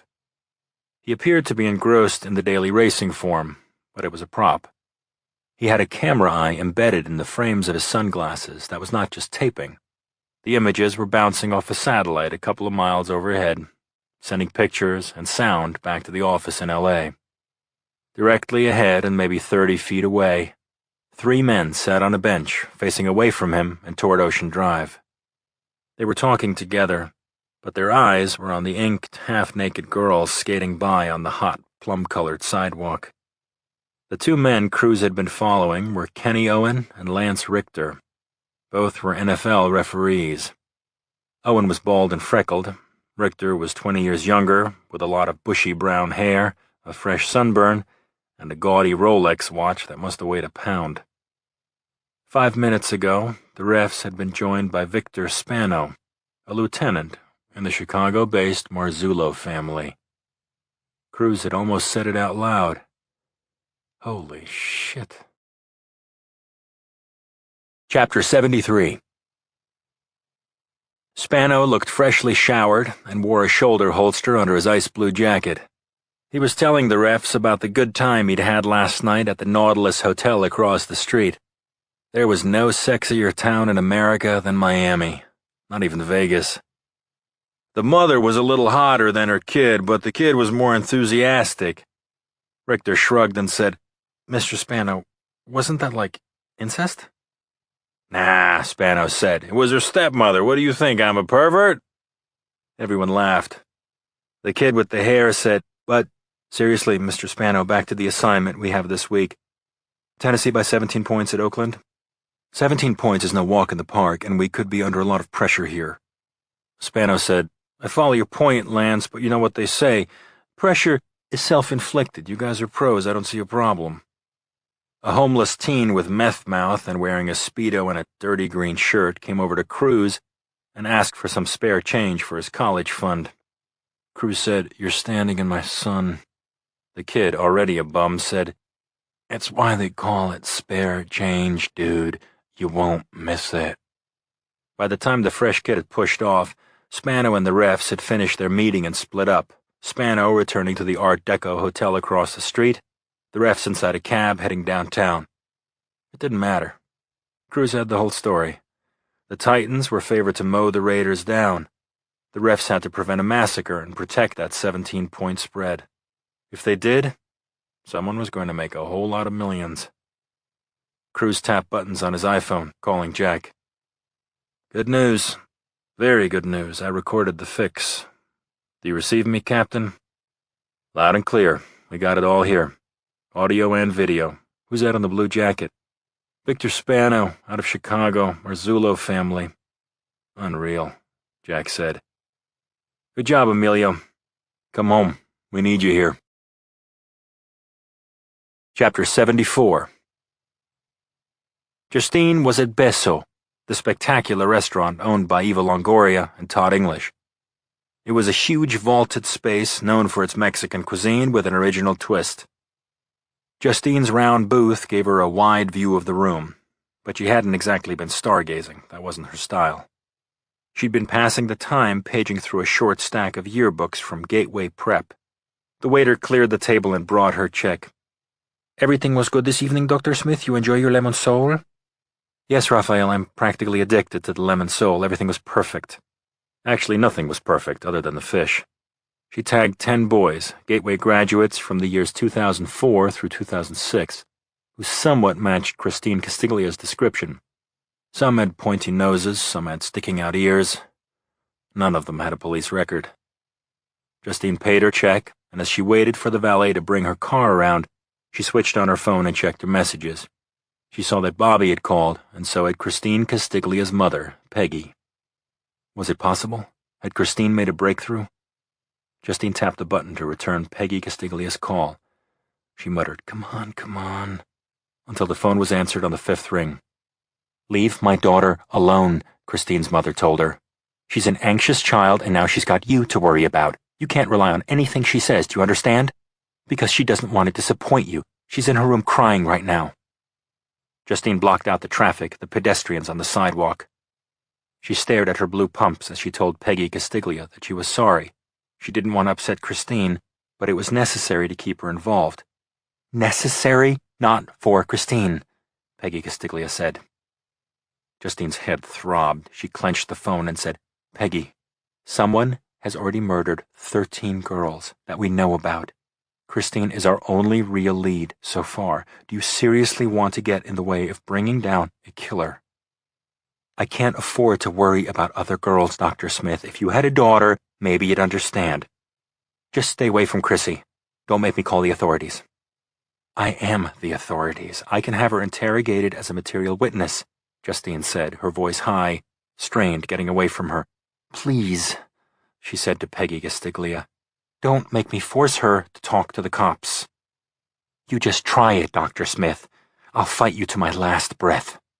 And then Peggy Castiglia hung up the phone. Chapter 75. Justine was seething as she headed toward home on the freeway. Cy had gotten viable DNA from Wendy Borman's clothes, but there were no matches in the database. Without a match, she couldn't put a name to the DNA left by Wendy Borman's killer. They were so close, and they were nowhere. And right now, the street freaks were planning another kill. Justine saw a familiar exit sign and made a snap decision. She took the off-ramp and turned in the direction of Bobby's house. Bobby had a way of quieting her anxiety. Maybe he could reason with Peggy Castiglia. If not, he could start legal proceedings to get her daughter's cooperation. Okay, good. Bobby's car was parked in the narrow one-car spot that clung to the sloping roadway above his house. Justine parked on the verge of the hill, walked through the gate, and rang the bell. When Bobby didn't answer right away, she took the familiar stone path around to the vast back lawn, with its extraordinary canyon view. She slipped off her shoes and let her feet feel lush grass. Then she saw him. Bobby was in the hot tub, so Justine called out, Bob, I'm returning your call. He stood up in a self-conscious crouch, and that's when Justine saw that a woman was in the hot tub with Bobby. She was naked. Chapter 76. Justine took it all in at once. The woman in the hot tub screamed, then covered her small breasts with both hands. Bobby's face contorted with anger as he called out, Justine, stay right there. He patted the edge of the hot tub for his glasses while his date, bright pink from the heat, shouted at him, Get me my robe, please, I need my robe.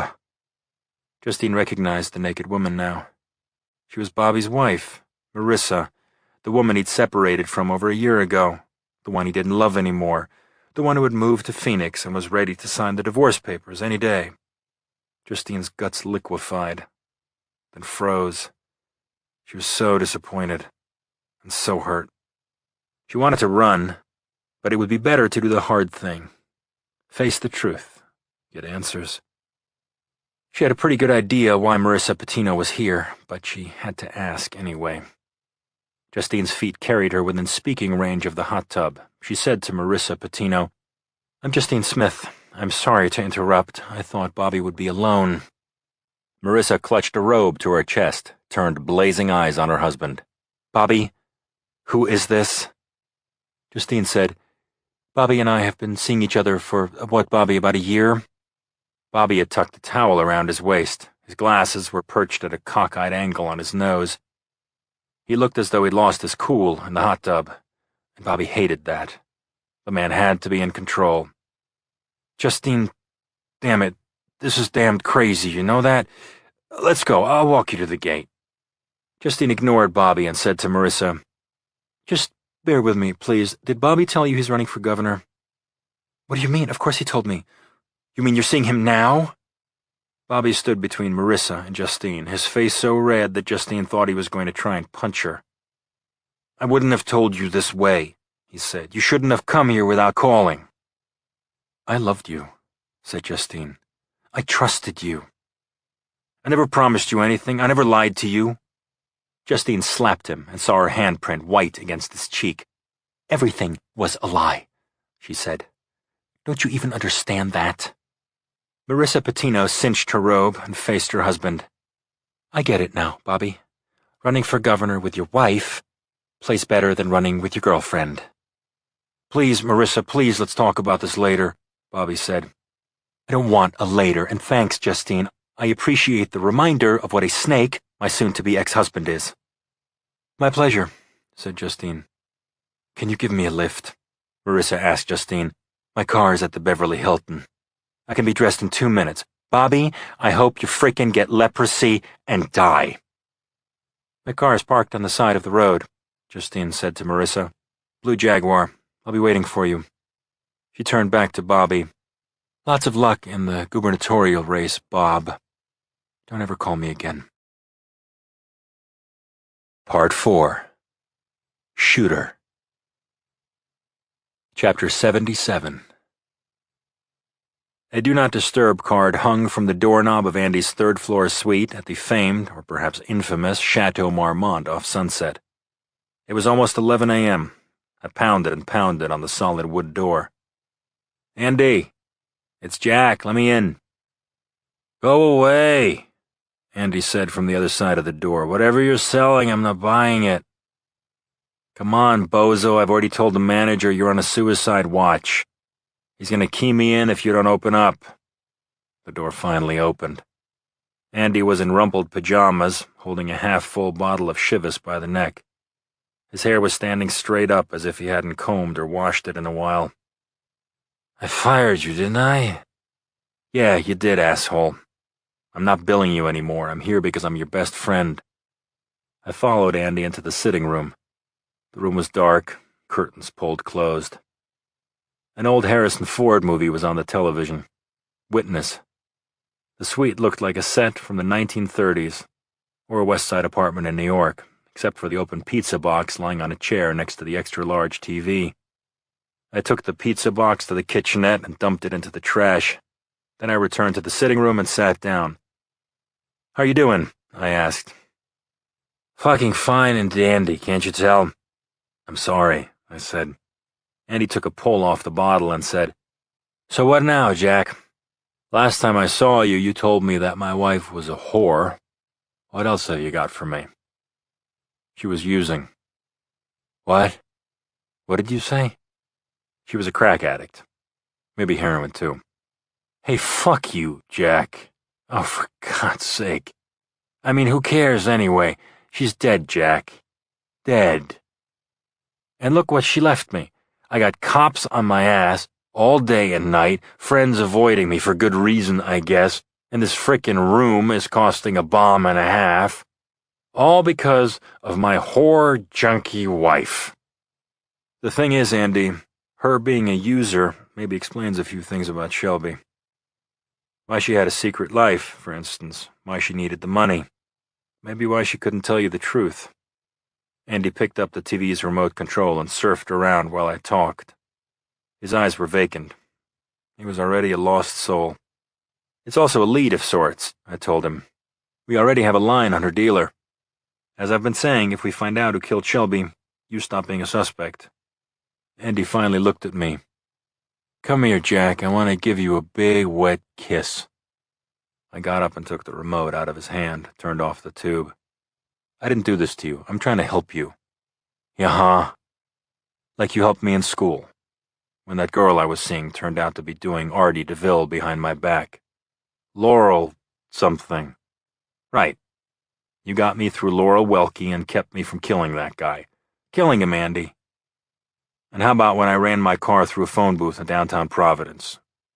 You placated the dean and my old man. Andy laughed. Har, har. Your old man. It was weak, but it was laughter. And I kind of recognized my friend Andy again. I'm gonna nail this guy, Andy. I know. You're good, Jack. Private is good, better than it ever was under your father. I'll take you out to dinner tonight, I said. Cool place, up the coast. Thanks. His eyes watered up.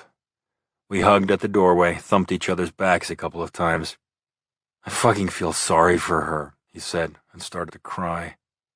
She was in hell, and she couldn't tell me. Why couldn't she tell me? I was her husband. I was her husband, Jack.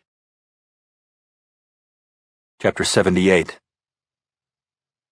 According to her movie star client and maybe her lover, Shelby's dealer was an ex-con by the name of Orlando Perez. I'd read his rap sheet. He was a violent prick who'd had arrests for domestic abuse and various assault convictions on a number of occasions, ending with a 3-year stretch at Chino for possession with intent. He'd been smart or lucky enough to stay out of jail since he graduated from that hellhole in 2008. These days, Perez lived with his wife and kids in a $2 million faux Greek revival on Woodrow Wilson Drive. There were 2 cars in his driveway, a late-model Beamer and a black Escalade with gold chain rims. Del Rio had been shadowing Perez for the past 48 hours, monitoring his conversations with a parabolic dish the size of half a grapefruit and a Sennheiser MKE2 lavalier mic. I didn't care about Private's expenses on this case. According to Del Rio, Perez used a succession of boost phones to set up his impromptu drug deals, which took place in parking lots and on roadsides.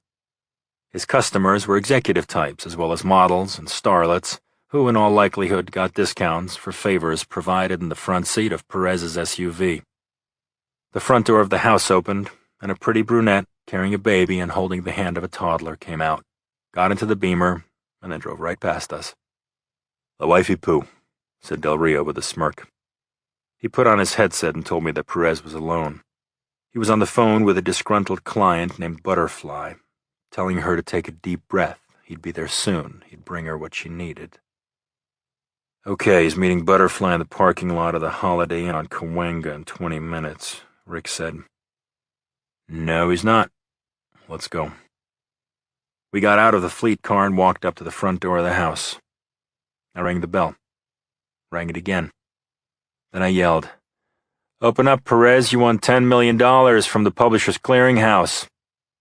I just told Del Rio to go stand by the Escalade, when Perez suddenly opened the door.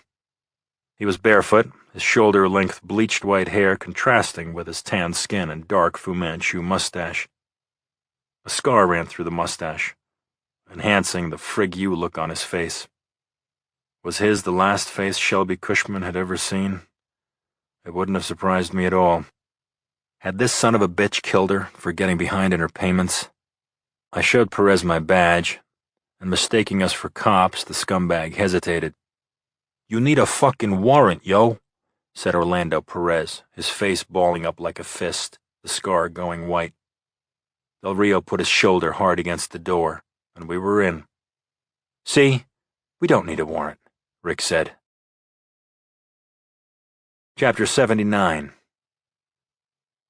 Orlando Perez shouted over the ambient music, "Get out of my house! Get out of here!"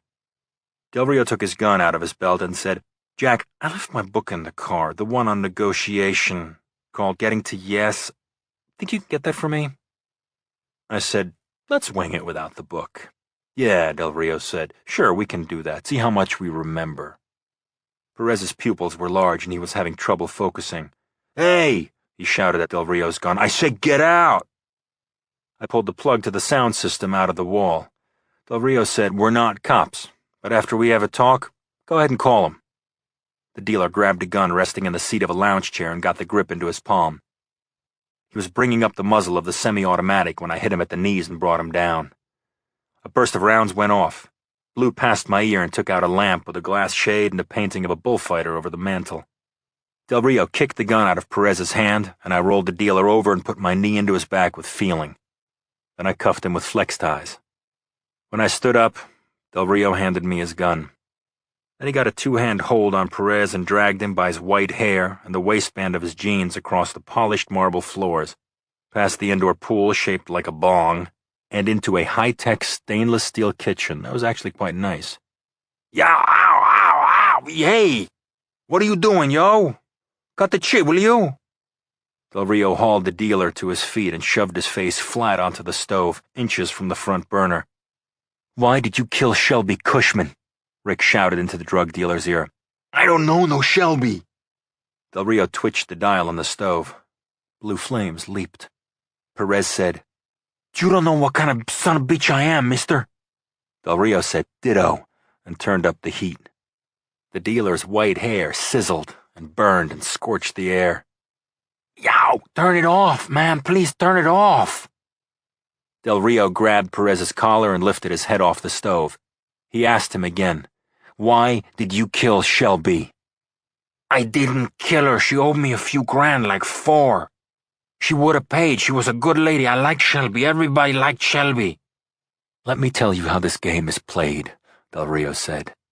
"You keep lying, and I'm going to put your face on the burner. Are we clear?" Perez kicked and struggled, but he couldn't loosen Del Rio's grip. Del Rio dialed up the flames again. The heat singeing the fuse of Perez's mustache definitely got his attention.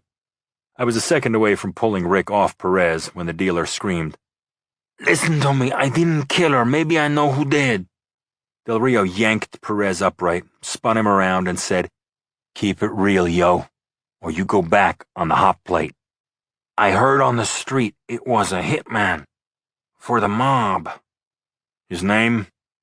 "I don't know that. How would I know that? Yow!" He yelled as Del Rio gripped a hank of white hair and forced Perez's face down onto the stove again. "Monkey. His name is Monty, something like that." Del Rio had briefed me on known enforcers, and Bo Montgomery, a.k.a. Monty, was local, which put him right at the top of the list. "Montgomery," I said to Del Rio. Perez shouted, "That's him! Now turn off the gas, man!" Del Rio pulled Perez away from the stove. He said, "Be right, yo, or I'll be back to visit. I keep my promises, man." Chapter 80. Now we had something, and Rick and I were both feeling it to the max. It was a 25-minute drive from Perez's 2-kilo manse to a hitman's horse farm in the Agora Hills, north of Malibu. The approach was a dusty, unpaved driveway through tall brown grass and trees marked with no trespassing signs. The drive curled around a bluff, then ran straight to a shingled farmhouse, weathered to a silvery shade of gray. There was a new barn behind the house and a paddock where a mule and 3 bay mustangs stood head to tail, swishing at flies under a tree. Beyond the paddock was a riding trail that climbed a gentle hill a quarter-mile away. Del Rio braked the car, and light glinting off glass made me look up. I saw the dome shape of an Avigilon 16-megapixel camera mounted under the eaves of the house. I'd been thinking of getting the same surveillance system for myself. It shot wide-angle high-res video and color and infrared. A door hinge squeaked, and a man stepped out of the house with an AK-47 in his arms and a gnarly dog at his side. The man was wiry, nothing remarkable to look at, which probably helped him in his work. The dog had a head the size of a large melon. It tensed and growled as we got out of the car. I kept one eye on the dog as I introduced Del Rio and myself to Monty, faking a casualness I didn't feel. The man was a killer many times over. He was holding a weapon that could turn a person into a colander in seconds. At the same time, I was hyper-aware of my hair-trigger buddies standing beside me. Del Rio had a loaded gun stuck in the back of his waistband. He couldn't outdraw Monty, but that didn't mean he wouldn't try. Sweat formed on my upper lip. Monty said, "What do you want?" His voice was high, almost boyish. "I'm Jack Morgan, with Private. Shelby Cushman's husband is my client," I said. "We have no issues with you. I just need to know who wanted Shelby dead." "I've heard of you, Mr. Morgan. I don't know any Cushmans." I kept talking. If the hit on Shelby was personal, if killing Shelby was a message for our client, we want to work that out. Monty's thin lips hardly moved when he said, "I repeat, I don't know any Cushmans. And if I did know that Shelby always took a nap at 4 in the afternoon, it still wasn't personal, and I don't send messages. Now, back up slow so you don't scare the horses." "Thanks, Monty, you're a real professional," I said. Then Del Rio and I walked away and got into the car. I took the wheel. I backed out slowly, then drove along the driveway, dust billowing up behind us. Chapter 81.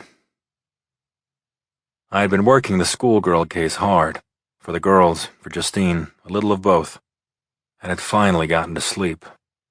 The buzzing of the phone jerked me out of a dream. My heart was pumping so hard I thought I'd bust a valve. I opened the phone, didn't even bother to let the caller speak. I shouted, "Not yet!" and slammed the phone down on the table. That Bastard. I was so close to getting it, so close to figuring it out. I almost had it. What was I missing about Afghanistan and that exploding helicopter? I dropped my head back onto the pillow. The dream was still vivid in my mind, and it played out like a movie on the blank screen of the ceiling. The dream matched up with what I remembered of that day. I'd been standing at the ramp of the CH-46. I heard artillery popping from the 50 cals as the helicopter burned. Men screamed.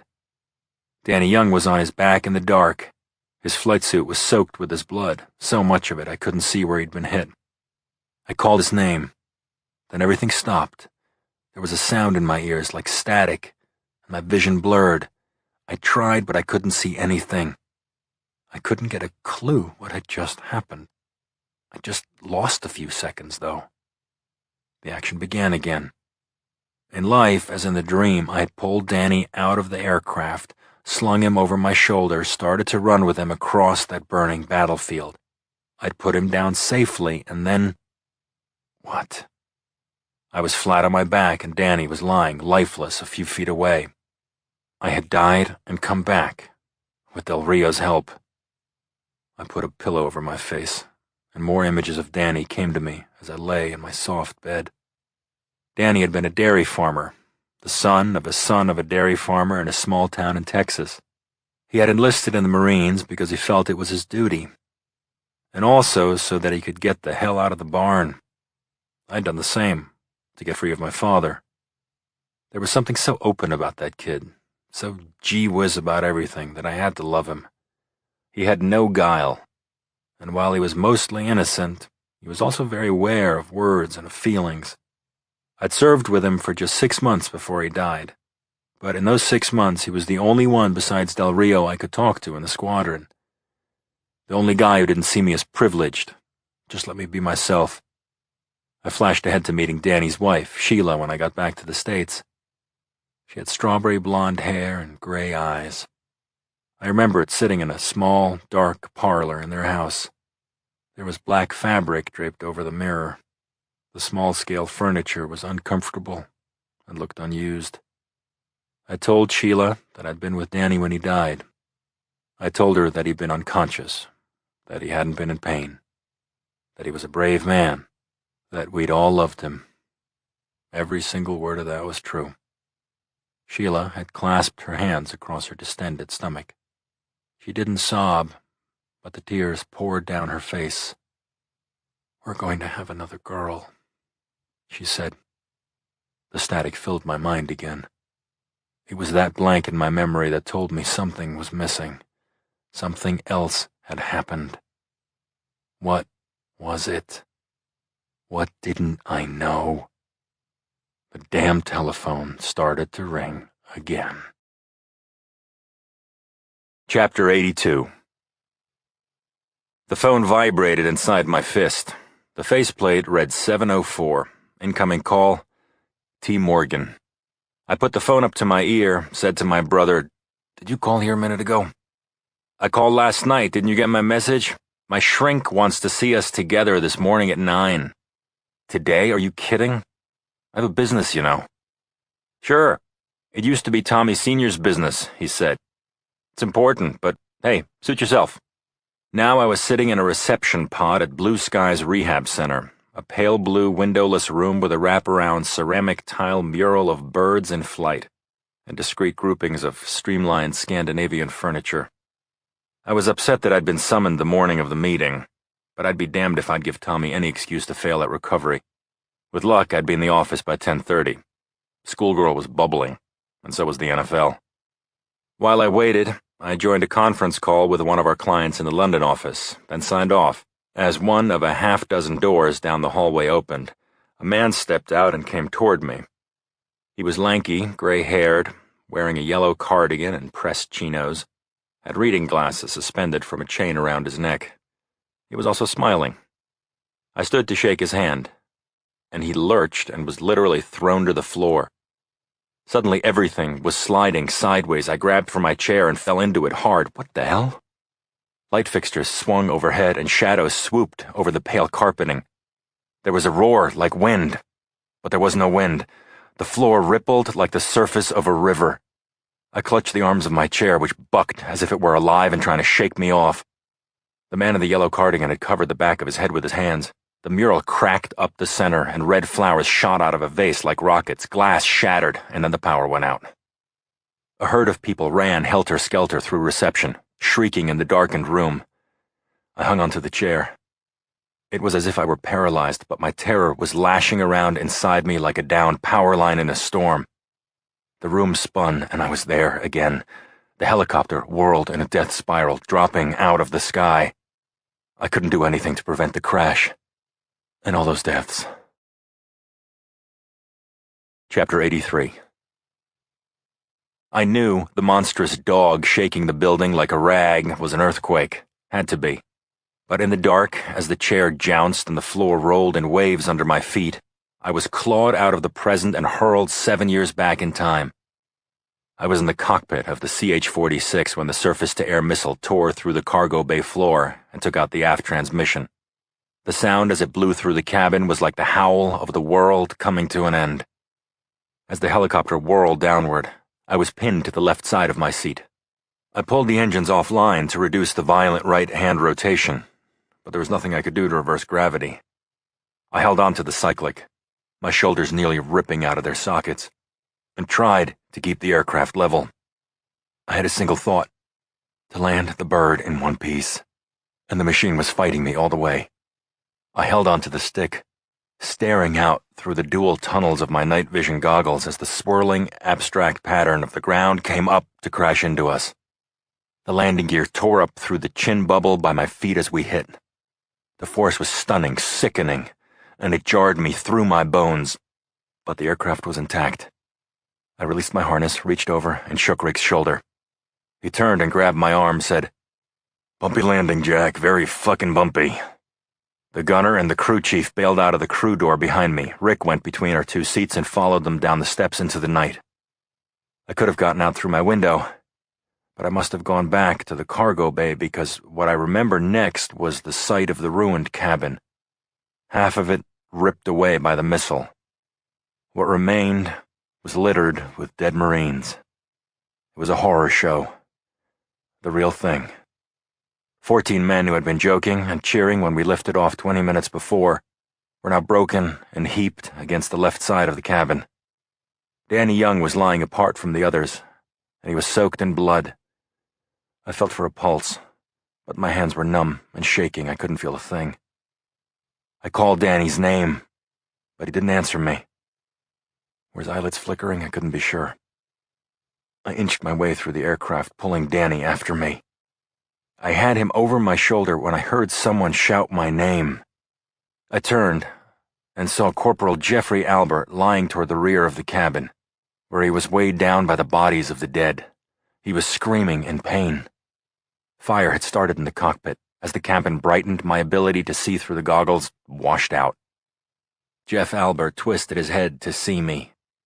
I made a life-and-death assessment.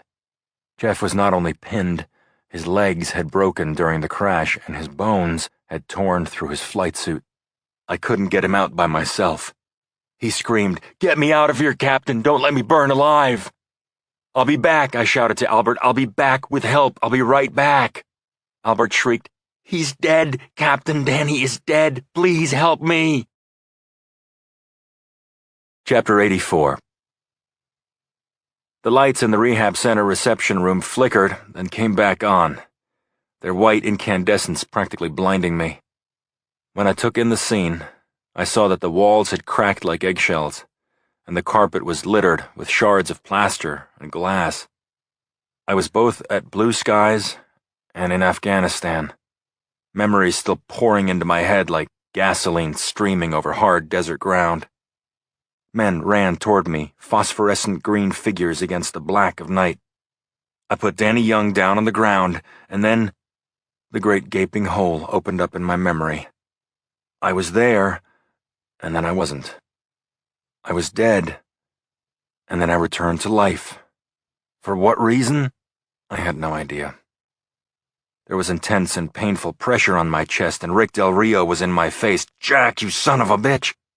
He hadn't known I'd left Jeff Albert to die. He hadn't known. And I hadn't either. I had been out of my mind, hallucinating that I was in a bar.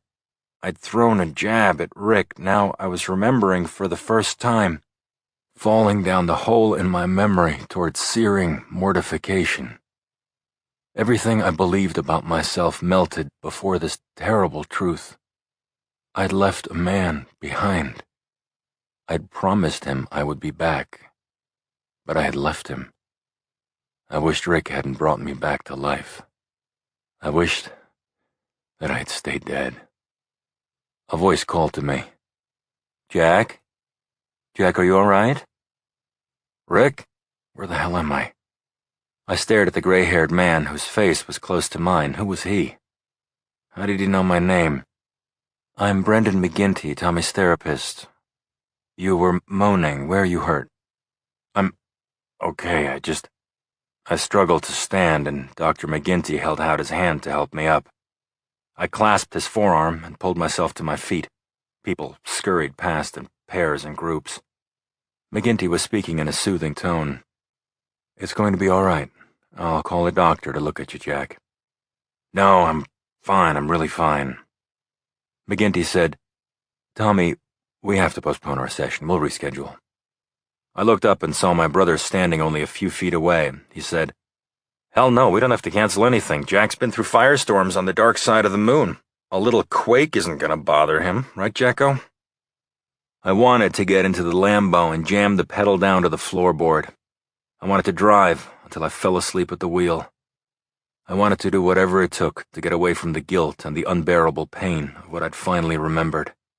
I had carried a friend who was dead out of a burning helicopter and left another man behind. You are okay, aren't you, bro? Tommy asked. What the fuck, you're already here. You're a busy man, remember? I was so dazed I could hardly speak, but I got out a few words. Let's do it, I said. Chapter 85.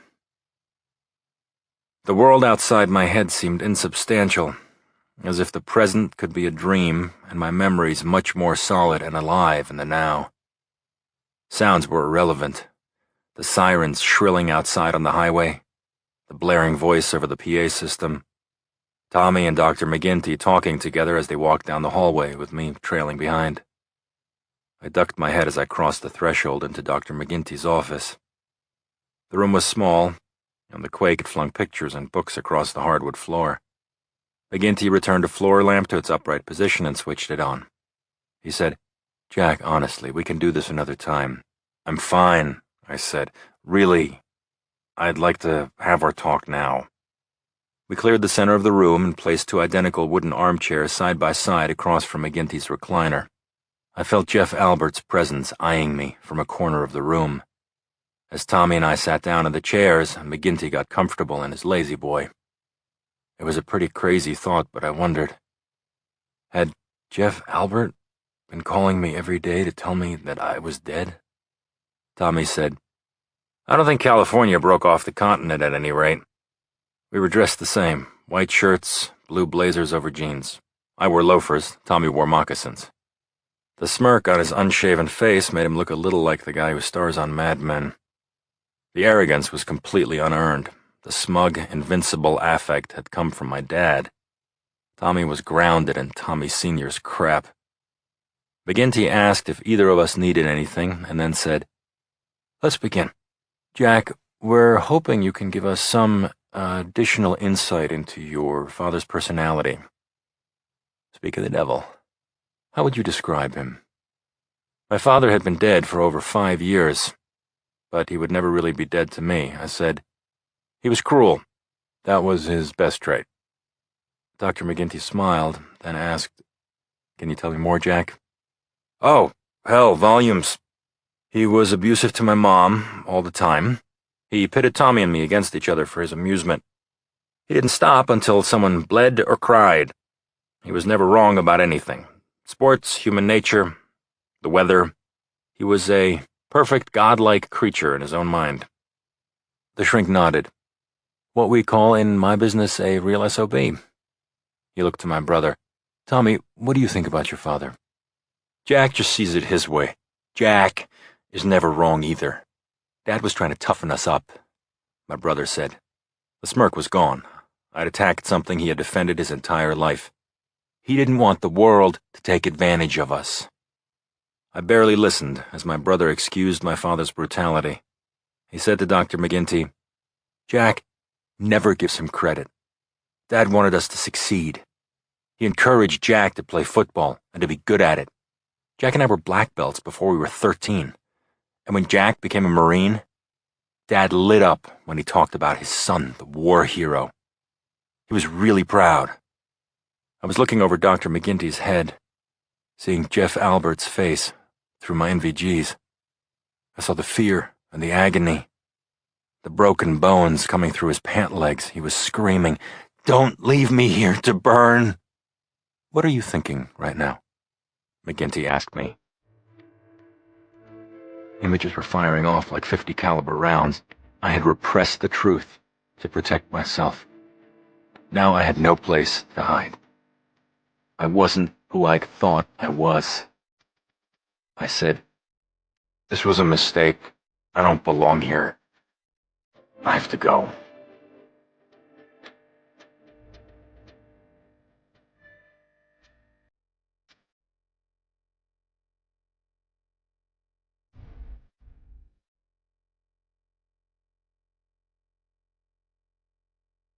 Chapter 86.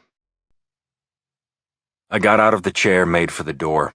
I had my hand on the knob when Tommy called out, "Hey, Jack, whatever it is, you should stay. Take my session, bro."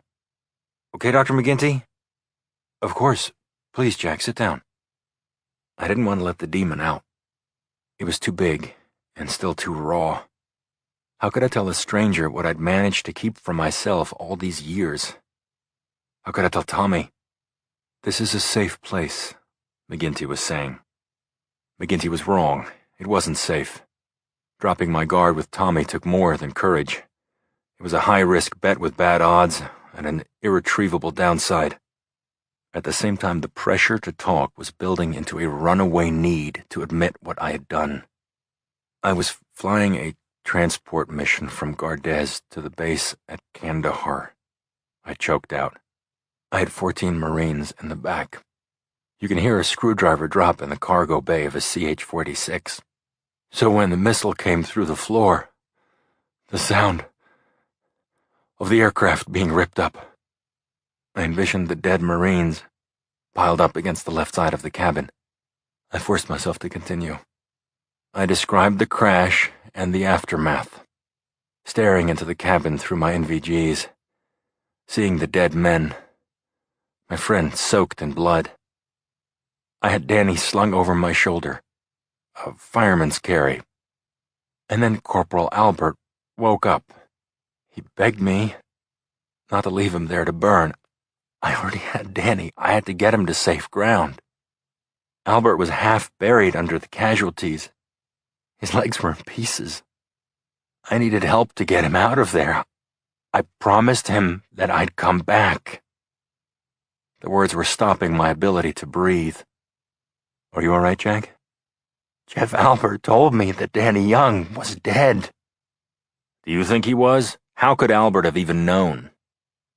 "I don't know. It was night. Danny didn't speak. I couldn't feel a pulse because my hands were numb. The way we're briefed before each flight is take someone out with you. You take the most urgently wounded who are still alive first. If they're dead, they don't need to be rescued. Everyone understands that. If Danny was dead, I saved a dead man and left a live man to burn up. I would have gone back." There was a long pause until McGinty finally spoke again. "Why didn't you?" "I died," I said. Chapter 87. I hadn't cried since I was a small boy, maybe 4 or 5 years old. I didn't cry when my father died, not even close. But my grief for having deserted Jeff Albert seemed unstoppable right now. I put my head in my arms, and the pain just flowed. I heard Tommy explaining to Dr. McGinty that a chunk of debris had slammed into my flak jacket and that my heart had stopped.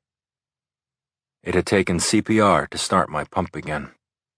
As Tommy talked, I saw Rick Del Rio's face, as if he were in the room. I heard him laughing, saying, "Jack, you son of a bitch, you're back." I heard the helicopter blow up and felt the scorching heat come in waves across the field. The shrink said, "You are dead, Jack. Tell me what you could have done to save that man." My mouth moved, but I couldn't speak. I stood up, and so did Tommy. He put his arms around me and hugged me for the first time since we were 10. I cried onto his shoulder, and he comforted me. This was my brother. We'd shared a room from the time we were brought home from the hospital. I knew him as well as I knew myself.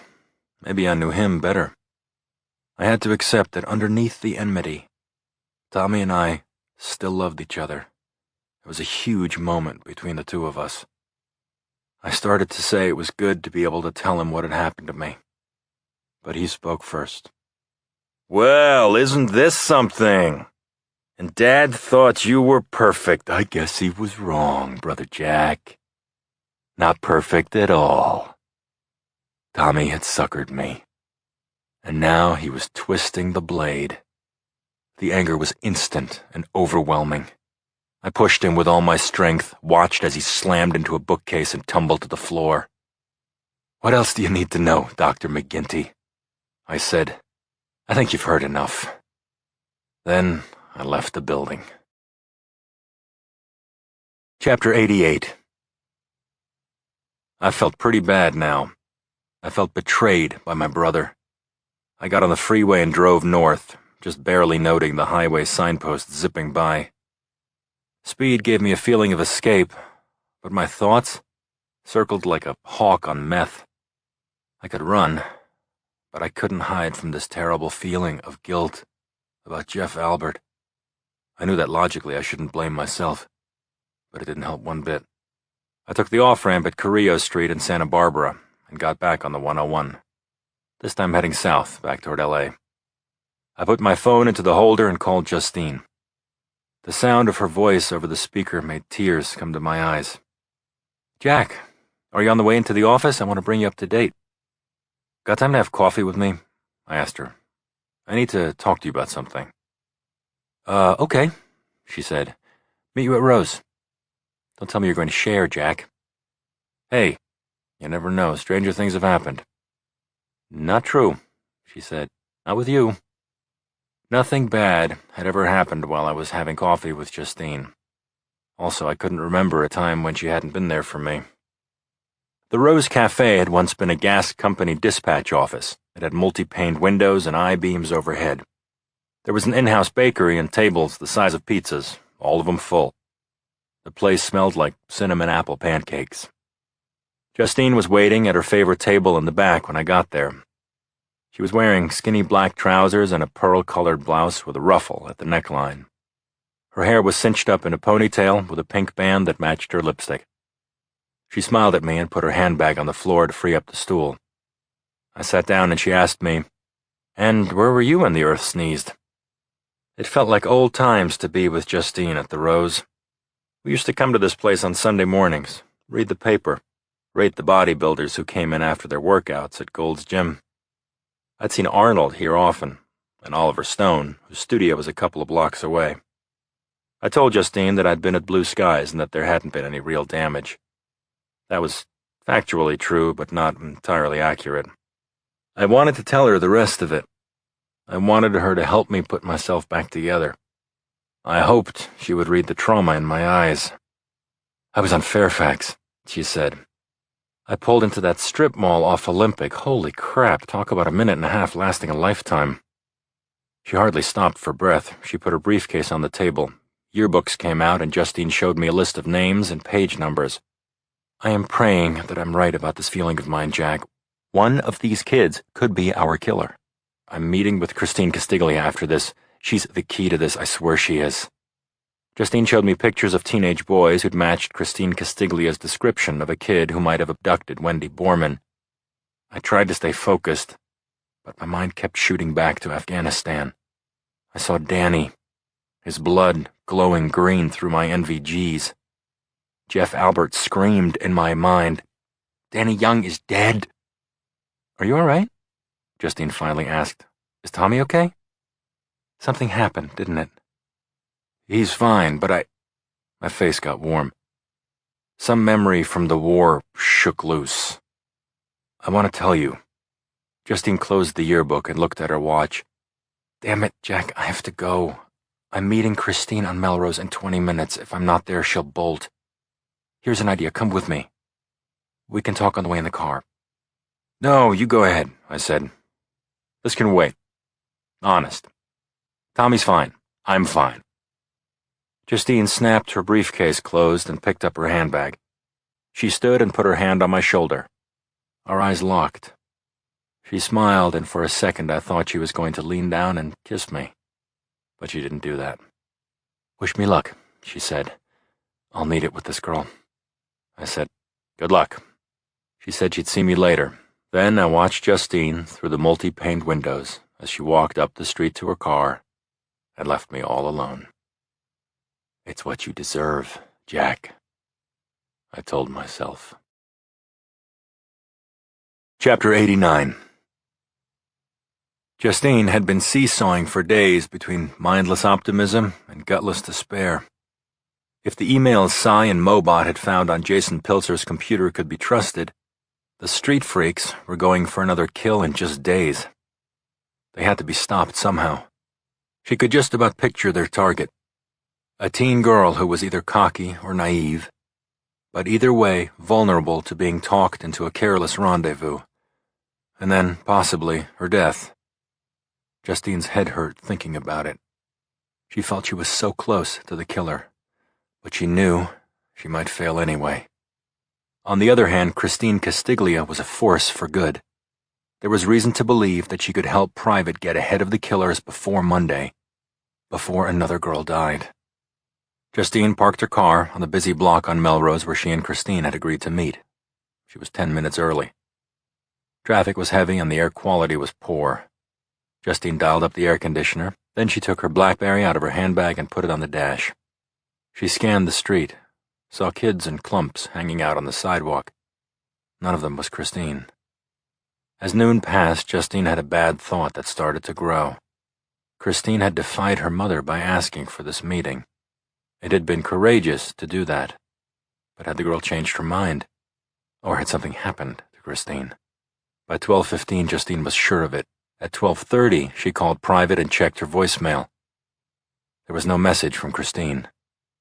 Justine tossed the phone back onto the dash. Her headache was making spidery inroads into both hemispheres of her brain. She really wanted to talk to Jack, but there was a danger in seeing him outside the office.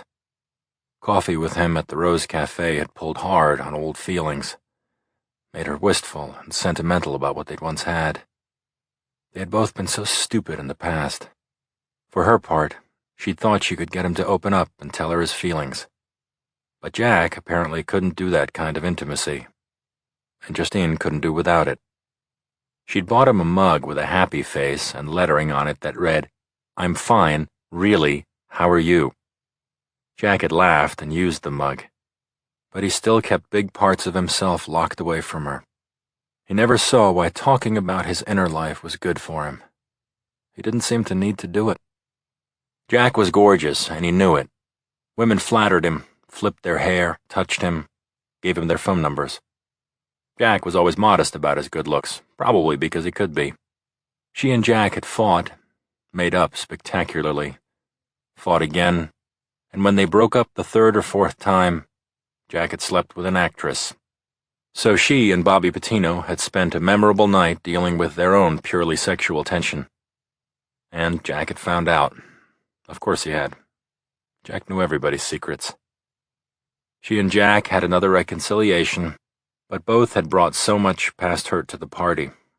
The relationship could only fail.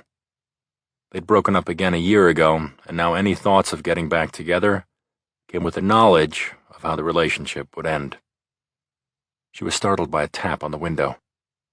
Christine Castiglia, pale in a black hoodie and jeans, looked nervously up and down the street, then opened the car door and got inside. "Dr. Smith, I had this idea," Christine said. "We should go to the diner where I saw those boys that time." Justine smiled at Christine. Hope spread its great, wide wings and soared. "What an excellent idea," Justine said. Chapter 90.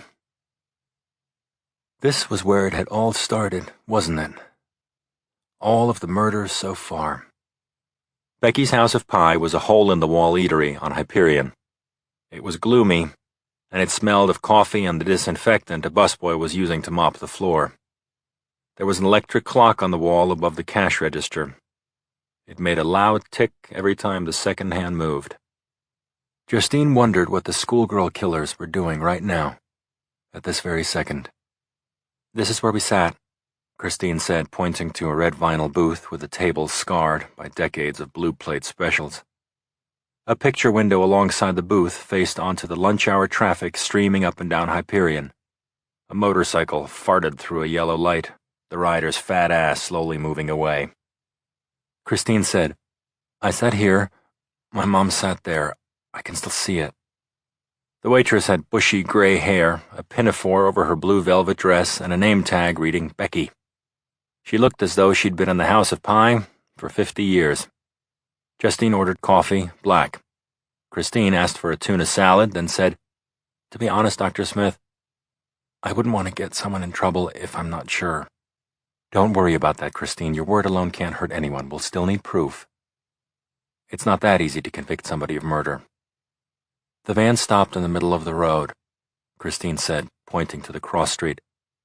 I looked away, and when I turned back, these two guys were swinging the blonde girl into the van.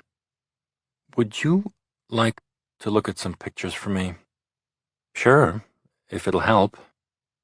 Justine got the 3 heavy yearbooks out of a briefcase, then pushed the short stack across the table to the girl. Justine sipped her coffee and watched Christine scan the pages. The girl paused to examine not just the portraits, but the group and candid photos too.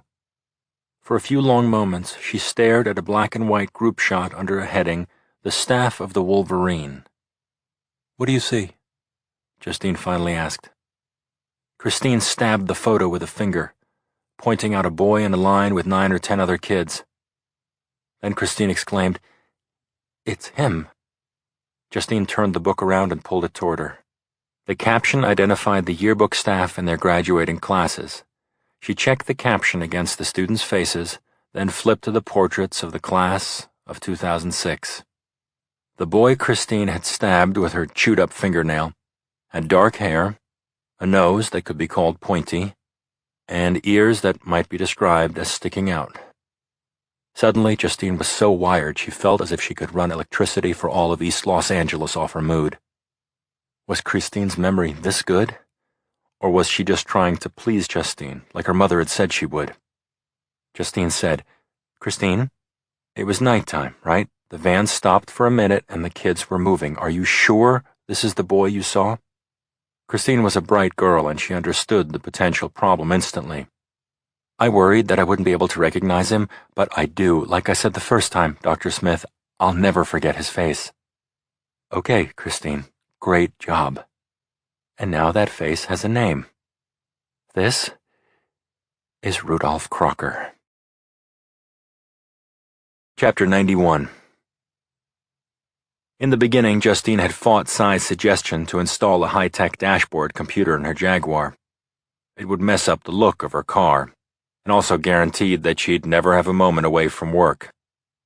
Cy had won the battle using undeniable logic, and now Justine silently thanked him. The little box, with its 7-inch touchscreen, connected up with Private's international network and forensic databases. It also did engine diagnostics, had a rear obstacle detection system, and played CDs. Ingenious little box. Justine punched Rudolph Crocker's name into a search engine. As the compact computer brain searched the internet, the screen filled with a list of men named Rudolph Crocker. There were Rudolph Crockers in many states and in diverse professions: doctors, lawyers, firemen, a handyman, a pool boy, and an underwear model in Chicago. There were no Rudolph Crockers with a criminal record, but there were 3 men with that name in greater Los Angeles. The first had been born in Sun Valley in 1956 and worked as a schoolteacher in Santa Cruz until his early retirement in '07. The second Crocker on the list was an equities analyst at a brokerage firm called Wilshire Pacific Partners. Justine tapped the keyboard and the firm's website came up on her screen. There was a tab, Who We Are, and Justine clicked on it and scrolled down the list of personnel, which displayed bios and thumbnail portraits. Rudolph Crocker was the 7th party down. Justine stared at the small picture. She had to be sure that this slick business-style portrait matched the one in an old yearbook. But it was undeniable, indisputable. This Crocker was the same one who had graduated from Gateway Prep in '06. Justine called the office. Her calls to Jack, Cy, and Mobot went straight to voicemail. She knew everyone was working flat out. Cy and Mo were immersed in the computer angle of the schoolgirl case. Jack, Cruz, and Del Rio were working the NFL fix and Shelby Cushman's murder. The Wendy Borman connection was Justine's brainstorm, and she had to take it to the end. Cy had isolated 2 male DNA samples from Wendy Borman's clothing. The samples didn't match anyone on file, living or dead, so she would have to collect a DNA sample from Crocker for comparison. And she'd have to do it herself. Or would she? An idea bloomed. She happened to know someone who was completely up to speed on the case and as motivated to catch the schoolgirl killer as she was. Unfortunately, this person happened to hate her guts. Chapter 92. Justine had been aware of Lieutenant Nora Cronin for years. Cronin had 5 years in homicide and was known to be an honest cop. She would have had a big future, but back-talking her superiors had stunted her career. Also, her weight problem probably didn't help, especially not here in L.A. Bobby Patino, however, thought Cronin was the real deal and a winner. He had talked her up to Chief Fesco, who had assigned Cronin to the schoolgirl case, reporting directly to him. Justine knew that Cronin had worked hard on the case since Kayla Brooks was strangled 2 years ago, and that she was conceivably more frustrated than Justine. Cronin had more at stake, too. The schoolgirl case was her #1 job. After parking her car on Martel, a narrow road in West Hollywood, Justine walked a dozen yards to where Nora Cronin was lying on her stomach, peering underneath an ancient Ford junker parked at the curb. "Hey, Nora, it's me," Justine said. "Oh, happy day," Cronin muttered. She came out from under the car with a knife in her gloved hand. She gave the knife to a uniform, saying, "Edison, bag this, tag it, take it to the lab." "Yes, ma'am, Nora, ma'am, forthwith." Cronin stripped off her latex gloves and scowled at Justine. "So, what's the deal, Justine? I hear you and Bobby are kaput, and you didn't even tell me. I have to wonder, are you still even working the schoolgirl case?" "Private is under contract to the city. We're doing this for free. No billable hours." Justine waited for Cronin's next crack, but it didn't come. Cronin put a hand on her hip and said, "Is your air conditioner working?" The 2 women sat in the Jag, with the air on high while Justine briefed Nora on Christine Castiglia. In 2006, Castiglia saw 2 kids toss a girl who looked like Wendy Borman into a black van. An hour ago, she identified one of them. "I think Wendy Borman might have been the first schoolgirl in the spree. I know about that Castiglia girl. Kid was 11 at the time, right? Her mother put up a firewall to keep the cops away from her. You saying you trust her 5 years later to make a positive ID?" "Not entirely, no. I got Borman's clothes out of evidence, ran them at our lab. The DNA is good," Justine said to Cronin. 2 male single-source samples, but no bells went off in the database. "So what do you want from me? I'm a little lost here."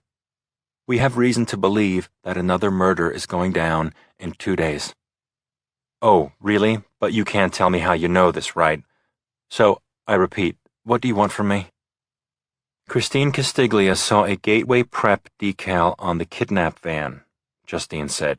She tapped buttons on the dashboard computer and called up the photo of Rudolph Crocker's face. "This is the guy Christine Castiglia ID'd. Name is Rudolph Crocker. He graduated from Gateway in 2006. Now he's a suit at a brokerage house. Christine is sure he's the one she saw." "Uh-huh. Now what, Justine?" "So I've got a suspect over here," Justine said, holding up one hand, "and I've got a DNA sample over here." She held up the other hand. "If we can put this hand and this hand together, we might just put a bloody psychopath out of business." "Saying I want to do it." "I'd have to know everything you know," Cronin said. "None of this 'we have reason to believe' crap.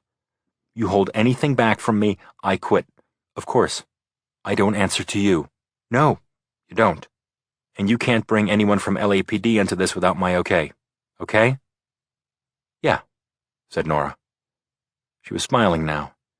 It was probably the first time Justine had seen a smile from her. "I'm gonna take a lot of crap for working with you, after all the names I've called you." Justine nodded. "Deal?" "Deal." They slapped high fives in the frigid air. "We're going to make a great team," said Justine. "Let's not get ahead of ourselves," said Nora Cronin. "I still don't particularly like you." Justine finally smiled. "Oh, you will." Chapter 93. I was heading into the office, stuck in a swamp of traffic on Pico, when Mobot called me from the tech center. "5 minutes ago, our friends at the LAX Marriott made a call to a bottling plant in Reno asking for a donation to the State Troopers Widows Fund," she said, her voice trilling with excitement. "The plant is owned by none other than Anthony Marzullo. Happy, Jack?"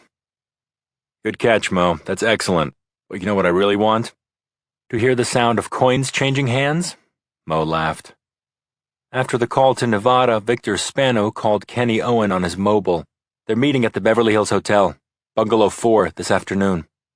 Mo had been tapping into Kenny Owens and Lance Richter's phones since they'd arrived in LA in advance of tomorrow's game. We already knew that the professional handicappers expected the Titans to crush the Raiders by 3 touchdowns.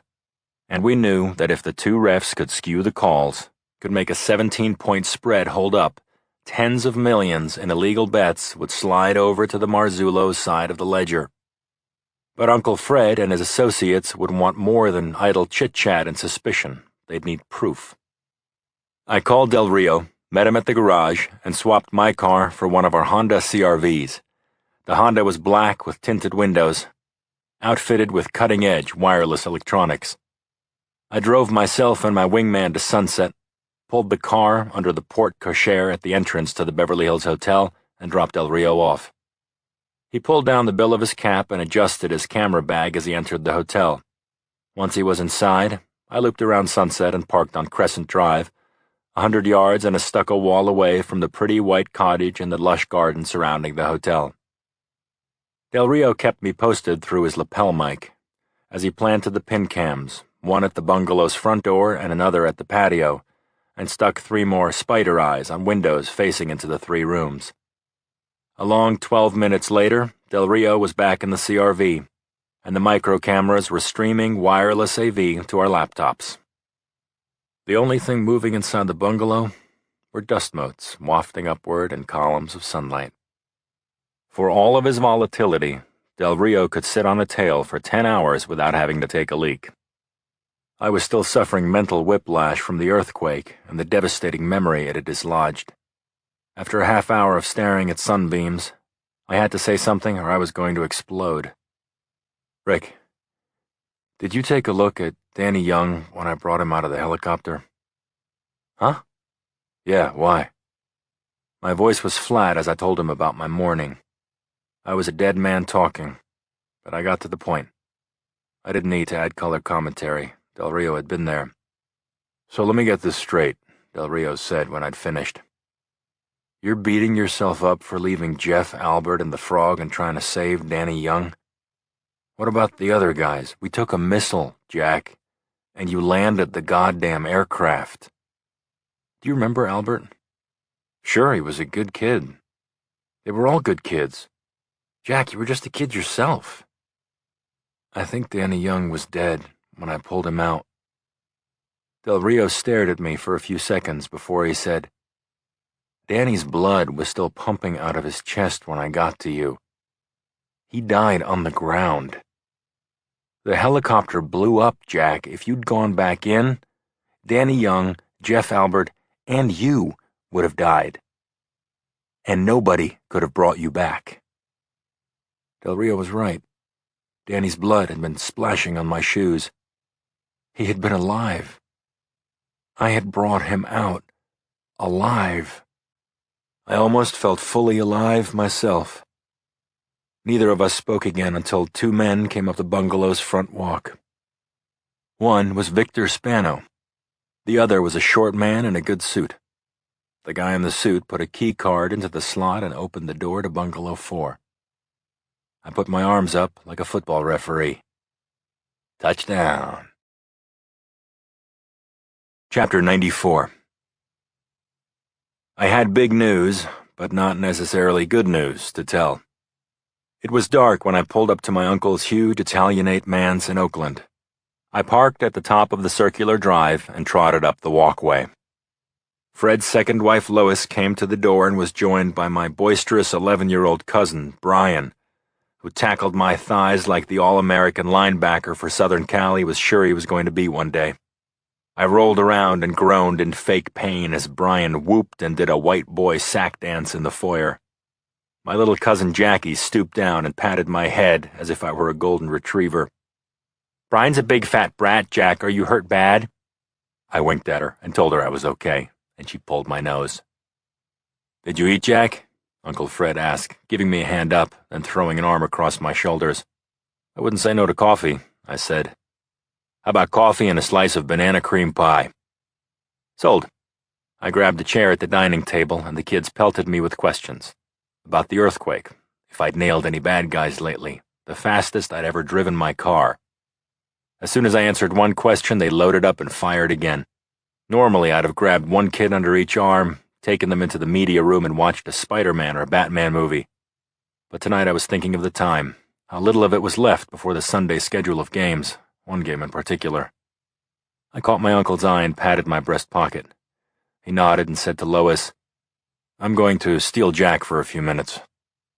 I followed Fred to his study, a beautiful mahogany-paneled room with 2 walls of trophy cases and a 68-inch flat screen hung like a trophy over the fireplace. I'm going to drink, Fred said. I'll have what you're having.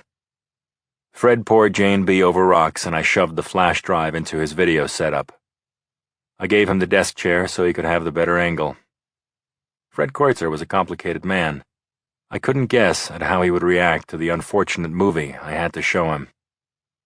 His high-def screen was first-rate, a perfect match for our NASA-grade cameras. We began to see images captured from outside the Beverly Hills Hotel bungalow looking in. A red light winked on a telephone. A man in a suit, his back to the camera, picked up the receiver, punched in some numbers, and collected a message. Behind him, Victor Spano took a Heineken out of the fridge and turned on the television. I took the remote control off Fred's desk and sped the action forward, then slowed it as the man in the suit turned his face for his close-up. It was Anthony Marzullo, the third-generation boss of the Chicago mob bearing his family name. On camera, he said to Spano, "Get the door." Spano did, and 2 men walked in. Kenny Owen, referee and crew chief with 25 years of experience on the field, and Lance Richter, a sharp young line judge who clearly saw that his financial future lay in queering the game, not playing by the rules. My Uncle Fred drew in a breath, then let out a string of curses.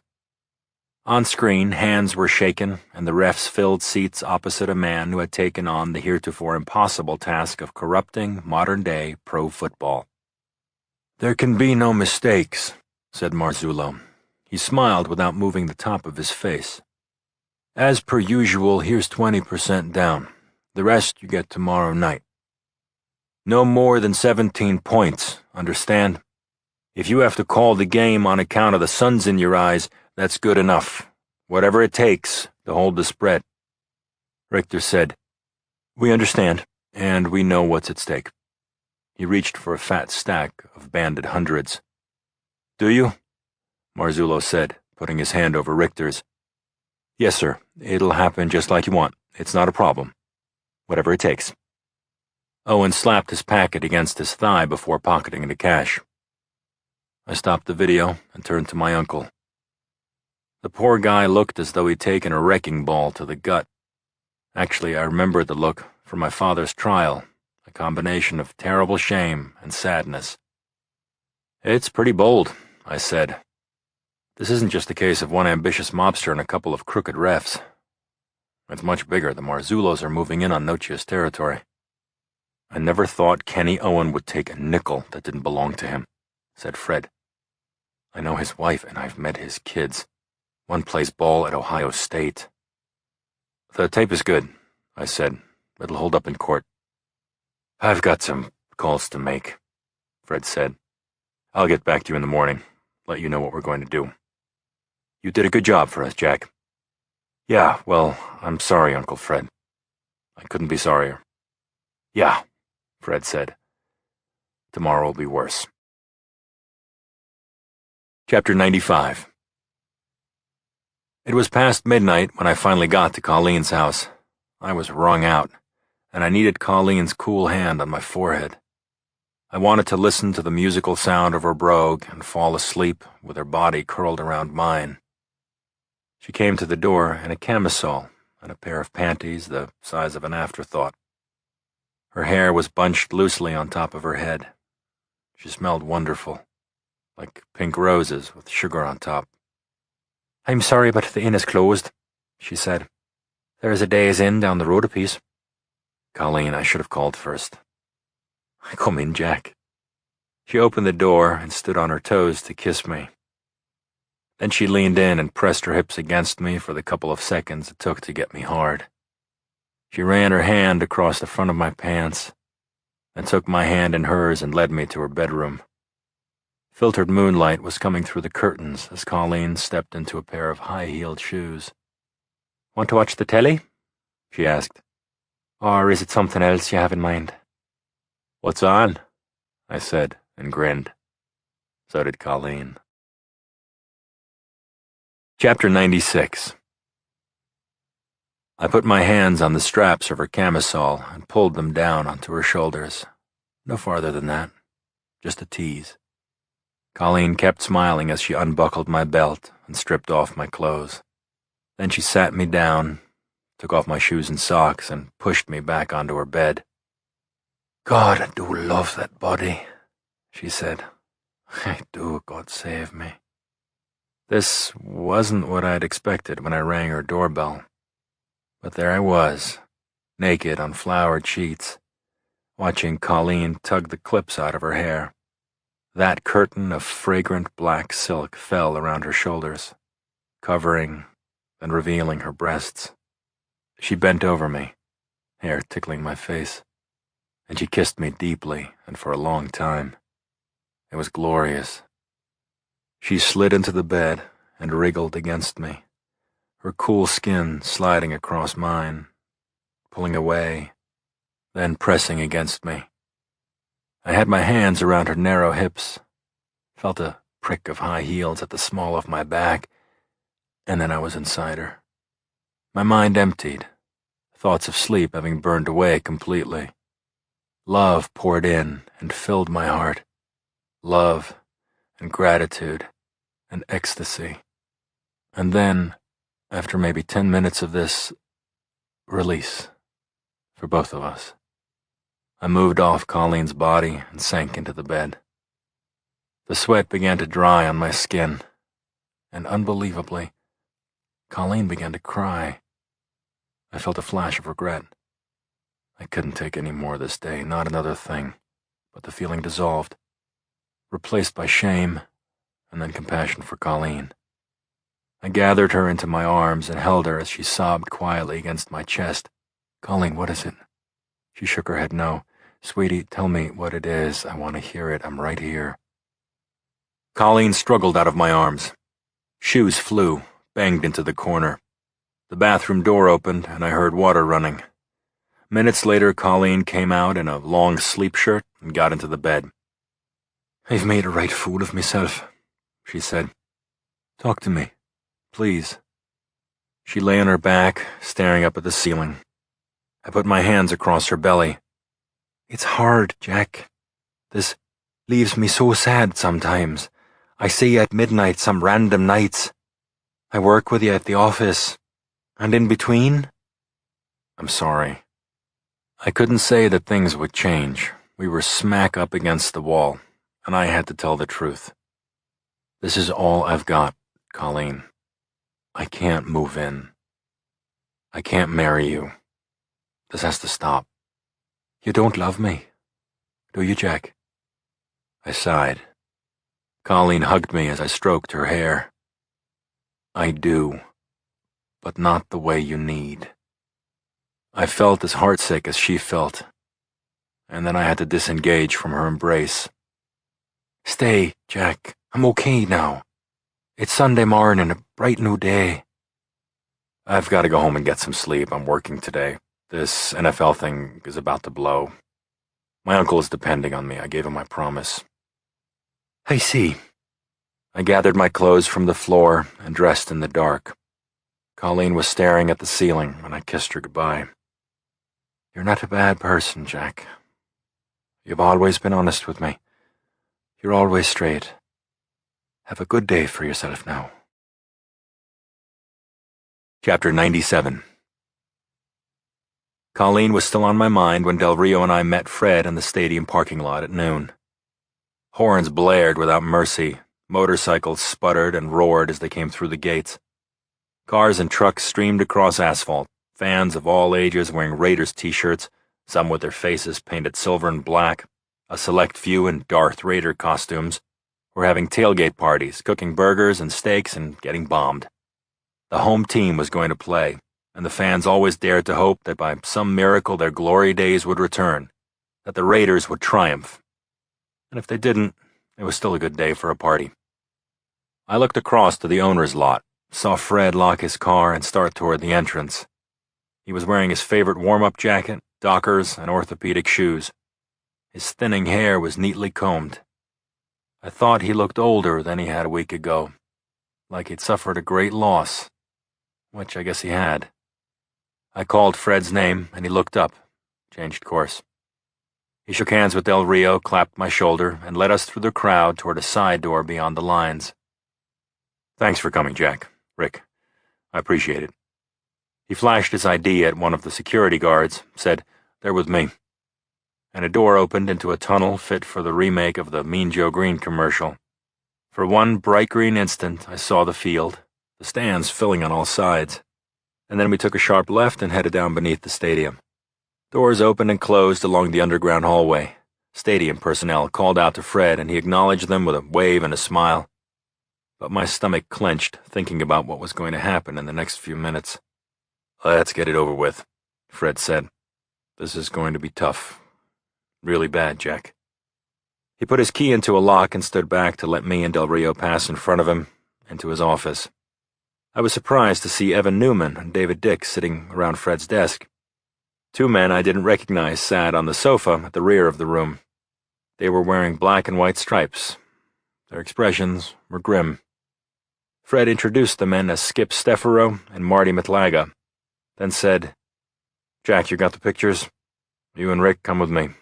Everyone else will be back in a couple of minutes, if we're not bussed in." Rick and I followed Fred a short distance to a door marked Officials. Fred knocked twice, and without waiting for a response, turned the knob and pushed the door open. The echo of conversation and the rattle of lockers opening and closing stopped dead as the three of us stepped inside. Chapter 98. The refs were in various states of undress, and they were all looking at us. Fred calmly said, "Kenny, Lance, I need to see you both for a moment." Kenny Owen was buttoning his black and white striped shirt. He put his foot on a bench and tied a shoelace. "Outside," Fred said. "I mean now."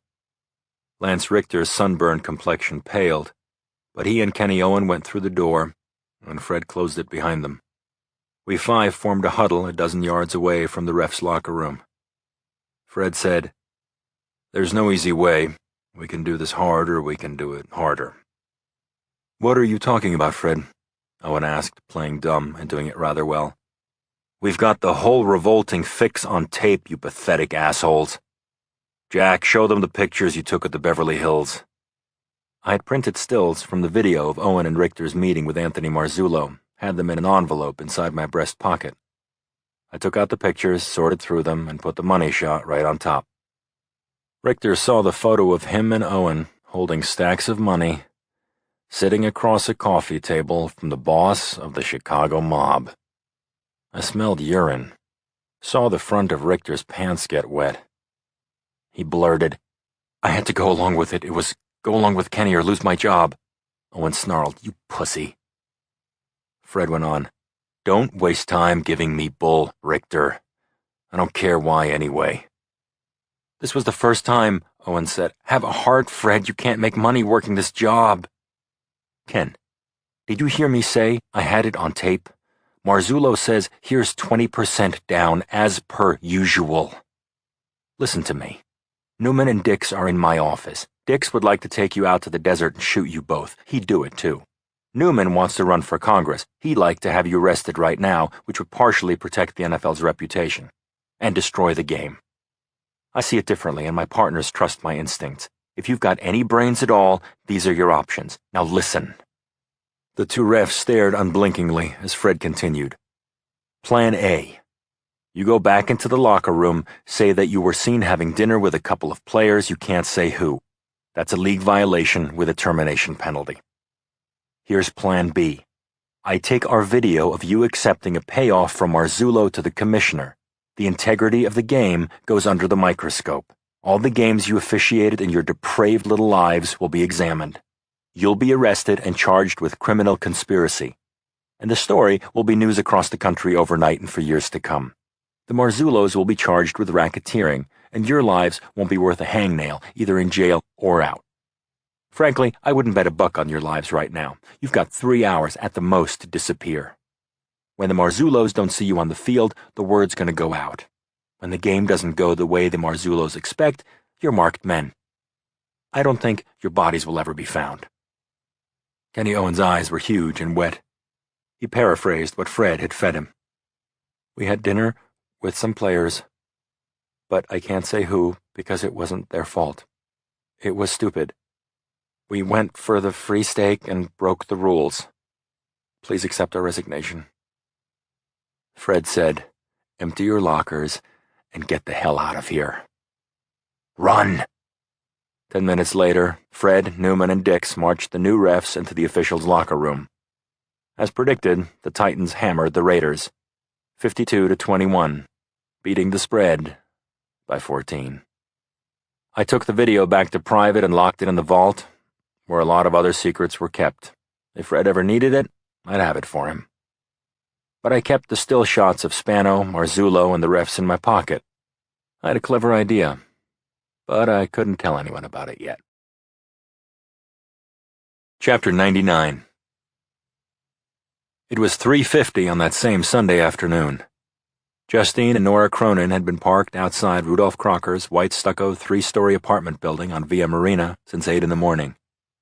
The two of them weren't exactly friends yet, but no blows had been struck either. Justine had clipped a Little Ears parabolic dish to the window of the car. She and Nora had listened to Crocker's morning bathroom noises and later meet the press, accompanied by Crocker's running, ranting commentary. At a few minutes before 2, Crocker had left the building in shorts and a t-shirt, and Nora and Justine got their first live view of the 23-year-old who might have murdered more than a dozen girls. "Doesn't look like much," Nora grumbled. "He isn't. He's just scum, Nora." Crocker went for a run up Admiralty Way, with Justine and Nora following behind him at a safe distance in one of Private's standard-issue gray Crown Victorias.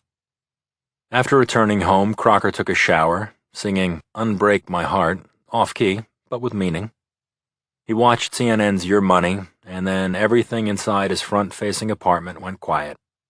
Justine guessed that Crocker may have been working on his computer, or maybe he'd gone back to sleep.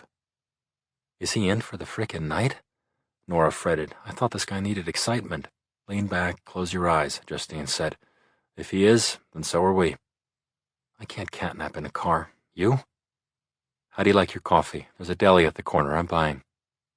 At just after 5, Crocker emerged from his apartment building again, this time in a smart blue blazer over a pink shirt, gray slacks, and loafers that looked like they'd cost a lot. He walked to a late-model blue Sienna minivan parked at the end of Bora Bora and got inside. He backed out smoothly, then turned up via Marina. Justine was a professional stalker, and she was good at it. She followed Crocker's van, staying 2 or 3 car lengths behind him. She almost lost him when a light changed, but then Justine gunned the engine and blew through the light. Son of a bitch, Cronin muttered. Did he make us? Don't know, said Justine. We'll find out soon. They entered Westwood on Westwood Boulevard and cruised onto Hillgard.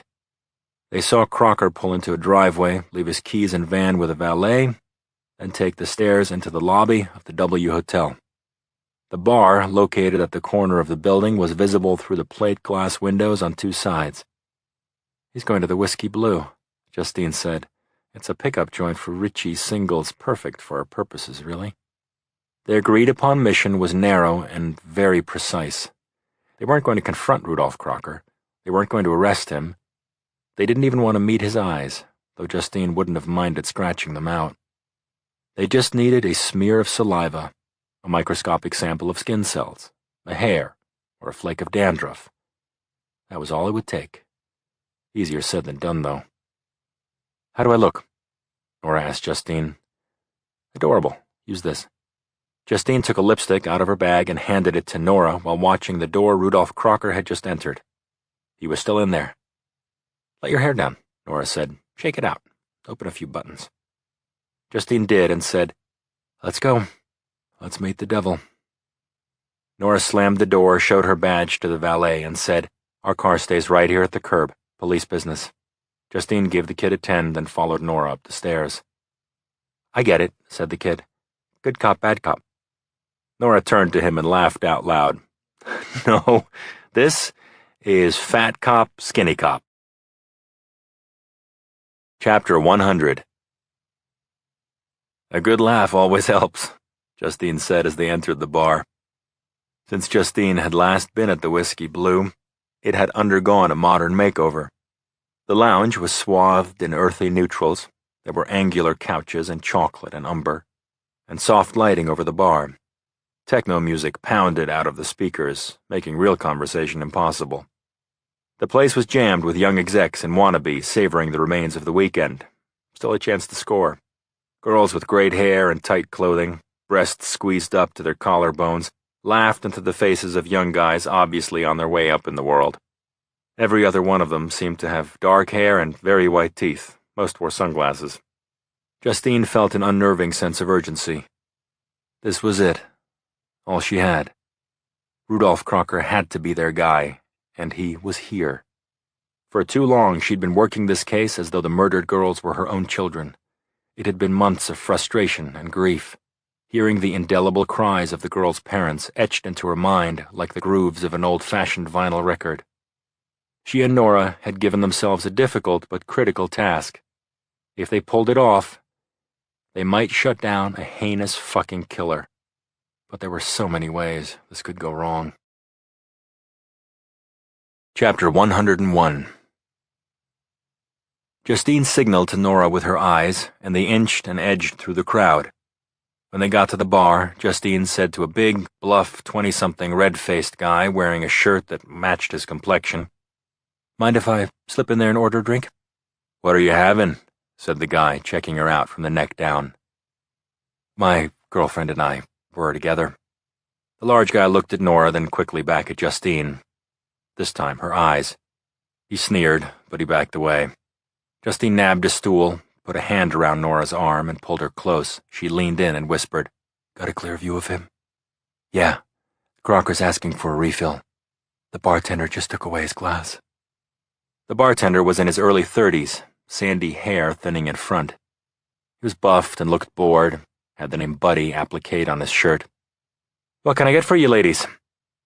Pinot Grigio, said Justine. Perrier, said Nora. There was a jostling movement at Justine's back, someone bumping into her. "What the—" "Don't look now, Crocker's got company," said Nora. "Skinny guy, hair down over his eyes, looks like a total geek." "I can't hear what they're saying," Justine said. "Doesn't matter," said Cronin. "As long as we can see them, we're cool." The bartender put their drinks on the bar. Justine paid with a 20, told Buddy to keep the change. The bartender palmed the bill, took a bowl of nuts out from under the ledge, and placed it in front of her. Justine lifted her eyes and watched Crocker in the mirror behind the bar. He had the standout ears, the memorable nose. The rest of the picture was just unfreaking believable. How could a guy this ordinary be vying with legendary psychos for a top spot in the killer lineup? The busboy brought a rack of clean glasses to the back bar, and the bartender took a few orders. Crocker's friend had a beer from the tap, and the two of them talked without looking around. Justine dropped her eyes when Crocker signaled to the waiter for the check. She watched him sign it, then both men got off their stools and left the bar.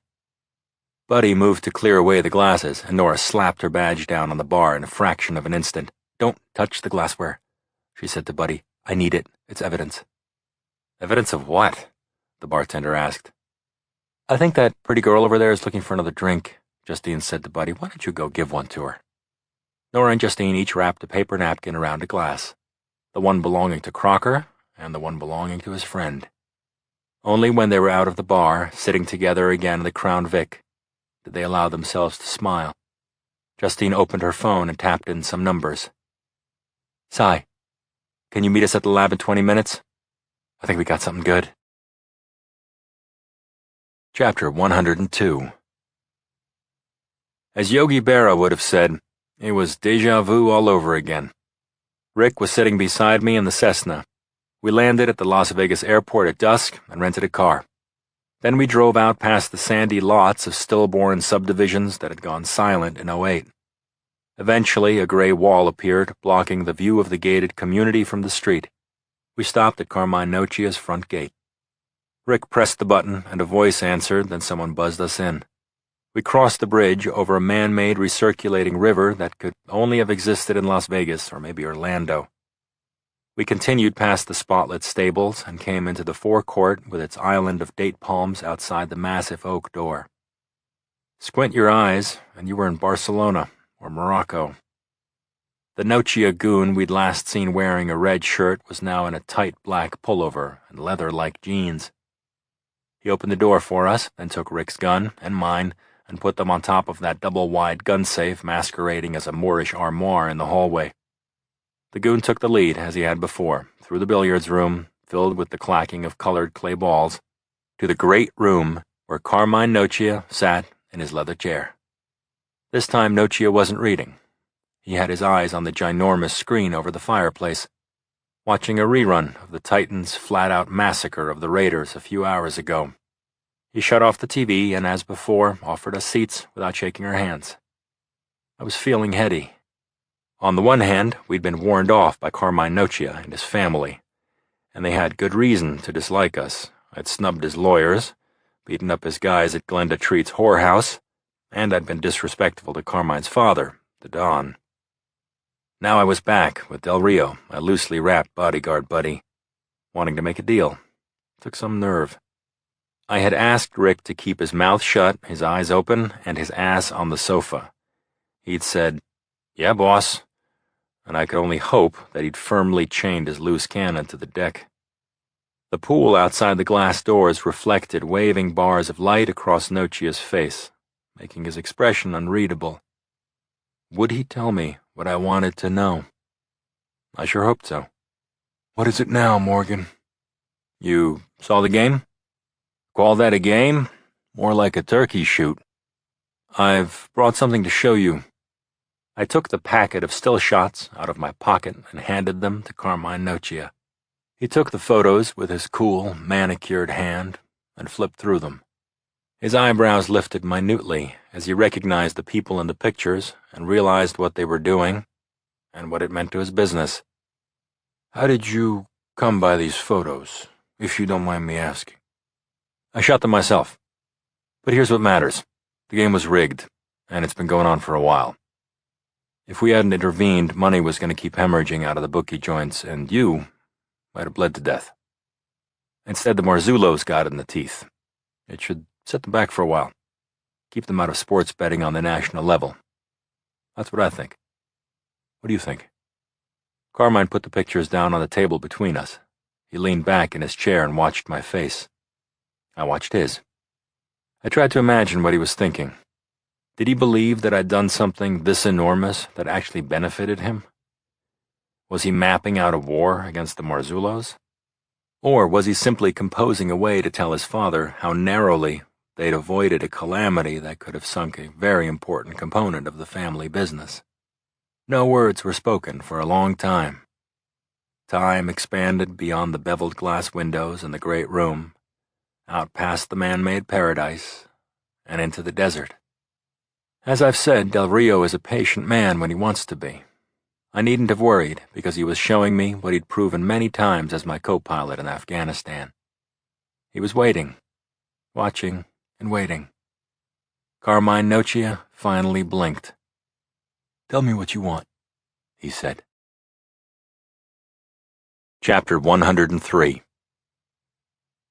Carmine Nocia had asked me what I wanted. It was like a genie granting one of those fairy tale wishes. You just have to be careful not to wish for a sausage on the end of your nose. "I've shown good faith," I said. "I cleaned up a mess you didn't know you had. I want your father to know what we did. Here's my point in all of this. You're not going anywhere, and neither are we. Let's accept the reality of that. You want détente, peace between our operations, stay out of one another's way. Pretty much. And I want to know who put out a hit on Shelby Cushman." Nocia smiled. It was a small smile, but it seemed real. "No better friend, no worse enemy," he said. I'd been expecting him to say anything but that. The words Nocia had just spoken were what the Marines say about themselves. No better friend, no worse enemy. Like Del Rio and me, Carmine Nocia had been in the Corps. "Can I get you boys something to drink?" he said. "Or maybe you'll be my guests for dinner. We can talk while we eat." "Thanks very much for the offer, but it's late and I'm flying." Nocia nodded, got up from his chair, and asked me and Del Rio to follow him into the billiards room. He said to the men around the table, "Go outside, guys, take a break." The room emptied quickly. There was a score counter over the billiards table, but Nocia walked past it to the chalkboard that hung on the wall. It appeared to be the long-running tally of winning games. Nocia picked up an eraser from the tray below the board and wiped out some phone numbers that had been written in the corner. His back was to me as he said, "We have a partner in a number of construction projects, a hotel in Nevada, a couple of malls in L.A. and San Diego. This partner came to us with a request," said Nocia. "We had no choice except to honor it." I was mesmerized as he began to write his partner's name with a square of blue pool chalk. At first I didn't get it. I thought maybe he was going to draw a diagram from the partner to the man who had hired the hit. But that's not what happened. Carmine Nocia scratched letters onto the slate and said, "This is who contracted the hit on your friend Shelby Cushman." When he was sure that I'd seen what he'd written, he spat on the eraser and rubbed the name out. He put the eraser down and walked me and Del Rio to the door where he said goodnight. And he shook my hand. Chapter 104. It was past midnight again, and I was back in L.A. I told Del Rio I'd see him in the morning, and he looked at me like he was a dad who just put his small son on a school bus for the first time. "I'll be okay," I said. But would I? Rick was still watching me as I got into my Lambo and strapped myself in. I got on the 10 East and then took the exit toward Sunset. If I'd been driving a Volkswagen, I could have gone faster. It was the double bind of owning a fast car. It alerted every cop in the state and every good-doing citizen with a cell phone. My mind was flying out in front of my hood, and still I stayed within the speed limits, finally slowing down and stopping at the entrance to the Chateau Marmont Hotel. I took the elevator from the parking garage without seeing anyone and pressed the button for Andy's floor. I stood outside his door and used my cell phone to call him. The phone rang and rang and rang. Finally, he answered. "Jack? What's wrong? What are you doing here? It's 1 a.m. "Everything's wrong. Open up." Andy was wearing the same pajamas he'd worn the last time I saw him. Crumpled silk, wide maroon stripes interspersed with thin black lines. The room smelled like flatulence and the garlic bread sitting on the coffee table. "You don't look so good," Andy said. "I just flew in from Vegas," I told him. "Then I drove here." "Sit down, Jack." I stood. "I spent some quality time with Carmine Nocia. I was at his house." Andy looked into my face. There was no fear in his eyes. How could he not have thought that I would find out? Had he underestimated how I would react? Or was Andy a far cooler customer than I'd ever known? This was not how I thought of my fraternity brother, my close friend since we were little kids. I said in a voice that was ringing with shock, "Carmine told me about your request, that you were the one who asked him to have Shelby killed. How could you have done that? Tell me something I can believe." Andy's face fell and his knees caved. I watched him drop to the floor, then I grabbed him up roughly, 2 steely hands at his shoulders, and threw him into an armchair that almost went over. He was sobbing now. But I'd seen this embarrassing and pathetic act before. "Come on, Andy, really pour it on, you fuck." "She was a whore, Jack. You told me so yourself, but I already knew that. She was doing every perversion with every scumbag with a buck, and I had to find out about it from some lowlife greaser who didn't know or care that Shelby was my wife."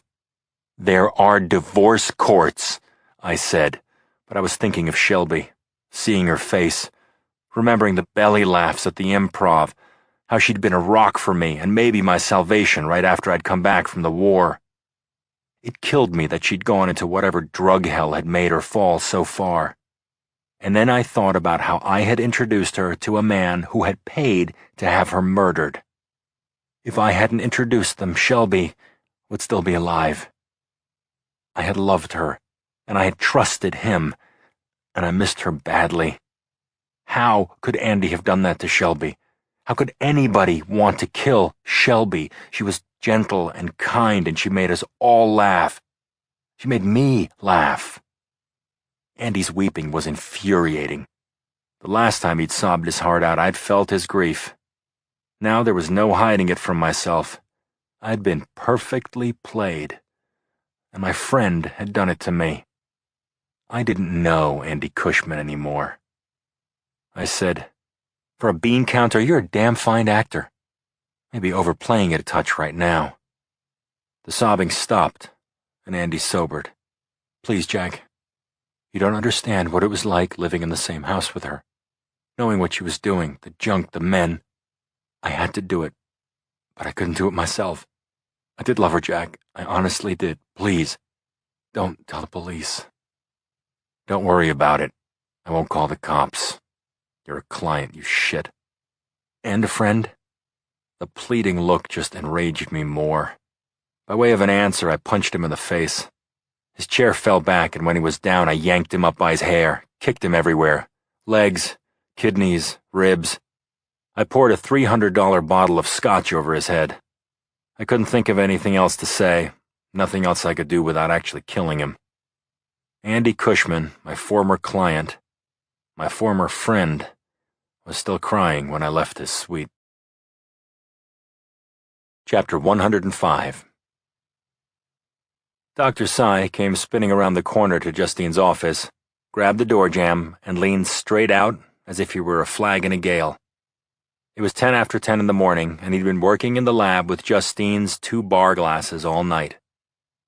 Justine placed her palms flat on her desk and searched Sy's baby face. He was a scientist, so even if the news was bad, his expression could read happy that he'd solved the problem. "Tell me something good," Justine said. "Put a smile on my face, Boy Wonder." I've got good news and I've got bad news, Cy said. Justine put her face in her hands. Bad news first, she said. The good news is that I have isolated the unknown male's DNA. It matches the DNA we found in Wendy Borman's clothing. That's the good news? Justine said. We only got a forensic hit off that male DNA.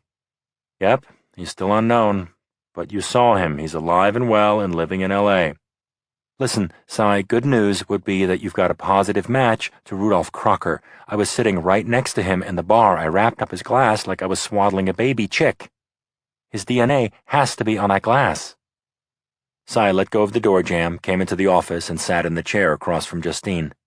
He jammed his flip-flops up against the side of her desk. His yellow print aloha shirt picked up the blonde streaks in his hair. It made him look like he just wandered in from a surf shop at Venice Beach.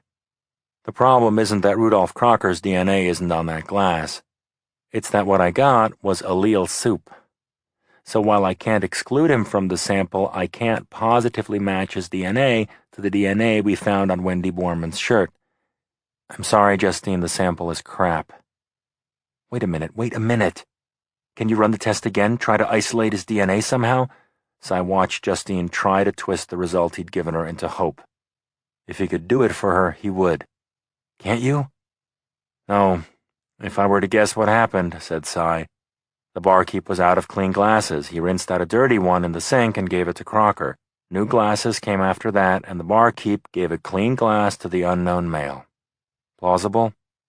I can't get another sample from Crocker, Justine said. Not in time. If you can't find what you want on the street, go into his house and take it, said Cy. You don't really mean break into his house. Oh, you're saying get a search warrant. If that's your best shot. Shit, Justine thought. She dialed Bobby's number. She knew it by heart, of course.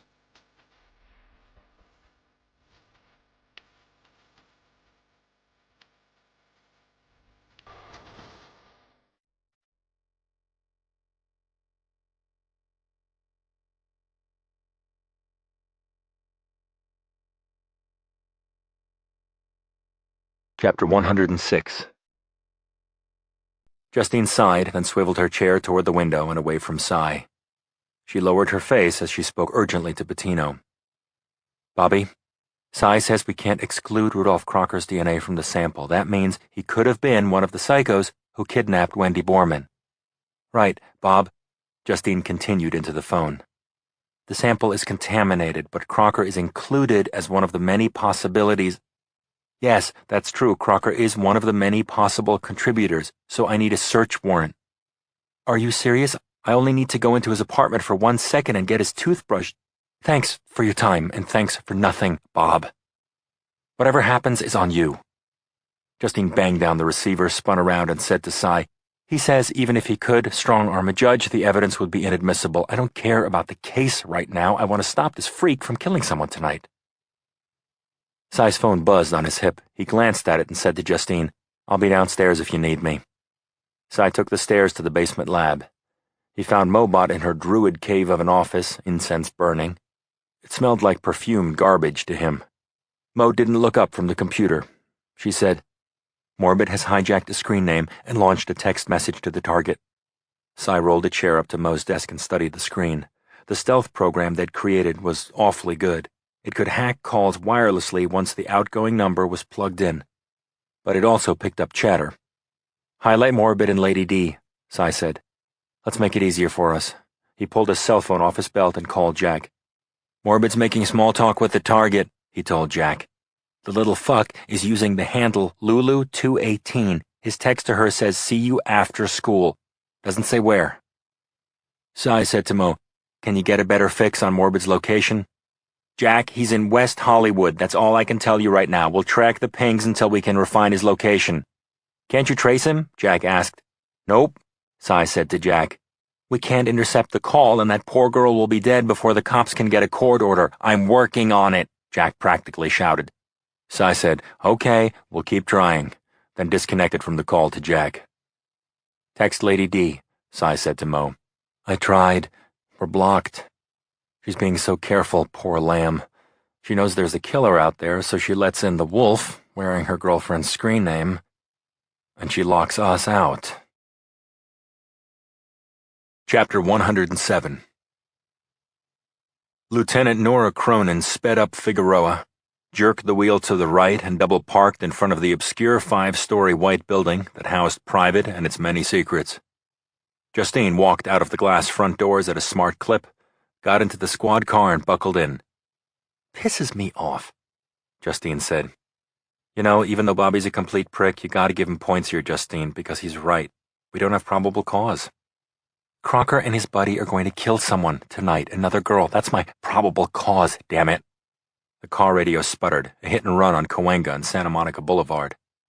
Nora dialed down the volume and said, "I say we hit Rudolph Crocker's office unannounced. You stand there looking like you look like a prosecutor with a stick up your ass.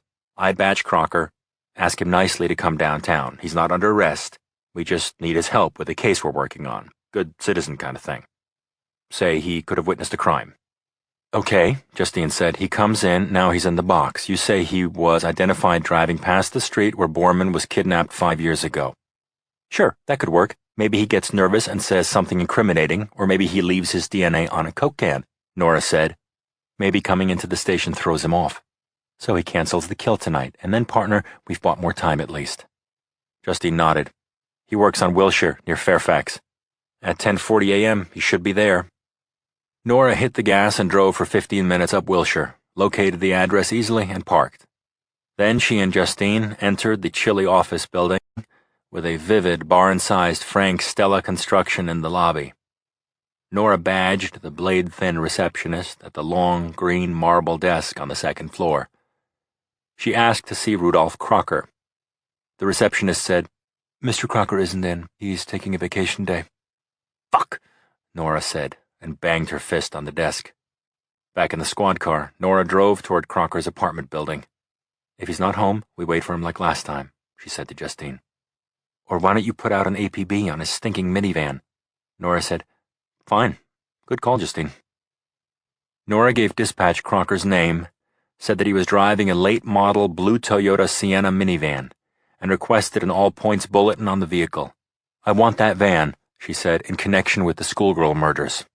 "Watch, he'll be parked right outside his apartment," Nora said to Justine. But the blue van wasn't in sight, and the doorman said that Crocker had left the building early that morning, around 7, and no, he had no idea when Crocker would be back. Nora and Justine settled down in the squad car parked across from Crocker's apartment building. Nora continued with her litany of fuck this and fuck that. More than 4 hours later, Nora got the call from dispatch. "Lieutenant, that blue Sienna van is in Silver Lake. It was last seen heading north on Alvarado. Our unit was traveling south, then lost him in the turnaround." Nora barked, "Tell all units to find that van, Sergeant. I want the driver pulled over under any pretext and held until I get there. The suspect may be armed and dangerous. He's our primary in a series of homicides." Chapter 108. "Jack," Mobot said in a voice that was unusually tame for her, "so you can keep this straight, we don't know the real names of any of these people." It was almost 4:30 Monday afternoon. I was driving a fleet car, Cruz was riding shotgun beside me, and I was talking to Mobot, who was back at the office.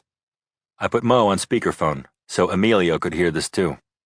She said, "Morbid is texting the unknown target, Lady D, with a name he hijacked off her phone. It's a friend of hers." "Gotcha." "So Morbid just texted, 'I got something big to tell you. Can you meet me at Slomo's?'" "What's Slomo's?" I asked Mo. Cruz said, "I know it. Newsstand on Vermont." Mo jumped back in. Lady D texted again. "I can't, girlfriend. I'm cooking tonight. Going shopping." Morbid writes back, "This is Major. I need to meet you at the store." "What store?" I asked. "Jack, you know everything I know." Uh-oh. The target says, "Okay, see you in 15. She disconnected the call. "Got a location, Mo, on either party?" "Morbid is on Montrose, closing in on Glendale. That's as close as I can make it." "Wait." Morbid's signal is moving, heading north. "Jack, he stopped on Glendale. He's either at a light or—" "No, his speed tells me he's now on foot." Cruz was cracking his knuckles obsessively. He said, "There's a Ralph's supermarket on Glendale. What are we looking for?" Justine said he's white, skinny, early 20s. "We're on our way," I told Mobot. I felt like I was back in combat, like I had a second chance for everything to turn out right. Chapter 109. Eamon Fitzhugh, a.k.a. Morbid, spotted Graciela Gomez standing outside Ralph's supermarket. The pretty girl was wearing denim short shorts and one of those baby doll tops, a pink one. He came across the parking lot toward her, his hands thrust into the pockets of his jeans, his head down, hair covering his eyes, which were definitely lusting for this little doll face. Lady D didn't look up. Why would she? She was waiting for her girlfriend Lulu Fernandez to meet her and tell her some major news. Morbid watched Graciela looking at her wristwatch, and then he walked right up to her, called her by her nickname. This is where he had to be a good actor, which he was. That was why he was on point. Gracie? Yes? A little shy. I'm Lulu's friend. I'm Fitz. Yeah? I never heard her saying she knows any Fritz. It's been our secret so far. Forget about that. Lulu sent me to meet you because she has to go to the hospital. She's in trouble. What? That's not right. What happened to her? Look, okay, she's pregnant with my kid. She told me to tell you she's spotting and she could lose the baby. Fitzhugh teared up. It's your decision. She really needs you, though. You know what? You're bullshitting me, man. She would have told me she was hooking up with a white boy, especially one as old as you. Don't you understand English? I said she needs help. The girl's face stretched in anger. She screamed, You liar! Get away from me! She backed up into a train of shopping carts, stumbled, righted herself, tried to run. Fitzhugh caught up with her easily. He grabbed her arm, dragged her to a halt, and held her firm. Stop, Gracie, you moron! Stop that, I'm for real, okay? Look, I'll let you go. The girl was almost buying it. He was going to tell her that Lulu was waiting in the van, but he never got to say another word. There was a stunning blow to his ribs. He fell back, looked up at the slick Mexican guy who'd thrown him to the ground and was now yanking his arms behind his back, practically wrenching his right shoulder out of the socket. Fitzhugh screamed. What are you trying to do to this girl, you little prick? What's your name? Cruz said. I'm talking to you. Cruz bent down, grabbed the kid's wallet out of the back of his jeans and handed it to Jack. Then he said to the guy on the ground, Where's Rudolph Crocker? I don't know any Rudolph Crocker. Let me go or I'll yell for the police. Don't sweat it, Mr. Fitzhugh. The police are already on the way. I called them for you. Chapter 110. Justine gripped the armrest tightly with her right hand, held her phone with the other, and shouted to Jack over the sirens. I'm with Nora Cronin. We've located Crocker's van a block from Ralph's. The van is pinned in by black and whites. Jack, I'll call you back. This thing could blow up right now. Nora braked in the street, and she and Justine jumped out of the squad car. One of a half-dozen uniforms came up to Nora. Lieutenant, here's the thing. He was already parked when we located him. As soon as we pulled up, he put his hands on his head. His doors are locked, and he won't get out. He's refusing to get out of the vehicle? Right. Who does that? He must have something locked in there. Dope, maybe? Or hot electronics? Guns? He can't go anywhere, though. Justine looked through the windshield at the young white guy with the wire-rimmed glasses. He looked out at her, seeming oddly calm.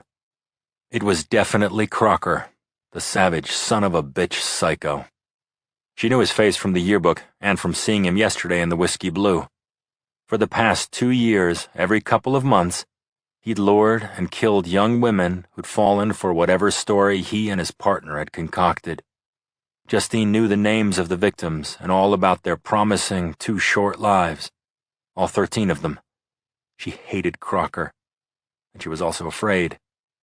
Neither she nor the LAPD had anything substantial on Crocker, except for a 5-year-old ID from a minor who might not even testify. Justine edged forward until she was close enough to Crocker to see that his nostrils were blanched, his eyebrows hitched up, and that he had a smile on his face. It was almost like he was excited and just daring someone to shoot him. What was this? A bid for suicide by cop? That would not do. Would not do. Justine went back to Nora's car and took the ASP baton from where it rested on the console. She returned to where Nora held her gun with both hands, the muzzle pointed at Crocker through the closed driver's side window. Get out of the car! Nora shouted again to Crocker. This is the last time I'm telling you. Get out. Keep your hands where I can see 'em. Crocker shouted back. I'm not armed. I don't really think you're going to shoot me. Justine knew her anger was calling the shots here, but she didn't care. She flicked the ASP down and out, the sound of it like racking a shotgun. The heavy 6-inch metal bar extended to become a 16-inch nightstick. Justine said, Stand back, Nora. Holding the ASP like a bat, she swung it at the Sienna's driver's side window. Crocker ducked too late, glass shattered. Then Justine swung and hit the glass again. Nora gaped at Justine, then stuck her hand through the broken window and unlocked the door. She holstered her weapon and dragged Crocker out of his seat and down onto the pavement. As the lanky young man tumbled to the ground, guns came out all around. Nora barked, On your stomach, hands on your head. Blood streamed down Crocker's face. Justine felt sudden fear. If she was wrong about Crocker, there were going to be lawsuits. Big ones.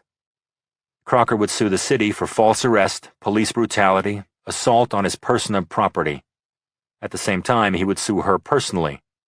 And because she wasn't rich, he'd sue private. But right now it didn't matter. Nothing mattered except this stone-cold killer stretched out on the asphalt. Rudolph Crocker, we're arresting you for interfering with police, Nora said as she cuffed Crocker behind his back. I didn't interfere with anything. I was sitting in my car minding my own business. Save it for the judge, said Nora. Man, are you going to look dumb, said Crocker. Chapter 111. Cruz and I reached Justine within minutes of her call. The 4-lane roadway was jammed to the sidewalks. Traffic cops were rerouting the rush hour surge, and the 2 southbound lanes were cordoned off with squad cars. Cruz and I abandoned our car and walked through the cordon. I counted 8 cruisers, 20 uniforms, and assorted other cops surrounding Nora Cronin, who had her small foot on the neck of a man who was lying face down on the ground. Cronin was reading him his rights. Justine stood a couple of yards away, wearing an expression I'd have to call rapt. She barely glanced at Cruz and me, kept her eyes on Cronin as the lieutenant grabbed the guy up off the ground and got him to his feet. I want to call my lawyer, said the guy with the glasses. Call all the lawyers you want, asshole, Nora said. 4 cops piled on and threw the guy across the hood of a squad car and cuffed him behind his back. The guy looked benign, and more than that, unworried. I said to Justine, That's Crocker? She looked up at me, said, Yeah, that's him. Did he kill anyone? I don't know. Maybe someone will get us that warrant now so we can collect his frickin' DNA. News choppers materialized overhead. A BMW, a Ford sedan, and a TV satellite van came up the street. Chief Michael Fesco got out of the Ford. I couldn't believe he was here already. DA Bobby Patino got out of the BMW. The 2 of them converged, talked briefly, then came over to where Cruz and I stood with Justine. What happened to you? Bobby said to Justine. She looked down, saw blood streaks from her elbow to her wrist. It's not mine, she said. It's Crocker's. Her face flamed. But why? She turned away from Bobby as Fesco said to me, The one Cruz assaulted, Eamon Fitzhugh, what happened to him? I said, In brief, we learned that he and Crocker were going to commit a murder tonight. Nothing we could verify. We tailed Fitzhugh, caught him getting into something hinky with a 15-year-old in the parking lot at Ralph's. He's at the hospital, dislocated shoulder and contusions, shouting about police brutality, Fesco said. Cruz said, He was going to kill that girl. So you say, Fesco interjected. So I say, said Cruz. All I did was tackle him with conviction. He's a bantamweight. Fesco's eyes were wild with anger when he looked at me. Jack, this is crap. You've got unnamed sources, putting guys in the hospital, arrests without cause. I want you in my office in half an hour. Bring Cruz and Smith. If this disaster isn't explained to my satisfaction, I'll be pulling your license. As he walked off, I asked Justine, You say that blood is Crocker's?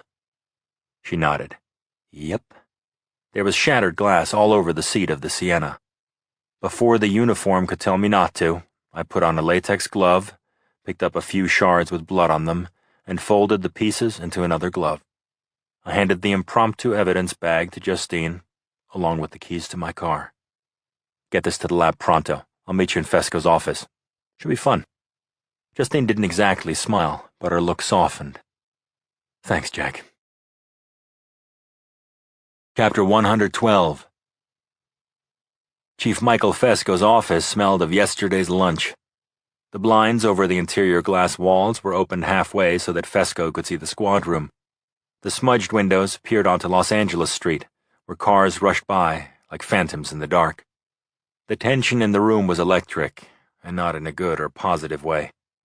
There wasn't a person sitting there who could say with confidence that as a result of today's operations, he or she wouldn't be sued, or fired, or jailed, or all three. As private sole proprietor, I would be the first to face the firing squad. I was just a contractor. Private would be blamed for everything in the first round. We were guilty of using electronics that would be illegal except that laws against this advanced technique for remote wiretaps hadn't even been written yet. On our say-so and at our urging, Lieutenant Nora Cronin had arrested a man who'd been injured by one of our operatives during the arrest, and our evidence against Rudolph Crocker was based solely on the 5-year-old memory of a teenage girl who might not be willing to testify. True, Fitzhugh had left DNA on the clothes of the murder victim 5 years before, but DNA on an ankle sock wasn't proof that he had killed her. If we didn't prove a connection between Crocker and Fitzhugh and the deaths of any of the schoolgirls from Borman through Esperanza, their lawyers would get them out of jail free. Patino and Fesco both had a lot at stake, but the police chief in particular had his cojones in a waffle iron. One of his cops was involved. As Fesco uncapped his coffee container, Patino paced at the back of the room. Because of his relationship with Justine, he'd brought Private to Fesco and had vouched for us all. If we went down, Bobby Patino would never eat lunch in this town again, let alone become governor of the state. People took their seats. Nora Cronin sat between Fesco and Justine. Justine sat to my right, Cruz to my left. "I want to go over all of it," Fesco said, "but keep it simple. Justine, you first. Let's cut through all the bullshit, at least inside this office." Justine used her most professional voice, but I knew her well enough to see and hear her fears. She held it together as she told Fesco about Christine Castiglia, the witness to Wendy Borman's abduction, a claim that had been borne out by the results from our lab. 2 single-source DNA samples were recovered from Wendy's clothing, she said. One of those samples absolutely matches Eamon Fitzhugh. The other sample doesn't match anyone, yet. But from Castiglia's eyewitness report, Rudolph Crocker was the second boy who hustled Wendy Borman into the van. Fesco asked how Wendy Borman linked up with the schoolgirl killings, and that's where it got dicey. I jumped in eventually and explained that the MOs were similar, if not identical. We think Wendy Borman was the first victim. "If not the first victim, certainly an early one," said Justine. I explained that Crocker and Fitzhugh hadn't made any substantial mistakes until Fitzhugh recruited Jason Pilzer, possibly to raise the stakes of the game. We intercepted Pilzer's electronic footprints. This bastard was bragging to his virtual friends about a club he was inducted into called the Street Freaks, and that the Street Freaks were doing killings in real life. "You're losing me a little bit," said Fesco. "You asked for the simple version, Mickey. The point here is that we intercepted messages from Crocker to Pilzer, and again from Crocker to Fitzhugh, describing a plan for them to kill another girl tonight. The girl he named was the girl Fitzhugh was talking to when Cruz brought him down." "I see dots all over the place and zero connections," said Fesco. Storm clouds were forming in his eyes. "Everything you've told me is either circumstantial or inadmissible or too damn obscure to convince a jury of our inferiors. I want murder weapons. I want forensics that match up. I want eyewitnesses who weren't 11 years old or who didn't jump or get pushed off their terraces to their deaths. Do you people understand me? Barry Hunt is going to represent Crocker. If we don't button this up, this case will never even go to trial." "You have to keep Crocker and Fitzhugh apart," I said. "We need a little time to run Crocker's DNA against Wendy Borman's clothes." I turned to Bobby Patino, who was still pacing a rut in Fesco's carpet behind me. "We need search warrants for Crocker's and Fitzhugh's homes and offices, Bobby. You think you can help us out? Don't let these two walk." Chapter 113. Nora eased into Crocker's apartment with her gun in hand, turned on the lights, slapped the warrant down on the hall table, then checked off what she saw in the one-bedroom apartment. No visible computer in the main room. Windows closed. Air conditioning on. Apparently no one home. "Don't be sorry, Justine," Nora said over her shoulder, answering Justine's apology delivered on the way up in the elevator.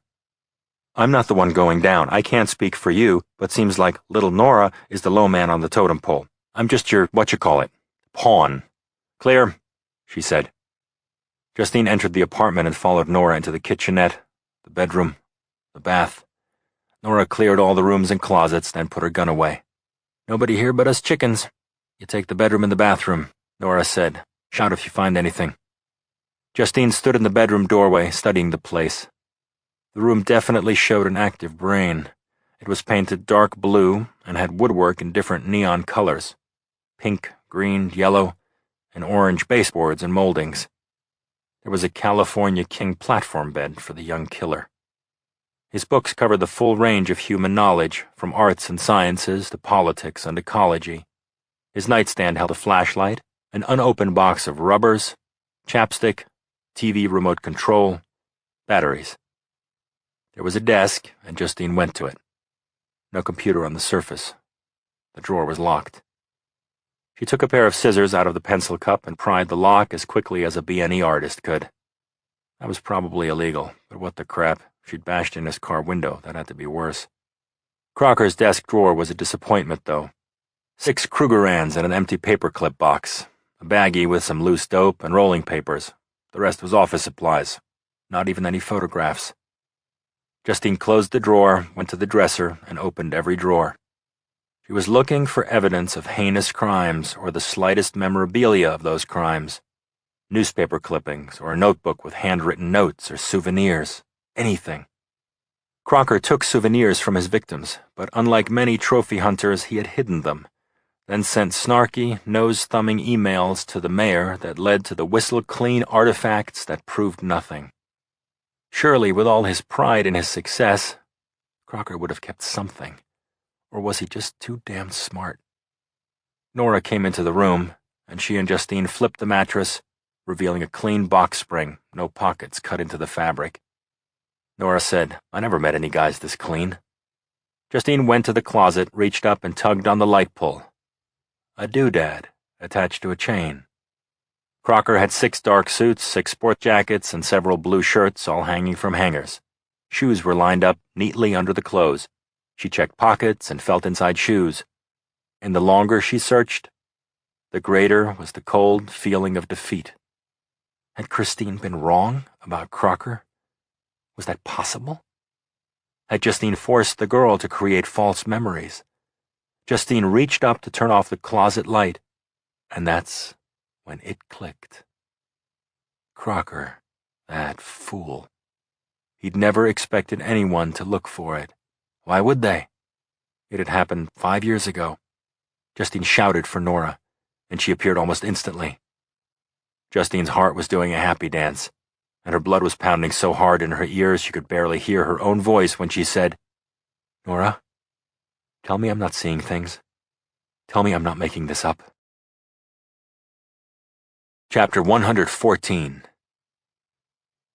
Justine leaned back against the wall of the box and watched Nora Cronin doing her fearless, practiced interrogation. Across the table from Nora sat Rudolph Crocker. He had sutures in a couple of places on his face, but otherwise he looked almost happy, as if he were enjoying the hell out of being the center of attention. When he looked at Justine, he grinned as if to say, "You're in trouble, lady. Look who I got on my side. Barry Hunt, criminal defense attorney to the stars." Barry Hunt looked the way she looked on TV, early 40s, short dark hair, and porcelain white skin. Her suit was a fine, summer-weight gray wool, and she wore a strand of gray Pacific Island pearls at her throat. Hunt had already told Nora and her superiors up the line that yes, they could get away with holding Crocker for interfering with the police. But as soon as Crocker was arraigned on this little misdemeanor, bail would be posted and her client would be out. At the same time, she'd be preparing lawsuits that would bring everyone involved in the arrest down. She'd smiled nicely as she said this. Nora said, "Mr. Crocker, I apologize again for the injuries you sustained, but you understand, we thought you had a gun in the front seat." "Right, but I didn't have a gun, and we're going to sue you for unlawfully assaulting me, right, Barry? We're going for millions." "Rudy, Let the lieutenant talk. We're just listening to what she has to say. It's Rude, said Crocker. My nickname. You also understand, don't you, Mr. Crocker, Nora continued as if Rude hadn't spoken, that once we were inside that van, we saw some very disturbing decor. Nothing in that van is admissible, said the attorney. My client was not armed, and you had no cause to search the vehicle. What else have you got? Let's talk about the van, okay, Miss Hunt? It was lined with construction-grade black plastic, and the toolbox we found inside there was full of electrodes and clamps. So we've got to ask what those tools were for. Any reasonable person, especially one who has seen the bodies of 13 dead girls and has seen how they were killed, might think that the van was lined with plastic so as not to get any bodily fluids on the interior when your client tortured and killed another young girl. I just like to keep the van in mint condition for resale, Crocker said, but his smile was gone, at least temporarily. Don't say anything, Hunt said. This detective is firing blanks in the dark. Well, I have some live ammo now, said Nora, and it's getting nice and bright in here. She opened the folder in front of her and turned the top sheet around so that Hunt and Crocker could see the report from Private's lab. Hunt put on her glasses. This is a DNA analysis, she said. That's correct, said Nora Cronin. You don't have to answer any questions, Mr. Crocker, because I'm not asking a question. I'm letting your attorney know what we have so she can defend you from the charges we'll be making against you.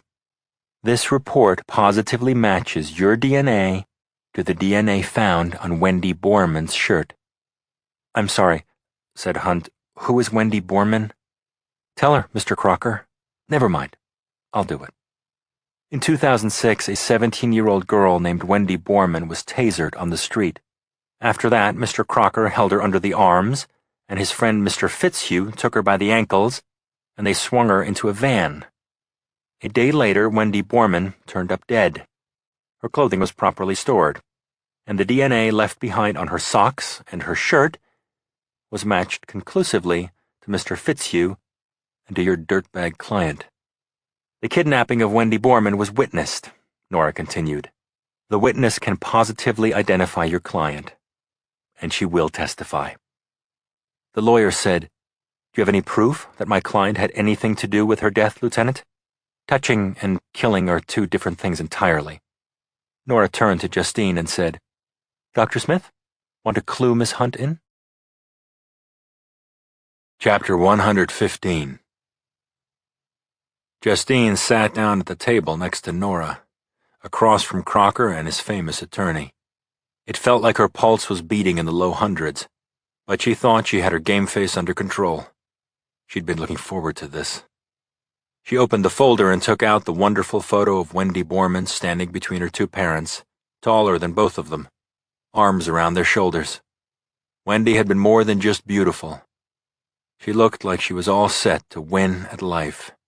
The pendant hanging from Wendy's necklace was circled with a marker pen, and Justine produced a close-up of that pendant. It was an unusual gold star, almost like a starfish, with the points waving at the ends. It looked custom-made, one of a kind, and it was. The jeweler in Santa Monica was still in business and could identify the piece. The lawyer stared at the picture, then looked up with a question on her face. Justine reached into her jacket pocket and pulled out a small glassine bag with Wendy Borman's necklace inside.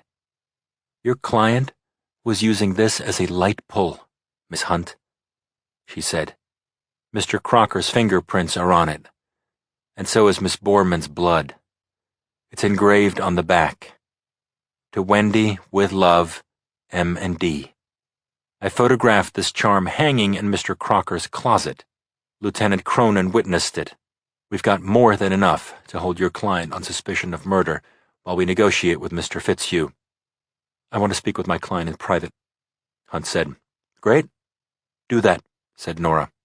A couple of things you should know. We obtained a warrant for Mr. Crocker's office computer, and it's being strip-searched right now. We've already found incriminating emails between Mr. Crocker and Mr. Fitzhugh, saying where and when each of the 13 girls was killed. Justine watched Crocker go from cool dude Rude to a kid who was about to shit his shorts. Something else you should both know, Nora went on. Mr. Fitzhugh is in the hospital under police protection. He hasn't seen a lawyer, but we've explained to him what we've just explained to Mr. Crocker. Miss Hunt, you know the drill. You can take a chance with the jury, or you have a very small window of time to get ahead of this before Mr. Fitzhugh flips on your client and makes his own deal. I saw Mr. Fitzhugh this morning at the hospital, Justine said. He understands that picking up a 15-year-old girl with intent to kill isn't going to play well with the jury. Professionally speaking, I don't think Mr. Fitzhugh has the stomach to wait on death row for the needle. He's a sensitive and very logical person. And logically, that's too much stress for him. Frankly, he's on the verge of cracking wide open, if he hasn't already. Justine felt a little giddiness lifting her voice, but it didn't matter, so she went on. The district attorney wants to try both of you, Justine said to Crocker. But Michael Fesco, my good friend and chief of police, wants to keep things simple. The first confession wins. So you decide, Justine said, clasping her hands on the table in front of her. Who gets life? Who gets death? Right now, it's up to you. Rude.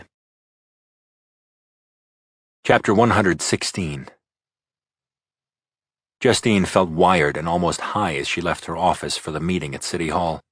She touched up her lipstick, took the elevator down to the street, and got into the back seat of the fleet car. Jack was at the wheel, Cruz in the passenger seat. You okay, Justine? Cruz asked her. Yeah, why do you ask? Because the mayor wants to see us now and didn't say why? Or because my brain has been permanently polluted by a serial killer? Tell him, Justine, Jack said with a big smile. I haven't had a chance. Cruz turned his head and grinned at her.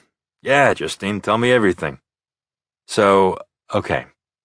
After Crocker fires his attorney, he tells us about killing Wendy Borman in this grandiose, halfway laughing private school voice of his. Here's a quote, Amelia, Justine went on. It was a game, and I want credit. Why else would I have done all this planning and, execution? Cruz whistled. You've got to be kidding me. He actually said that? He was shooting for the top slot, Jack said. Or the bottom, depends on how you look at it. Exactly. Rude wants to be known as the most atrocious piece of crap serial killer in his age bracket in the history of L.A., Justine said.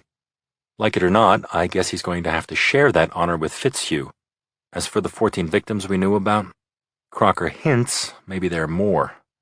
He may even have some information for us on Jason Pilzer's so-called suicide. Then he asks to speak to the DA. Jack picked up the story from there. Justine put her head back and closed her eyes as Jack told Cruz that Bobby Patino had made a deal with Crocker. No death penalty for a full confession to the other killings, whatever number there were. After that, Bobby had left the interrogation room as cool as ice. He didn't care why the kid was a psycho killer.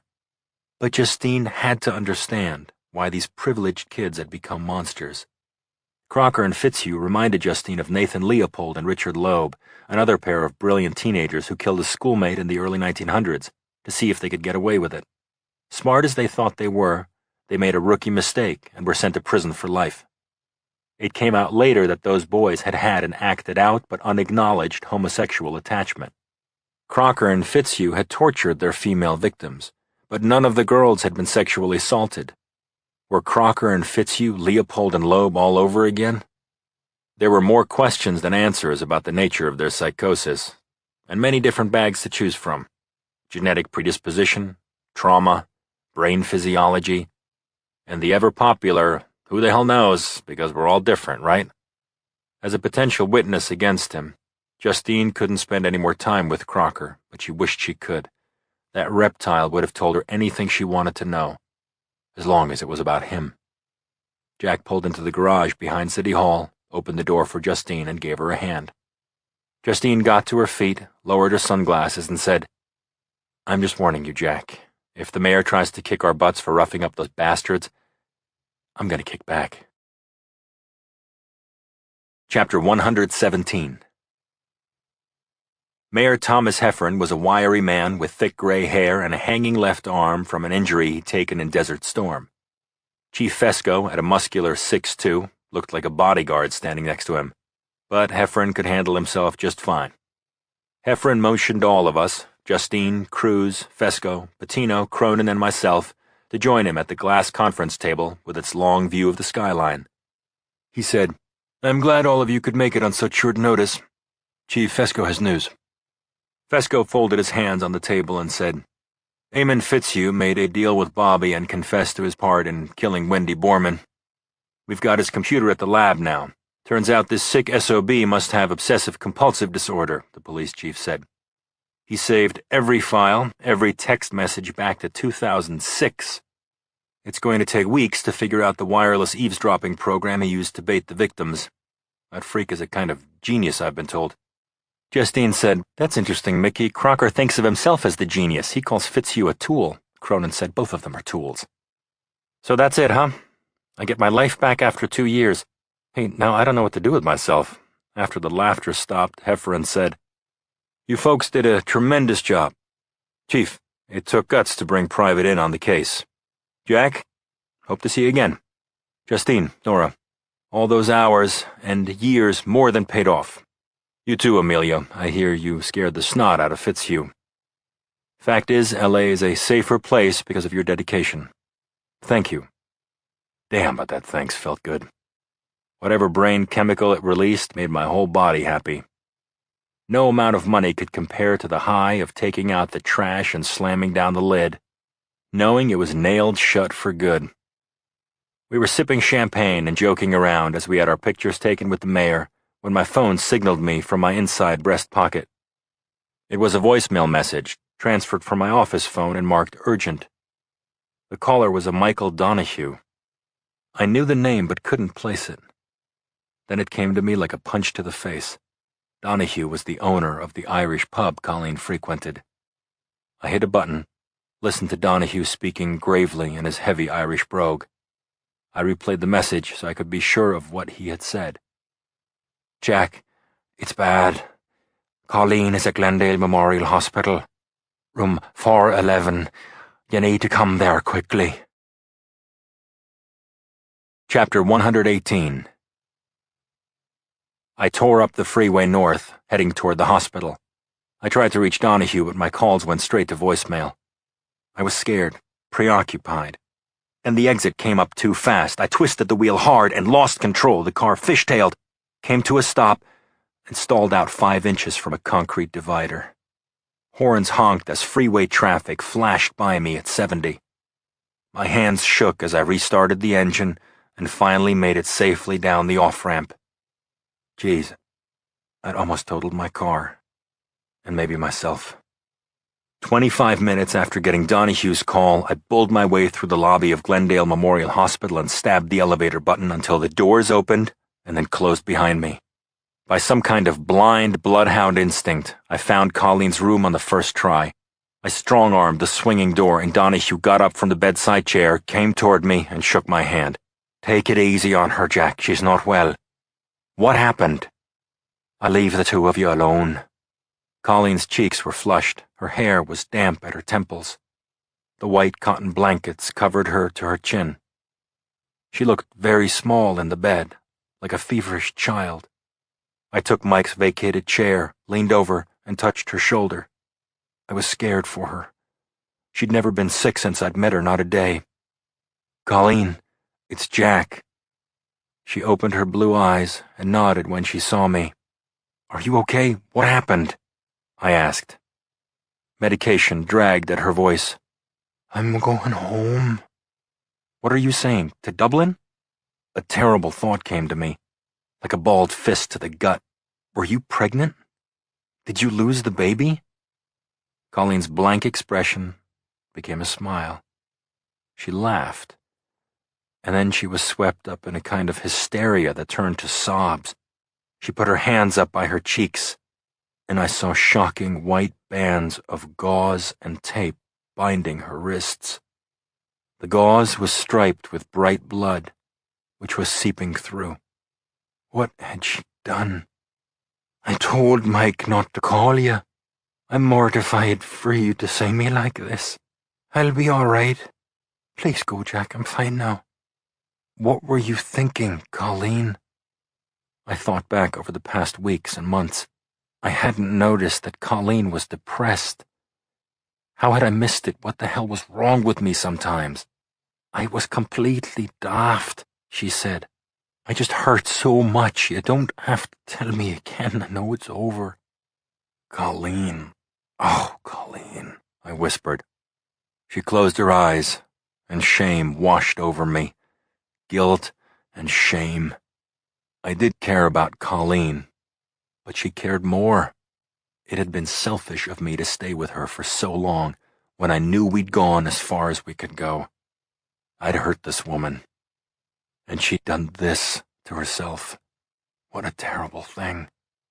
I don't know how long the silence between us lasted. Maybe it was only a minute, but it was time enough to think about what Colleen meant to me and to try to imagine a future for the two of us. It was sad, but I just couldn't see it. At least you won't be having to listen to my queer way of talking, she said. Don't you know that I love to listen to your voice? You were good to me, Jack. Always. I won't forget that. Damn it, Malloy, I want you to be happy. She nodded, tears slipping down her cheeks. You too, she said. I want that for you too. Neither of us said another word. I kissed her goodbye. Then I walked out. And I knew I would never see Colleen again. And that was my loss. I had let another good woman get away, hadn't I? What the hell was wrong with me? Chapter 119. I had planned a wrap party at the Pacific Dining Car to thank the guys in the lab, as well as the primaries on the schoolgirl case for a job extremely well done. After seeing Colleen, I couldn't celebrate, and I couldn't fake it. I phoned Cy, told him I had a family emergency, and asked him to stand in for me as host. Then I did the unthinkable. I turned off my phone. I drove to Forest Lawn, an old and sprawling cemetery where dozens of celebrities were buried. My sweet mom was buried there too. She'd been taken down by a previously undiagnosed heart disease during the heat and ugliness of my father's trial. It was a sharp, unexpected ending to an unfulfilled life. Maybe it was my mother and father's bad relationship that kept me away from marriage. I took off my jacket and sat on the grass near her simple stone, engraved with hands folded in prayer above an inscription. Sandra Kreutzer Morgan is with God. A lawnmower hummed in the distance, and I saw the flash of mylar balloons, probably hovering over the grave of some poor child buried nearby. I didn't talk to my mother's bones or her spirit. I didn't even pray until just before I left. But I thought about the good times we'd had together, the rare picnics, a few tailgate parties after football games, watching Peter Sellers movies with her on late-night TV. She'd probably seen the Pink Panther 100 times. So had I. So had Tommy. I grinned thinking about that, and after a while I rolled my jacket into a pillow and lay down. I got mesmerized by the slow shifting of the oak leaves and the branches overhead. And then I fell off the planet for a while. I must have slept long and deep because I was awakened by a groundskeeper shaking my arm, saying, "Sir, we're closing. You have to leave, sir." I touched Mom's stone, found my car, and as the horse nosed away to carry the sleigh, my car seemed to drive itself to a pretty carriage house I knew well in the flats of Beverly Hills. I parked on Weatherly, a tidy residential block, and sat for a while just looking at Justine's small, beautiful house. I turned my phone back on and tapped in her number. Justine answered on the first ring. "Jack, what was this family emergency?" she asked. "You missed the party." "Colleen is going back to Dublin," I said. We talked it over. After that, I went out to Forest Lawn. I needed time to think. "Are you okay?" "Sure." "Sure," he says, Justine said, tweaking me. "Well, I've had to do some mental reorganization of my own. See, Bobby dumped me to go back to his wife. Too bad for Bobby, though. She didn't want him anymore. I wanted to comfort Justine, and at the same time I was happy to hear this breaking news. Justine was too good for Bobby Patino. or to get tainted by the smudge and stink of California politics. I wondered where Justine was right now. I pictured her in a chaise in her study, or lying in bed with the TV turned down, a glass of wine in her hand. My emotional pull toward her was almost a physical force. "What are you doing right now?" I asked. "Why?" "I could come over," I said. "Just for a while." There was a deep pause that I filled with hope. "Jack, we both know that would be a bad idea," Justine said. "Why don't you just get a good night's sleep and I'll see you tomorrow." I was saying her name when she disconnected the line and watched the lights go off in her house, one by one. And then I drove to my home, alone. Epilogue. It's a wrap. Chapter 120. Out-of-work actor Parker Dalton knocked on the door of Suite 34 at the Chateau Marmont. He held the folding massage table by its handle, reset his cap with his other hand, and waited on the dark print carpet for Mr. Cushman to invite him in for his daily rub. Dalton loved his job, actually. Stars had always stayed at the chateau, and some of them actually lived here several months at a time. The sightings of Drew Barrymore, Cameron Diaz, Matthew Perry, and others made fantastic entries on Dalton's blog, and always gave him hope for his own career. Mr. Cushman was no star, but he was a celebrity, what with his wife having been murdered and the killer still on the loose. Dalton had tweeted about his sessions with Mr. Cushman, and his friends and innumerable friends of friends begged for more tweets, more details, more snarky observations. When Mr. Cushman didn't come to the door, Dalton phoned his room on the direct line. He heard the phone ring inside the suite, and when Mr. Cushman didn't pick up, he considered his options. Should he leave or call the front desk? It wasn't exactly rare for Mr. Cushman to be semi-drunk when Dalton arrived, but maybe there had been an accident. Maybe he had fallen in the shower. Dalton finally called the desk, and within minutes, the day manager came up, a tall blond guy with a rockin' build and the name Mr. Strauss on the tag on his vest. Strauss questioned Dalton briefly and then opened the door to Cushman's suite. Dalton stood at the threshold and called out, "Mr. Cushman?" When there was no answer, he followed Strauss into the large suite. The spare 1930s-style furniture was undisturbed. Bottles and glasses littered the tabletops, garbage spilled out of trash cans, and white curtains billowed over the unmade bed. "I don't see Mr. Cushman anywhere," said Dalton. "No kidding," said Strauss. Dalton watched Strauss open the closet doors, and he saw his opportunity to snoop. What did Mr. Cushman wear when he wasn't naked or in his pajamas? The closet was empty, and so were the dresser drawers. The bathroom, with its wonderful period black and white tiles, was a mess, medicine cabinet open. Just a used razor and a bottle of aspirin inside, towels all over the floor. "Man, looks like he checked out without telling me," said Parker Dalton. "Christ," said the manager, beginning to shake his head. "He didn't check out, he bolted. Are you calling the police? Be serious. This is the Chateau Marmont." Parker Dalton was tweeting before he left the legendary and some said haunted hotel. Oh man, what a tale he had to tell. By the end of the day, 20,000 nosy people would know that Andy Cushman had stiffed the hotel and scampered away. Chapter 121. It was late afternoon when Del Rio turned off Lobo Canyon and parked his gray Land Rover off Lobo Vista Road. The sky was as gray as the car, as gray as his clothes, camouflage he didn't need because this was such a desolate spot. Del Rio was thinking about Jack as he took his Remington 308 from the rear of the car. He walked off-road, taking a deer path up an incline through the scrub.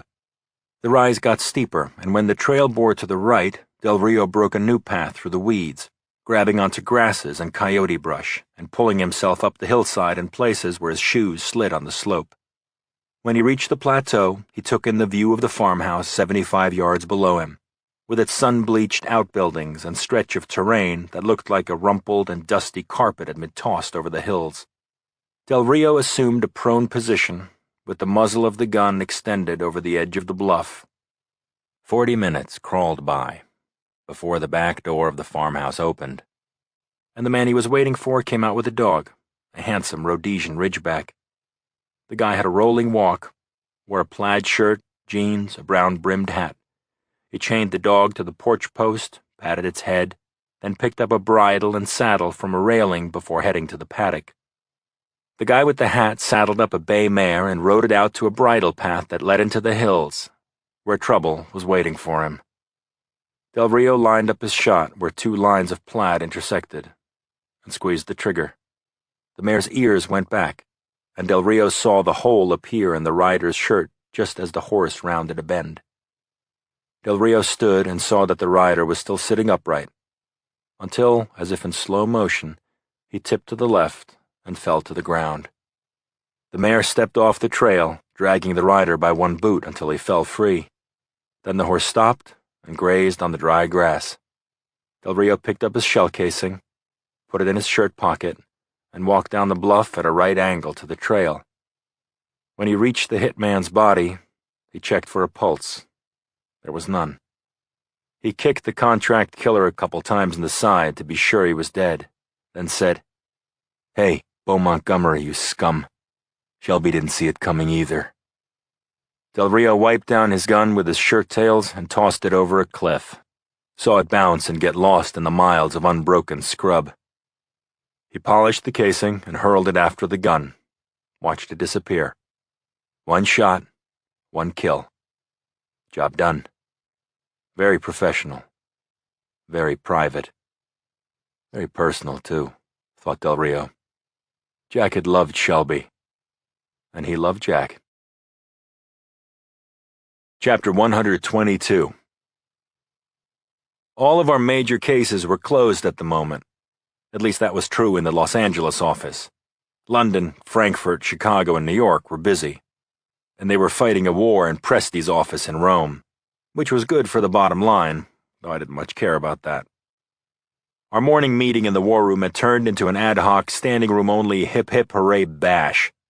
Mo dished up cheesecake, Cy topped up coffee mugs with a jug-sized bottle of Bailey's, and Cruz stood close enough to Cy's lab assistant Karen to see down her neckline and into her shoes.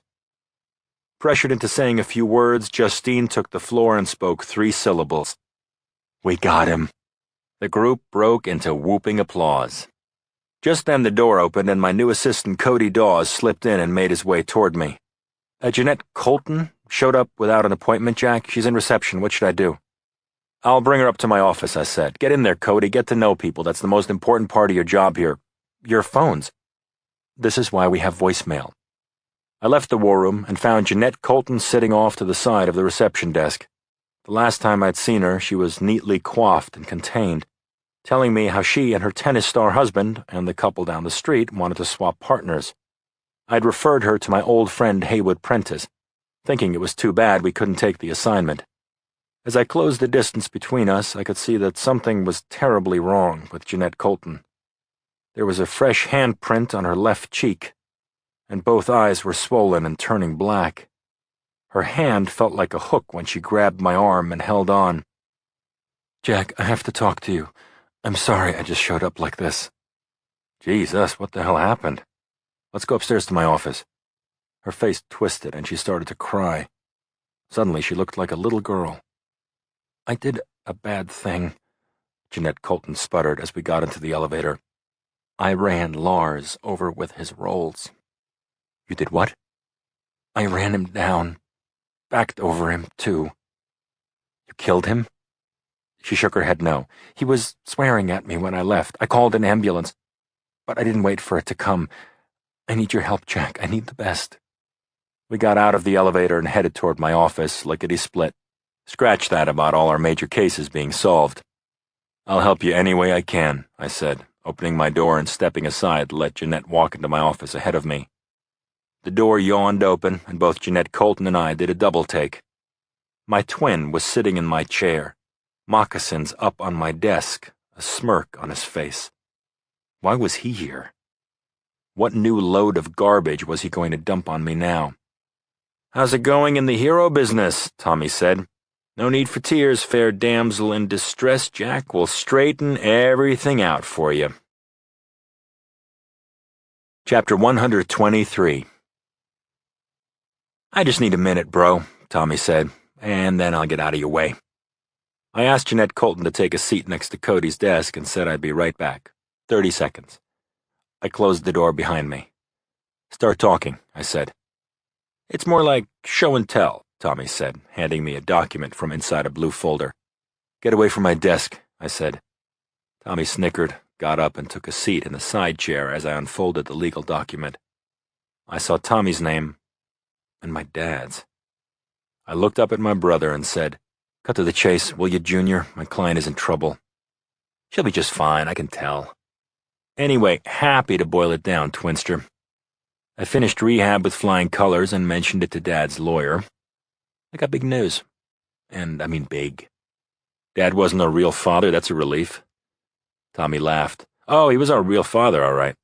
And since I successfully completed treatment, I inherit a bunch of money. 15 million, Jack. Same as you, I think. I controlled my expression, but I was shocked. Knowing my father like I did, I figured he was running a Jack versus Tommy competition from the grave. The old man was sneaky, even in death. Why else hadn't he told me that he'd put money away for Tommy, too? You know what I'm going to do with my inheritance, Jack? I'm going to expand private security. We're going to go global. I have Dad's name, and I think he would want me to whip you. Private security is going to be bigger and better than private investigations. You can count on it. Good for you, Tommy. I wish you and your business much success. I stood up, showing him the door without taking a step.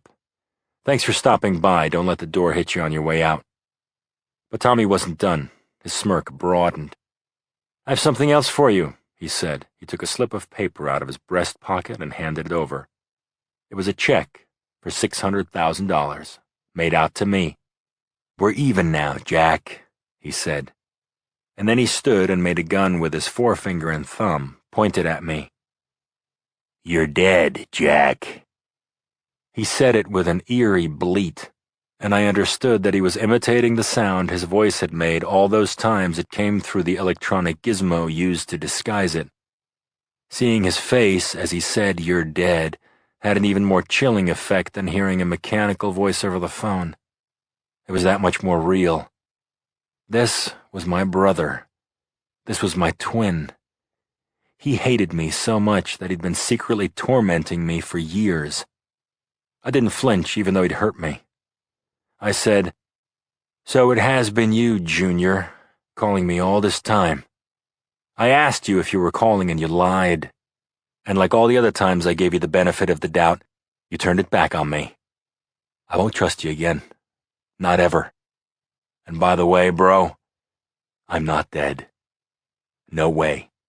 No how. Not yet. Tommy said nothing.